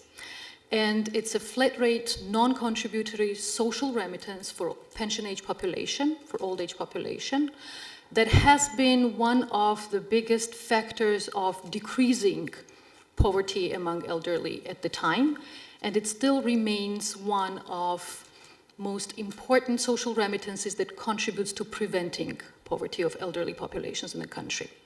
In fact, if we look at the international reports from World Bank and UNICEF, we will find that approximately 30 percentage points is the effect of the flat rate remittance or social pension that contributes to prevention of poverty. The last survey that has been done was as of 2017, and next year there will be a household welfare monitoring survey, and we think that given the reality of pandemic and given economic effect of the pandemic, the positive effect of the flat rate universal pension has in fact increased, and it really contributed a lot to ensuring that old age population have adequate, if not fully sufficient, social protection.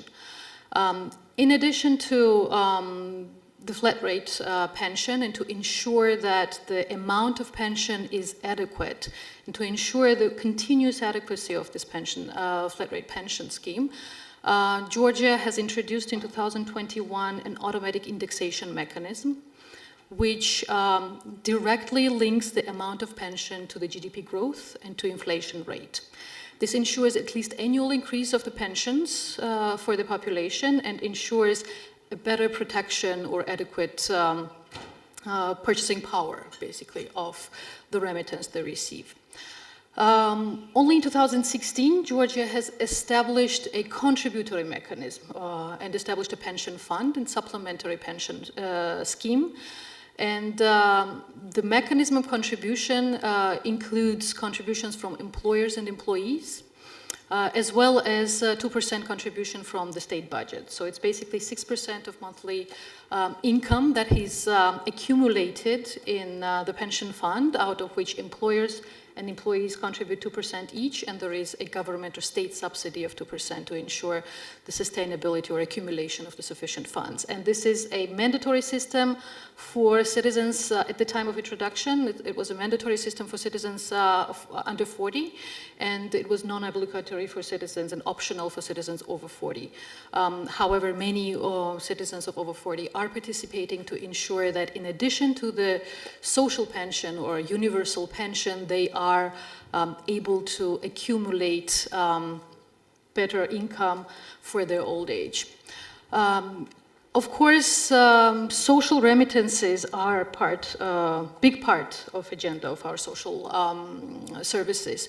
However, we are moving towards human rights approach to aging policies, and hence first time in Georgian history we'd say that the human rights strategy and action plan, which are now being elaborated in final stages of elaboration, they include aging policies, and there are specific objectives that are currently enshrined in the strategy as well as in the action plan.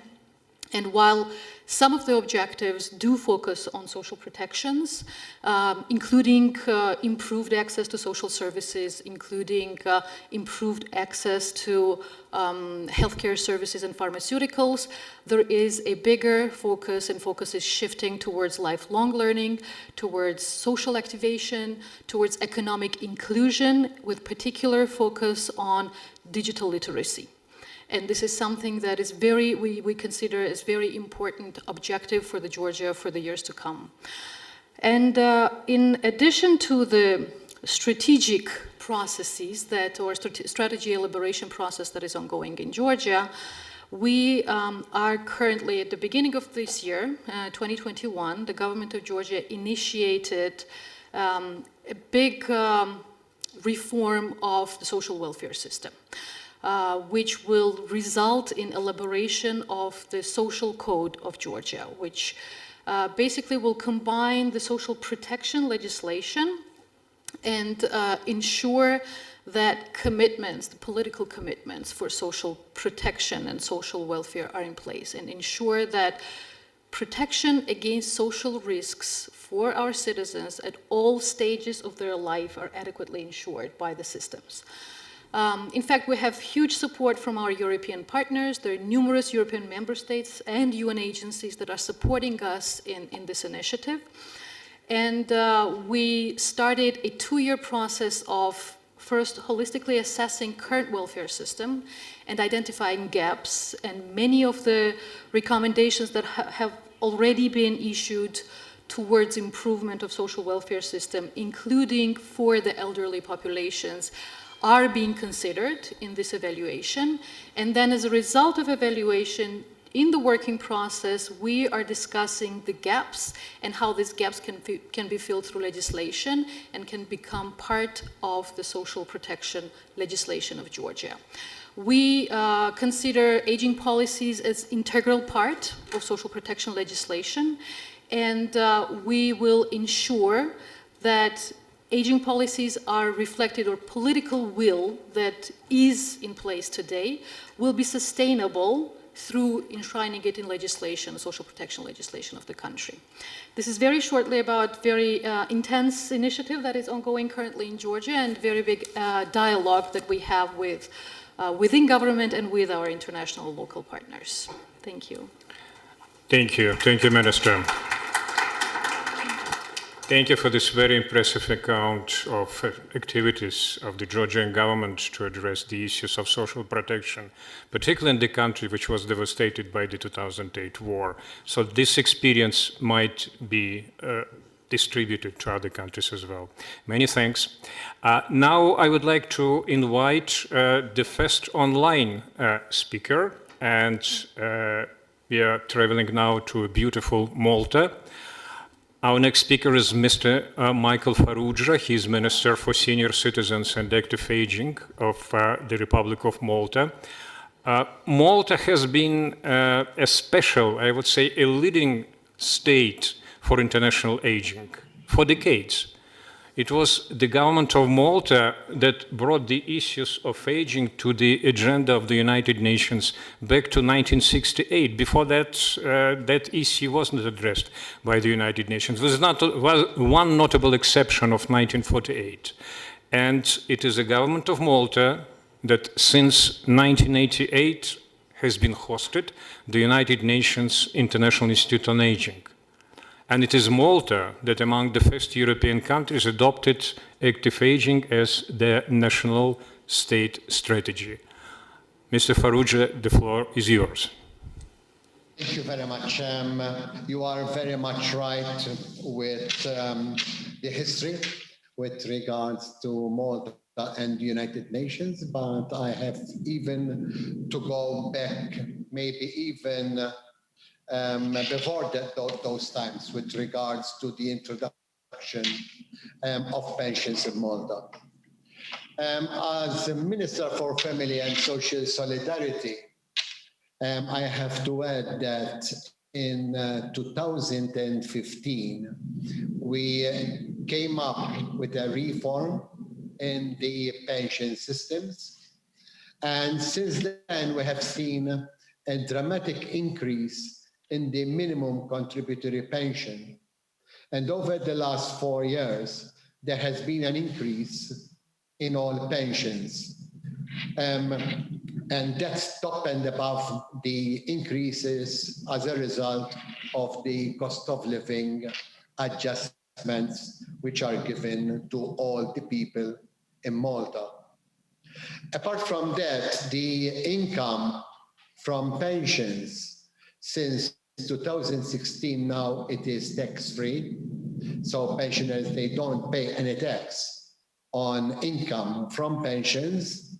And we have also seen a change in this pension reform, where persons who continue to work after the age of 61, and the most if you work up to 61 years of age, and you decide to retire because you have paid all your contributions by the age of 61, you can retire, get a pension, but you cannot work until retirement age.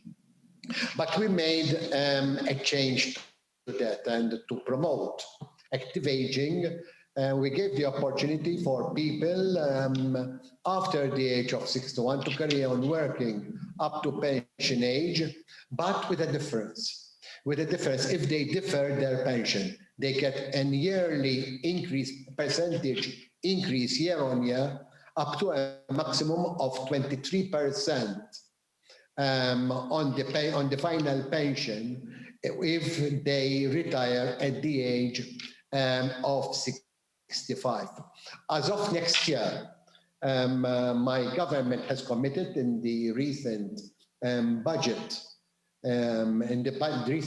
speech, that as of next year, apart from a tax-free pension, any income coming in from work, and starting as of next year, that will be the first 20%, another 20% the year after, and within a 5-year period, pensions will be tax-free, and pensioners who carry on working will they don't need to pay tax on any income coming from work. For the first time, I have to say that over the last 1 year, the Ministry for Senior Citizens and Active Aging has been put up on top of the agenda in our political system. And instead of the level of parliamentary secretary, it has been brought up and given more importance as a Ministry for Senior Citizens and Active Aging. Apart from that, I have to say that in the last decade, we gave a big importance and highly significance for aging policy in Malta. And this was, one can say that it has been witnessed with the launch and implementation of the National Strategic Policy for Active Aging, the National Dementia Strategy, and a regulatory body legally set up, which has provided for 3 distinct sets of social regulatory standards, namely the social regulatory standards for high dependency chronic care services for elderly persons, the social regulatory standards for residential services for senior citizens, and social regulatory standards for persons living with dementia in homes for senior citizens. And apart from this, I dare to say that we give free hospitalization for the public in general, and that includes obviously the senior citizens who are more prone for hospitalization, and also free medicines with regards, especially with regards to chronic illnesses, and over the last few years, free public transport. And as of October of 22, free public transport is scheduled to be provided for all citizens in our country. I think also I have to make a point that for the first time in the last couple of years, we have also appointed the first commissioner for elderly persons. Time is surely not on my side to provide a synopsis of the range of recommendations included in these national strategies and plans. But suffice to state, however, that in the past year, the ministry increased the number of lifelong learning sessions in our active aging centers in the community.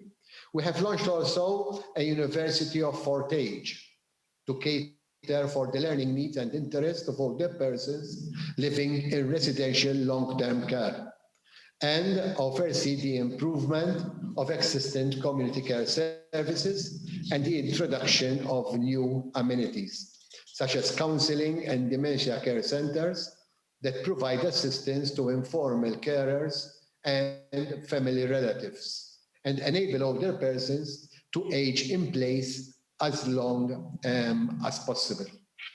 We have introduced a number of schemes.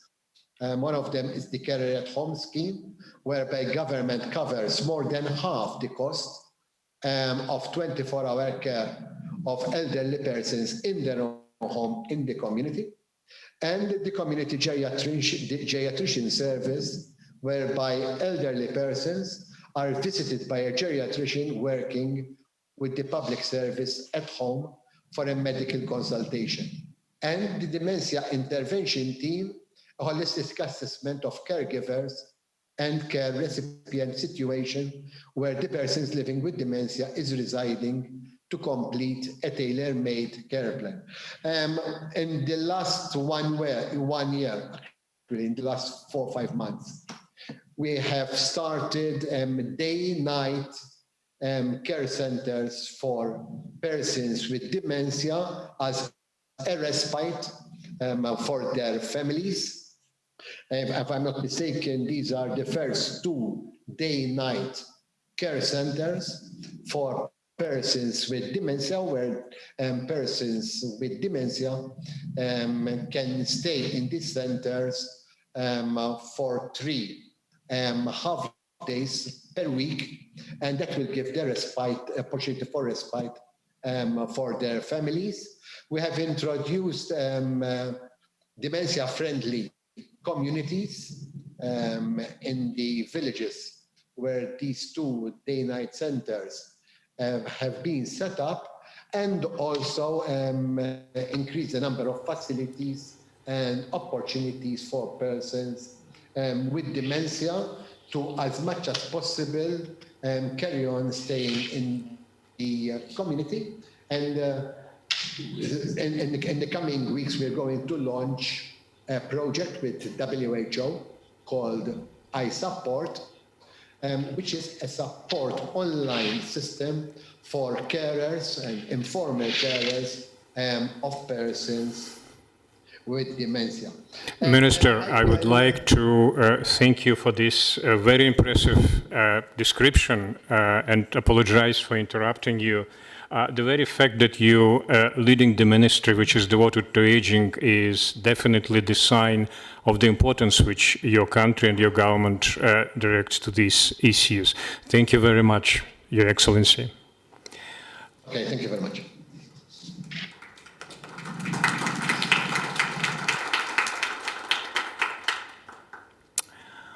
We now returning to the room, to the conference room, and I'm very pleased to introduce Her Excellency Ms. Brankica Jankovic, who is Commissioner for Equality in Serbia.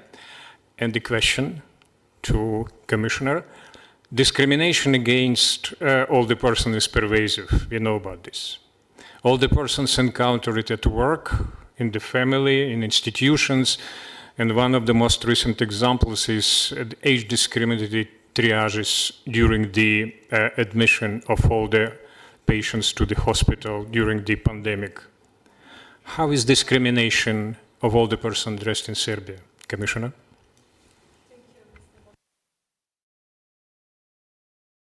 Sir, once again, sir. Okay, now it's ready. So. Yeah. Thank you, Mr. Moderator. And first of all, let me congratulate to the organizers for a very well organized conference. And I think today we discuss about the essential issue for all of us, for all society, all countries, all generations. And as a Central National Level Human Rights Institution for Promotion Equality and protection against the discrimination, we submitted the first special report on discrimination of senior citizens for the National Parliament in the Republic of Serbia in May this year. In this report, we presented in detail the current situation and the challenges in achieving equality of senior citizens as a population that is not homogeneous, of course. We know that recognizing the different needs of older women, poor people, people with disability, people who live in rural, remote area, etc.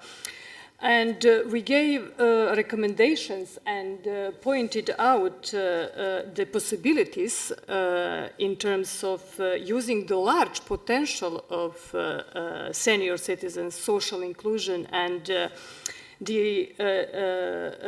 using the large potential of senior citizens, social inclusion and experience. And I would like to emphasize the importance of including the older persons in the creation and implementation of innovative measures in primarily and in social and health care. The current COVID-19 situation and pandemic has especially highlighted the importance of involving older people in dealing with crisis situation to provide everyone with the necessary support.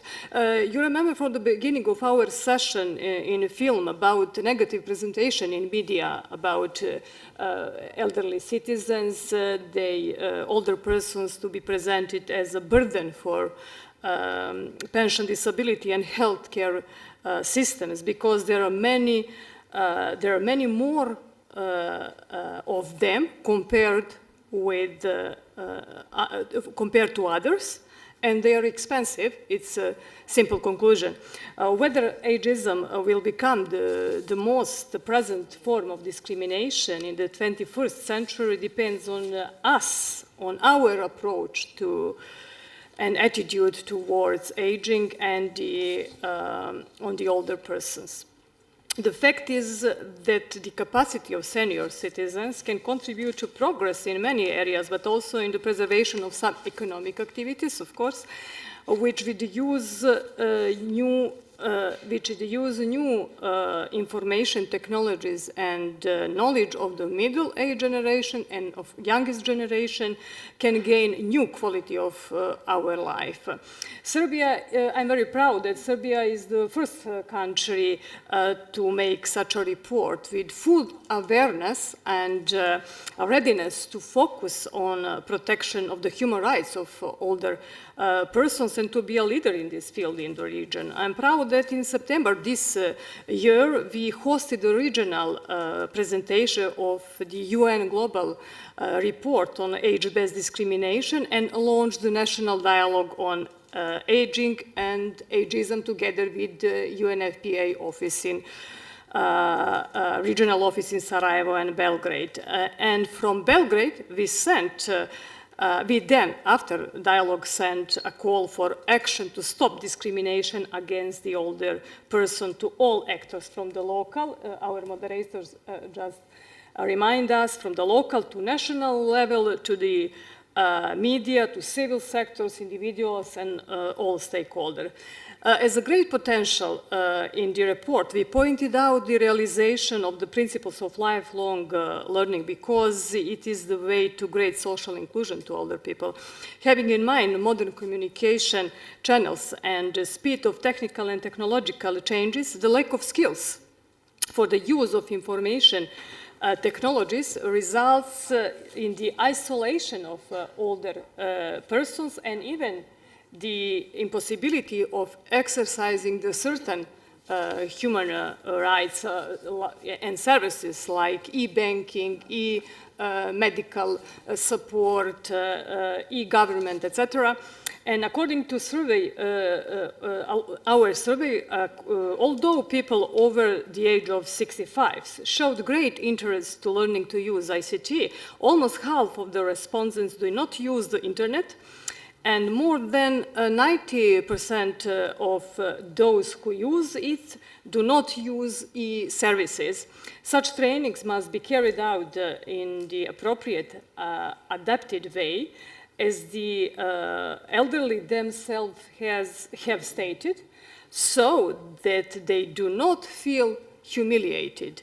If they do not immediately understand how to use modern technology. Of course, the finger of 10 years boys and a gentleman older than, for example, 75, do not have the same speed and cannot type equally on a mobile phone. Be aware of that. And on this issue, there is good synergy of the civil sector with public institutions and state representatives.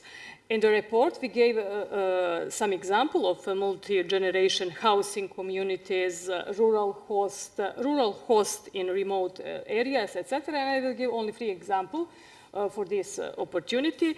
In our famous cultural center, Maidan, the older person are engaged in providing free trainings to young people in the field of art, cultural and recreational programs.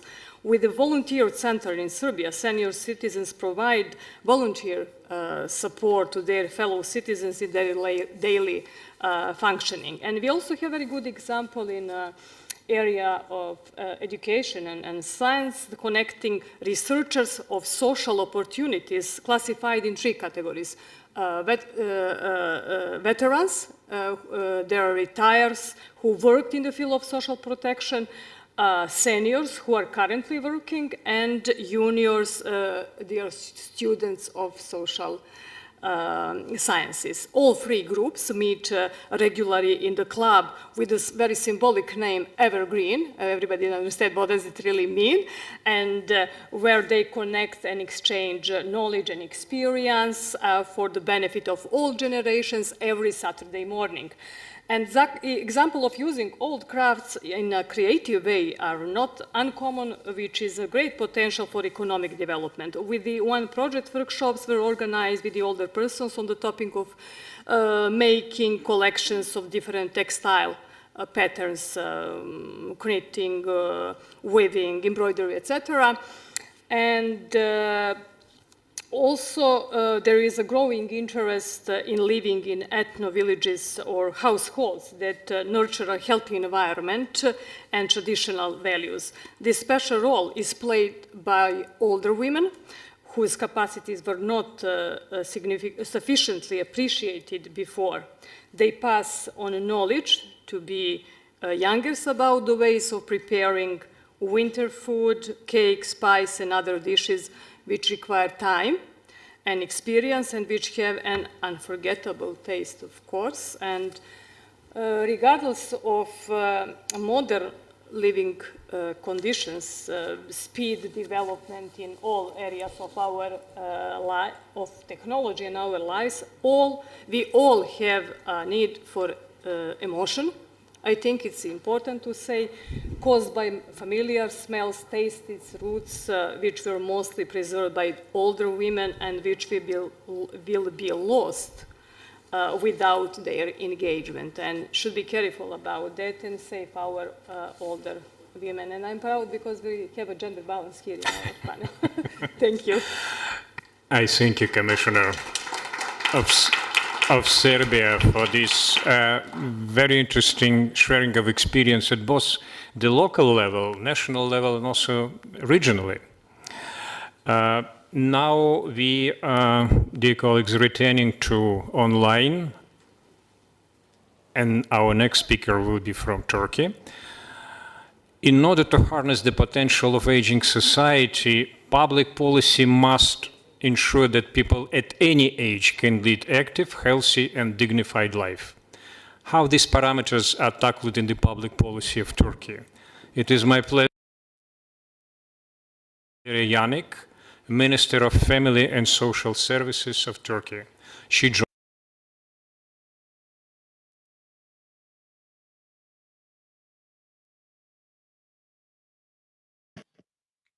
Distinguished ministers, distinguished participants, I would like to greet each and every one of you with respect. I actually followed the speeches with interest, and I would like to thank you for your sharing. As you all know, one of the most important aspects that the world comes across to is actually the demographic change and its effect on our lives. And I'm really glad to be together with you in this program where we're tackling this important issue. The changing structure of the population and the rapid transformation of our era is actually forcing us to create new policies with new headlines and develop new service models. Our historical ties with Europe and our historical partnership is actually leading us to think together and work together in many aspects. Distinguished participants, one of the main points of the session is actually the actions that we're going to take on aging. On this point, I would like to share some OECD data pertaining to our country.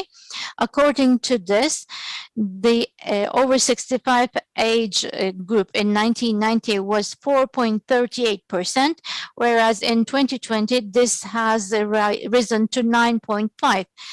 And actually, when we take into consideration the population increase over the last 3 decades, in 2030, the aging population in Turkey is going to be around 13%. And despite this rapid increase, 22.8% of our population is a young population.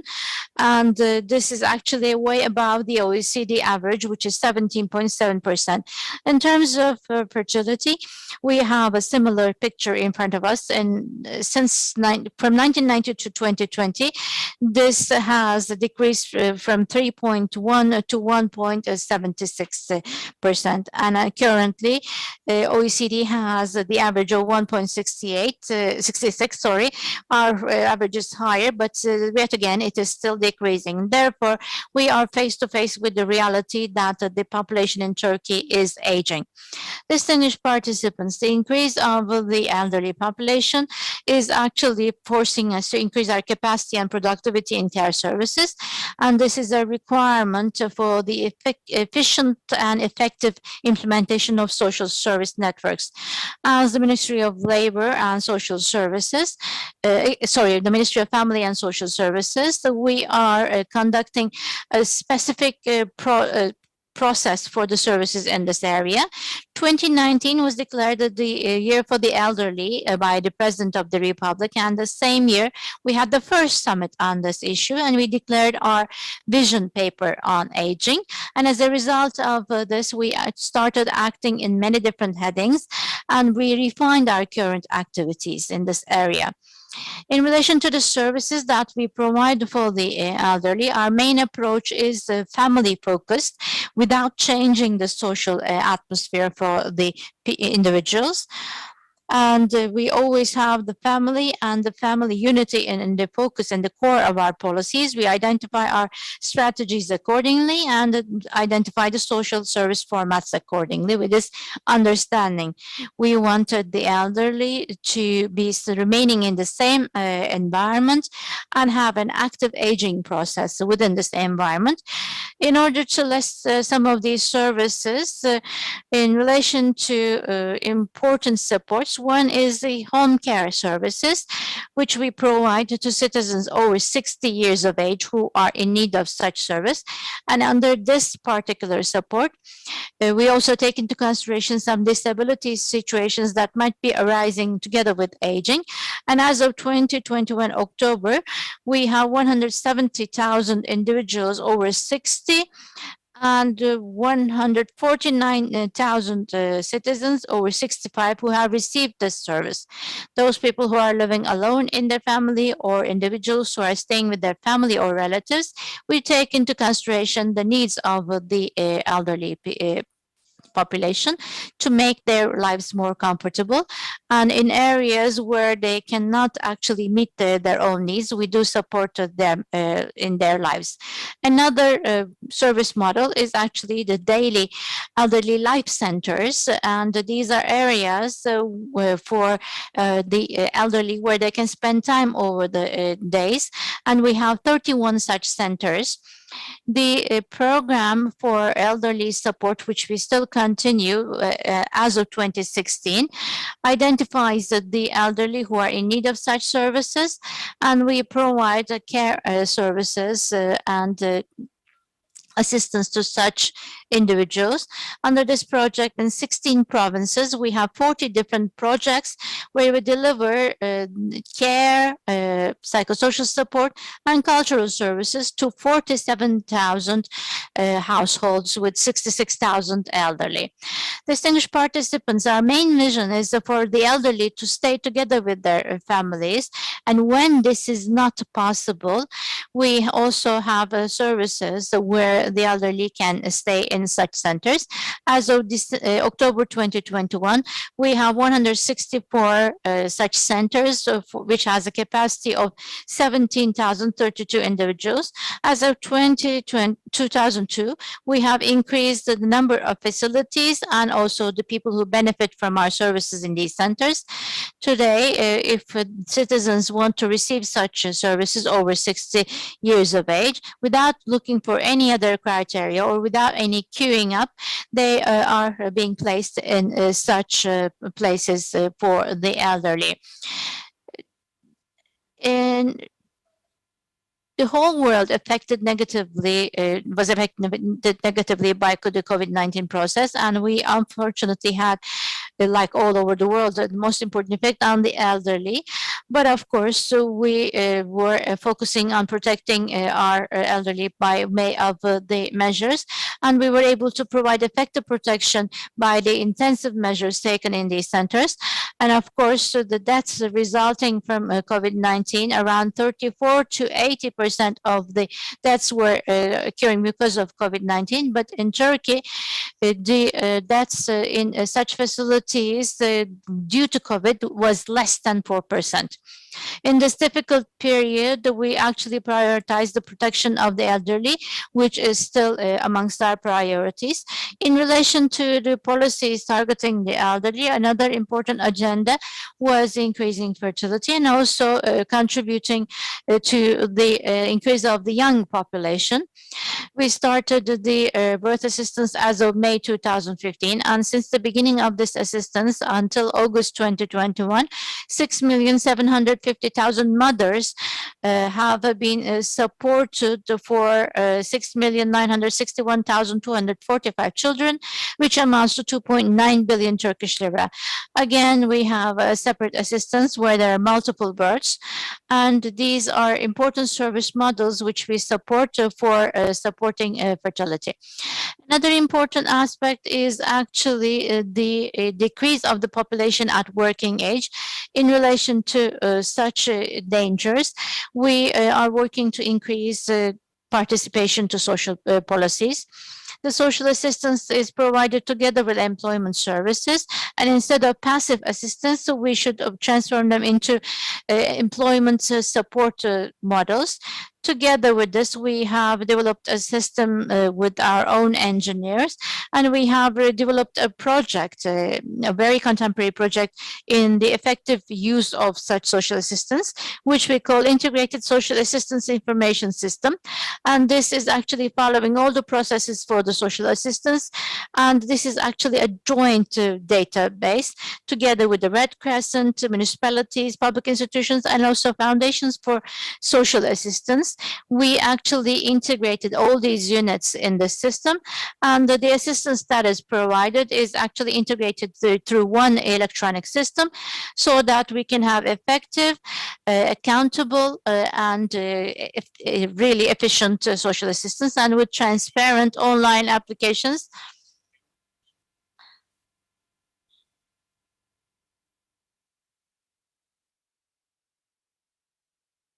Yeah, one of the youngest among all the countries of Europe has advanced on so many directions.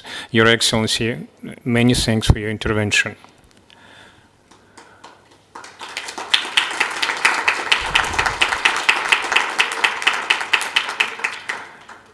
Dear colleagues, we now turning to discussants, another group of distinguished experts who joined our first dialogue. And in this second round of our session, we explore principally the same questions. And the first speaker is Ms. Saidefa Basic. She is the Collective Impact Director of the Mosaic Foundation from Bosnia and Herzegovina.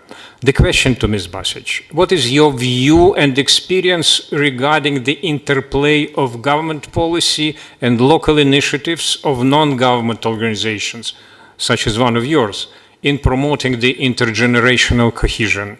Ms. Basic, the floor is yours. Thank you very much for inviting me to attend this very important conference. I would like to greet all the participants online and offline. Greetings from Bosnia and Herzegovina, from Sarajevo. So yeah, Sasha, well, as you know very well, the story about the Center for Healthy Aging, the initiative that I'm going to shortly present you today started some 10 years ago. And it wasn't the initiative that was coming as a result of some strategy or policy or something like that of the Bosnian government. It was the initiative that started as something from like a social innovation idea, I would say, from the local organization, together with the Institute of Public Health Federation Bosnia and Herzegovina.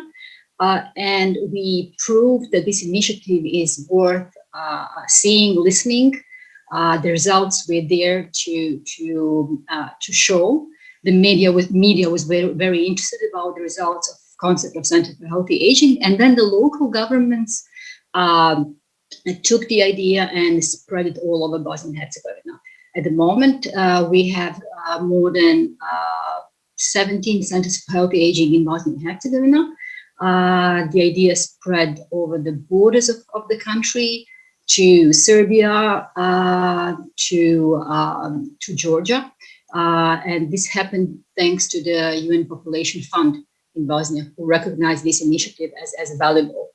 I'm not talking about a space shuttle initiative, something like Mission Impossible. I'm talking about simple initiative that were supposed to happen probably years before that, that all the people in Bosnia were waiting for, because all of our statistics and researches showed us that people in Bosnia are very lonely, and this loneliness leads to depression.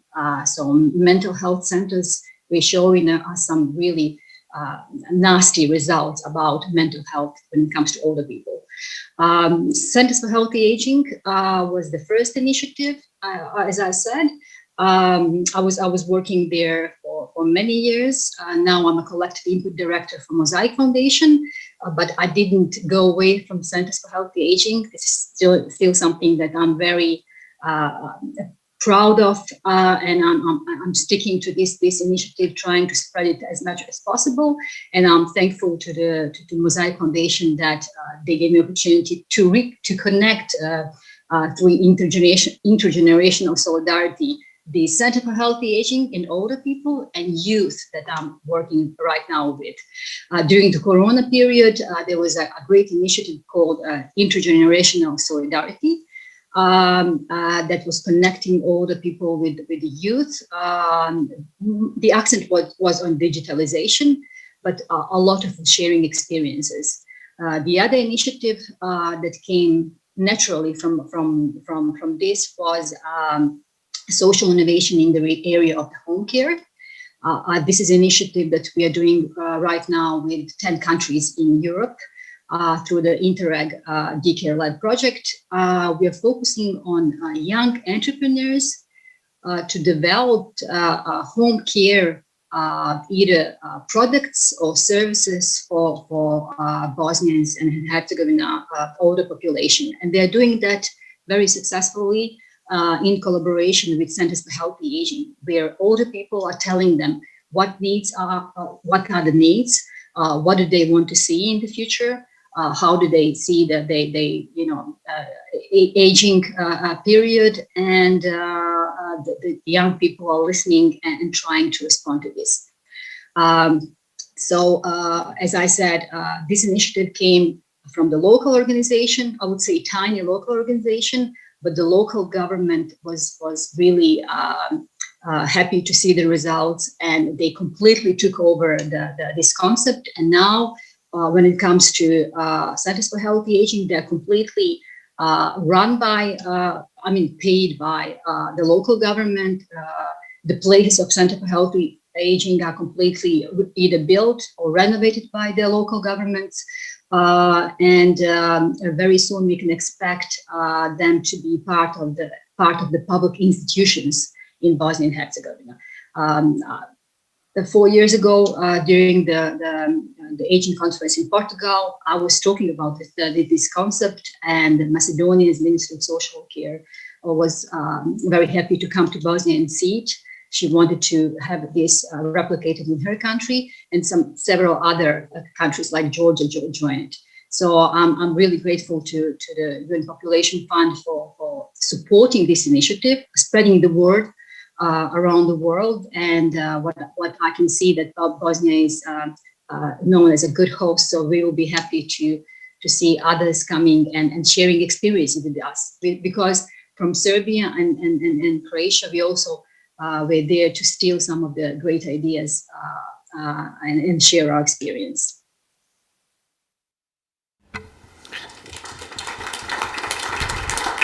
Thank you. Thank you very much, Ms. Basic. And also many thanks for keeping the timing. That's admirable.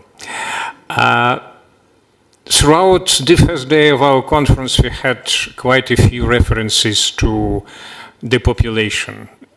Diminishing labor force in many demographically advanced countries may potentially lead to the demographic deficit, impacting the development of these countries. Which approaches and measures are available and have already been tried to prevent and overcome demographic deficit? I am pleased to invite Professor Sarah Harper of Oxford to address this question. Professor Harper, the floor is yours. Thank you very much, both for inviting me to this exciting dialogue and asking me to comment on the demographic deficit argument.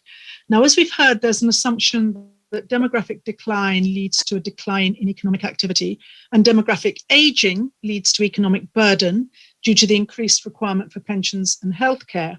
And this is generally viewed as negative for both nations and regions. But the so-called demographic deficit is still a contested concept, and indeed recent economic analysis suggests that only a substantial fraction of the projected slowdown in growth and productivity in Europe will be due to the demographic deficit. And in addition, as we've heard, it's very important to distinguish between national and local effects. For while countries may be able to introduce policies at the national level which ameliorate the effects of population change, there are still going to be local and regional challenges which will need to be addressed. We heard that demographic decline, induced in part by population aging, may leave rural and peripheral areas particularly vulnerable. But we also know that this may be compensated for in some areas by immigration of older adults who've retired and bring with them higher levels of health and consumption. And in addition, as the pandemic has revealed, across Europe to varying degrees, we are seeing a growth in home and teleworking, which is encouraging the return of younger people to our rural and peripheral areas. But when we look at policies, I think in particular, there are some key areas that need to be addressed. First of all, we have to recognise the importance of promoting health across the life course to enable a healthier older population, and this will increase the productivity of these populations and the wider contribution of older adults to the economy and our societies, including, importantly, the care economy. We also have to recognise that in most European countries, new cohorts of highly educated, skilled, and increasingly healthier older adults are remaining in economic activity, and they're producing, consuming, and paying taxes. And at the macro level, we know that the need to save more for a longer retirement, plus the change in the age characteristic of each subsequent generation, which I just mentioned, has the potential to raise the asset income of a nation. I think we must also remember that population aging is not occurring in a vacuum. Technological drivers are transforming the world of work, requiring enhanced human capital across the life course, and thus an adaptable workforce. And so another policy is the need for education and skills updating, continuing across the life course. And again, we're going to need a holistic approach here, as governments are going to have to decide what is an appropriate balance between investing in early education and in adult and lifelong training schemes. However, as we've heard, older adults face physical and attitudinal barriers in the workplace, And these barriers will have an increasingly negative impact on both older people and national economies unless they're addressed. As so many speakers have emphasised, we need a human rights approach, both in our workplaces and in developing new ideas about long-term care. For example, care for older adults needs to be empowering as well as supportive. And there's also an important institutional and individual level to this. In particular, we have to understand the capacity of both individuals and households to make the relevant adjustments to their savings behaviour, to their labour productivity, family and intergenerational transfers, and investment in their own human capital. And also around the capacity of our current European institutions to make the relevant adjustments to enable people to do this. And finally, I think we're all agreed that we need to reframe the policies in an age-inclusive manner, and we need to empower the wider community through intergenerational programmes.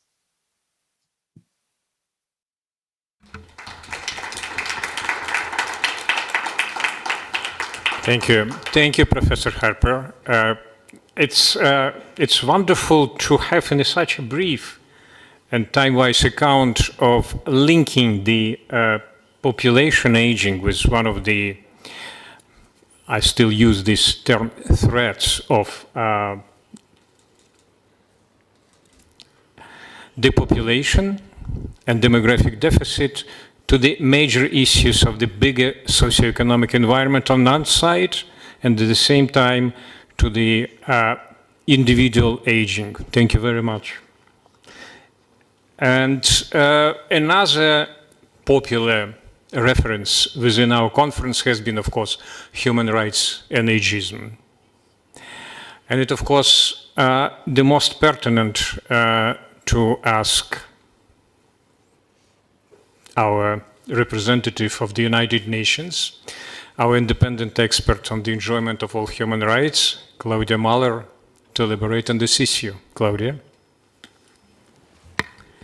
Thank you so much also for the nice introduction, and I'm really happy to be here in this important conference, and from my perspective it is also really timely, and I'm very grateful that UNFPA and Bulgaria invited me also to join you here on this important issue, because from my perspective some positive engagement is also very needed. We already spoke about to change the narrative. But it's not only the narrative to change from disaster to opportunity. From my perspective, it is also to change the narrative to human rights holders. Older persons are very often just seen as beneficiaries, not as human rights holders. And I think this is one thing we need to change. Another thing we just heard is ageism and age discrimination are the main causes for human rights violations. And I would also like to share with you some good examples on policies. We already heard very good examples, and I'm very happy that also Georgia is here with us in Serbia. Georgia changed their policy because my predecessor has been in the country and raised a couple of issues, so this helped also at the national level. So I'm very happy to be here with you, and also heard that older persons are now included in the national policy on human rights. So we already heard that very often we come across language which is already ageist. For example, older persons are a burden for society. This is ageist. It already implements and implicitly says that older persons are not valued. They are just a burden. So their contributions to the society are not seen. From my perspective, we really need to change this right now, and we have heard through the COVID crisis that older persons have been impacted mostly, and it was disastrous for them. Jane already mentioned how many older persons died in the COVID crisis. So this was a point of opportunity for all of us. It raised awareness to older persons' human rights which were violated. Now we have the time and the means to change this narrative. We already also heard that many topics where older persons are left behind. During this course of discussions, we heard about climate change, we heard about lifelong learning, social security, the digital world, living in cities or in rural areas. These are all policy areas where very often older persons are overlooked. They are not asked, what what is needed from your perspective. So from my view, as the UN independent expert on the enjoyment of all human rights, we need to increase the participation of older persons. They are the experts. They know what they need. They know what kind of focal points are needed for them to get included in society. So don't leave them behind. Increase their awareness that older persons do contribute to the society. Another thing which was also very visible when I asked for contributions to my current report on ageism and age discrimination, I asked the states to contribute. Many of them just said, we are starting right now. We are missing the data, but we will increase our data on age and bring back this to our new initiatives. For example, national strategies on aging, national strategies on the rights of human rights, which include older persons. But it was more or less a starting point during the COVID crisis, and I really hope that also the decade on healthy aging will increase the measures on the national level. So from my perspective, I'm really happy to be here with you today and get started more conversations. We need to join our forces to bring older persons in the discussions, make them visible, hear what they really want. And I will leave it here and bring you some good examples. For example, what I said before, it started with the MIPA review. Many countries focus right now on the review because they are due next year. There will be the conference in Italy where we come together and see what happened during the last decade. Another thing which also raised more awareness were the SDGs. But do we find older persons really in the national SDG strategies? Are they visible in the indicators? From my perspective, not as much as they could be. So maybe you can all check your national indicators if older persons are included there and report back to the United Nations what kind of measures will be in place for them. Another thing which I also came across is that, for example, in your report on Serbia, you said many older persons are not aware what is age discrimination, because very often it's overlooked. So this is also something, how do we bring the information to the population, to the older persons? So these are already very good examples how you can increase the human rights-based approach, let older persons participate, take their ideas into account and bring the measures to the national level and include indicators to measure what really happened. Thank you, and I'll leave it here. Thank you. Thank you. Thank you, Ms. Mahler, for so nicely putting together the issues which have really the general denominator of human rights. We now turn into the third round of our conversation, and that would be the next stage of the dialogue, for which I would like to invite Jane Barrett to lead it. Jane, the floor is yours. Look, thank you very much, Sasha. And in this third round, you know, we're really reading out and thinking about some of the most prominent comments.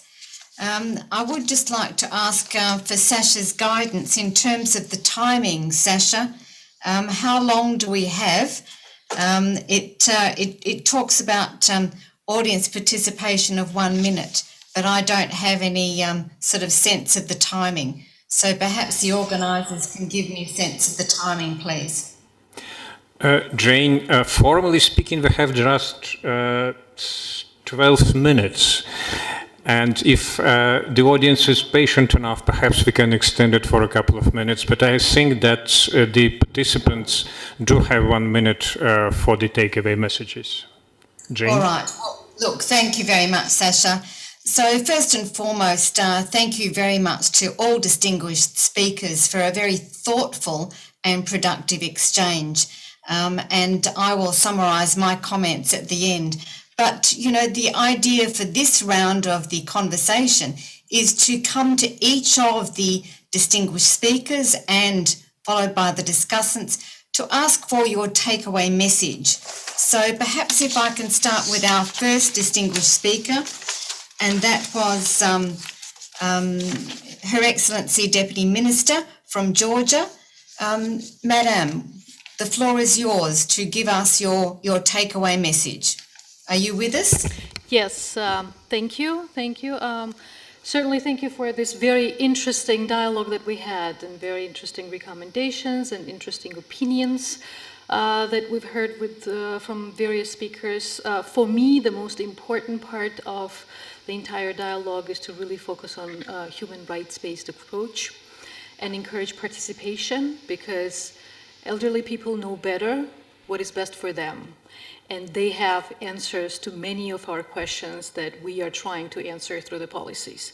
So I think participation and participation of at local levels as well as national level in the policy elaboration is very important. And we certainly do strive to include their voices into our policies. And this is something that we will be practicing in Georgia to ensure that our policy making is participatory. Thank you.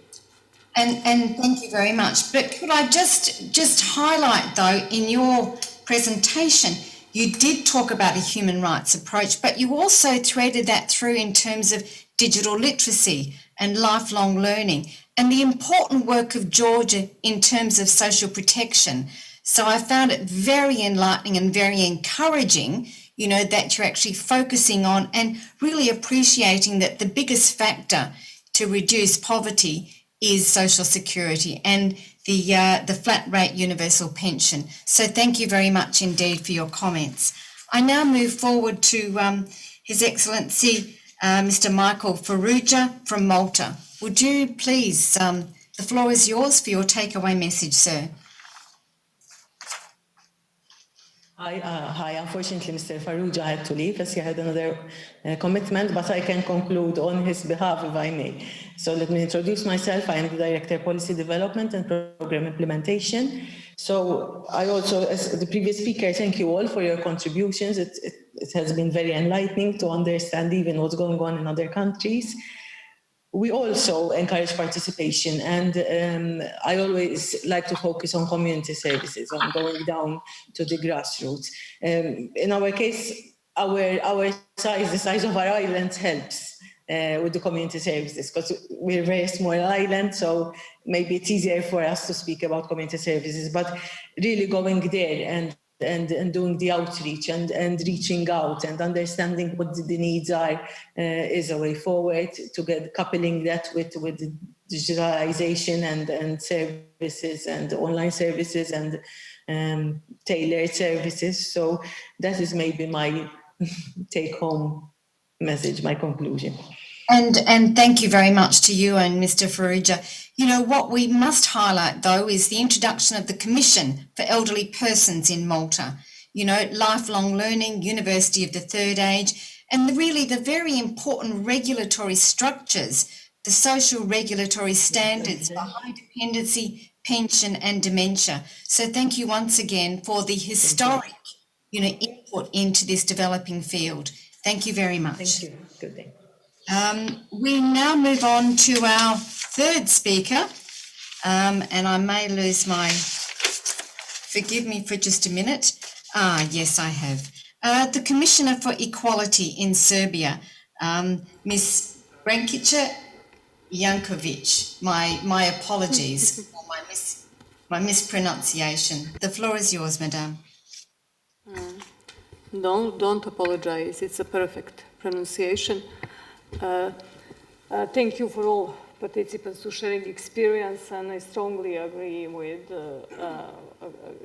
here presented Mrs. Tamilia and of course Claudia, especially about human rights approach and to stay gender sensitive. But for the final words, because we are talking about harnessing to the potential of aging society, I think that my country, Serbia, as in many other countries, especially neighboring countries, as a society, we have a great advantage and potential in accordance with our cultural identity and good tradition in the past, which include respect for the older persons and relation of solidarity and understanding. If we preserve and improve such a relation in the years is coming. Intergenerational understanding, cooperation and solidarity with the creation of institutional but also informal ways to transfer to use knowledge and experience between generations brings immeasurable benefits to all. I think that all technological progress can be worthless for the future without the emotions caused by the home hearthstone. It's my favorite word, tastes and smell of the home region. And the final sentence is, in the end, let's not forget that only together, united, around the same goal can we achieve a healthy environment for all generations, as my favorite cultural anthropologist Margaret Mead would say, connection between generations are essential for mental health and stability of all nations. And thank you very much. And they're timely comments in the context of the WHO report on ageism, where we know from that report that effective evidence-based interventions is about intergenerations. We're going to move past the Minister for Family and Social Services from Turkey because she has had to leave. But I just wanted to remind us that one of the phrases that she used was, we are in the midst of a rapid transformation of our era. And I think that's very timely. So we have 3 more speakers to come forward to give their takeaway messages. The first is Ms. Sejdifa, my apologies, Bashik, from Mosaic. The floor is yours, Madame. Thank you. So as a final word, I'm going to maybe underline the importance of intergenerational cohesion, the enormous potential that we have when it comes to older population in our region.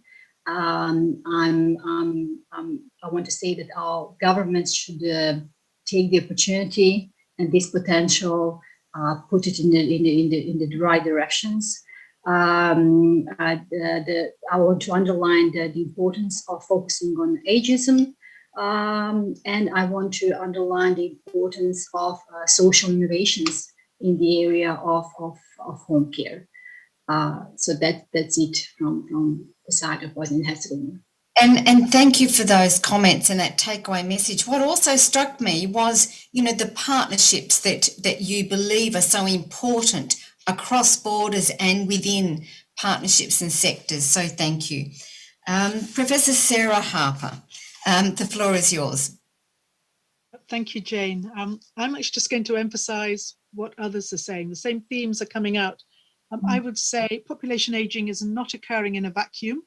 So many other drivers are transforming our world. So technology, environmental change, social change. So we need to understand it like that. We must remember that population aging impacts at various levels, at the individual, community, national, and that's why we need integrated approaches. And finally, as everyone has said, we must tackle ageism, because only then will it be possible to reframe the policies in an age-inclusive manner. And I think this means tackling age segregation. We are segregated in work, in families, in communities. So I would say intergenerational programs at all levels are very important. And Sarah, you're always that academic that challenges the status quo. And I think that's why, your voice and the voices of others here today coming together and challenging what we know is so vitally important for this region of the world, but beyond. And it is my great pleasure to give the final floor to Ms. Claudia Mailer. Claudia? Thank you, Jane. I think my takeaway is that we also need to cut the silos. You know, it's not only about older persons or aging, we also need to integrate the aging issues into women's discussion, into discussion of disabilities, and also on different other venues if we are coming across this. Don't leave older persons behind, don't forget them, raise awareness. Last thing I also want to raise here is there seem to be many good examples and many policies which should be mentioned in the United Nations discussion on the open-ended working group on aging. And I would like to encourage all governments which are listening and which are here and all civil society to come to the United Nations and contribute to the open-ended working group and also to my next calls of contribution. Because as all said, we need to join our forces to achieve this goal. Thank you. And thank you very much, Claudia. I just want to touch base on, those words of cutting silos. And I do believe that civil society needs to be doing that. We need to be reaching across to other members of civil society as well as to government, non-government, academic, so that we have we work towards a common agenda together. So thank you. It's been my great pleasure to moderate this session with my colleague, Sasha Sidorenko, and I return the floor to you, sir. Thank you. Thank you, Jane. And we still have just 2 minutes to conclude this session, a little behind the schedule. So, Jane, if there is anything you would like to add in the conclusion, 1 minute is yours. Just to say that this important session must be seen at the backdrop of the UN Decade of Healthy Aging. What we've been talking about here is how do we create the environment that enables older people to do what they have reason to value. And so, the 4 action areas of long-term care, age-friendly environments, ageism, primary integrated care, intersecting with the 4 enablers, including voice, leadership, capacity, and data and research. So thank you very much, Sasha. I return the floor to you. Thank you, Jane. What is left to me is just, of course, to thank first and foremost our distinguished panelists who took their time and demonstrated the dedication to the issues which have been addressed by our first dialogue, which is devoted to harnessing the opportunities of aging societies. I would like also to thank all the participants here in the room and also online who made this event a part of their day. Confidently busy day. And the last but not least, of course, I would like to thank all the colleagues with whom I had the privilege to work in preparing this dialogue, which was carefully and thoughtfully led by the expert of the UNFPA, Mr. Youngstra. Thank you for your attention. Good night and good luck.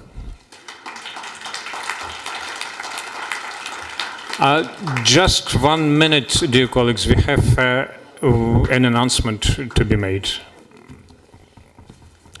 Thank you, Sasha. No, don't need to move.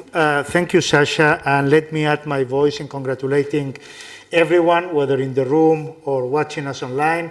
I'd like to share with you that a moment ago we had over 300 participants online, connected online. So it's not only this room. There is a huge audience out there.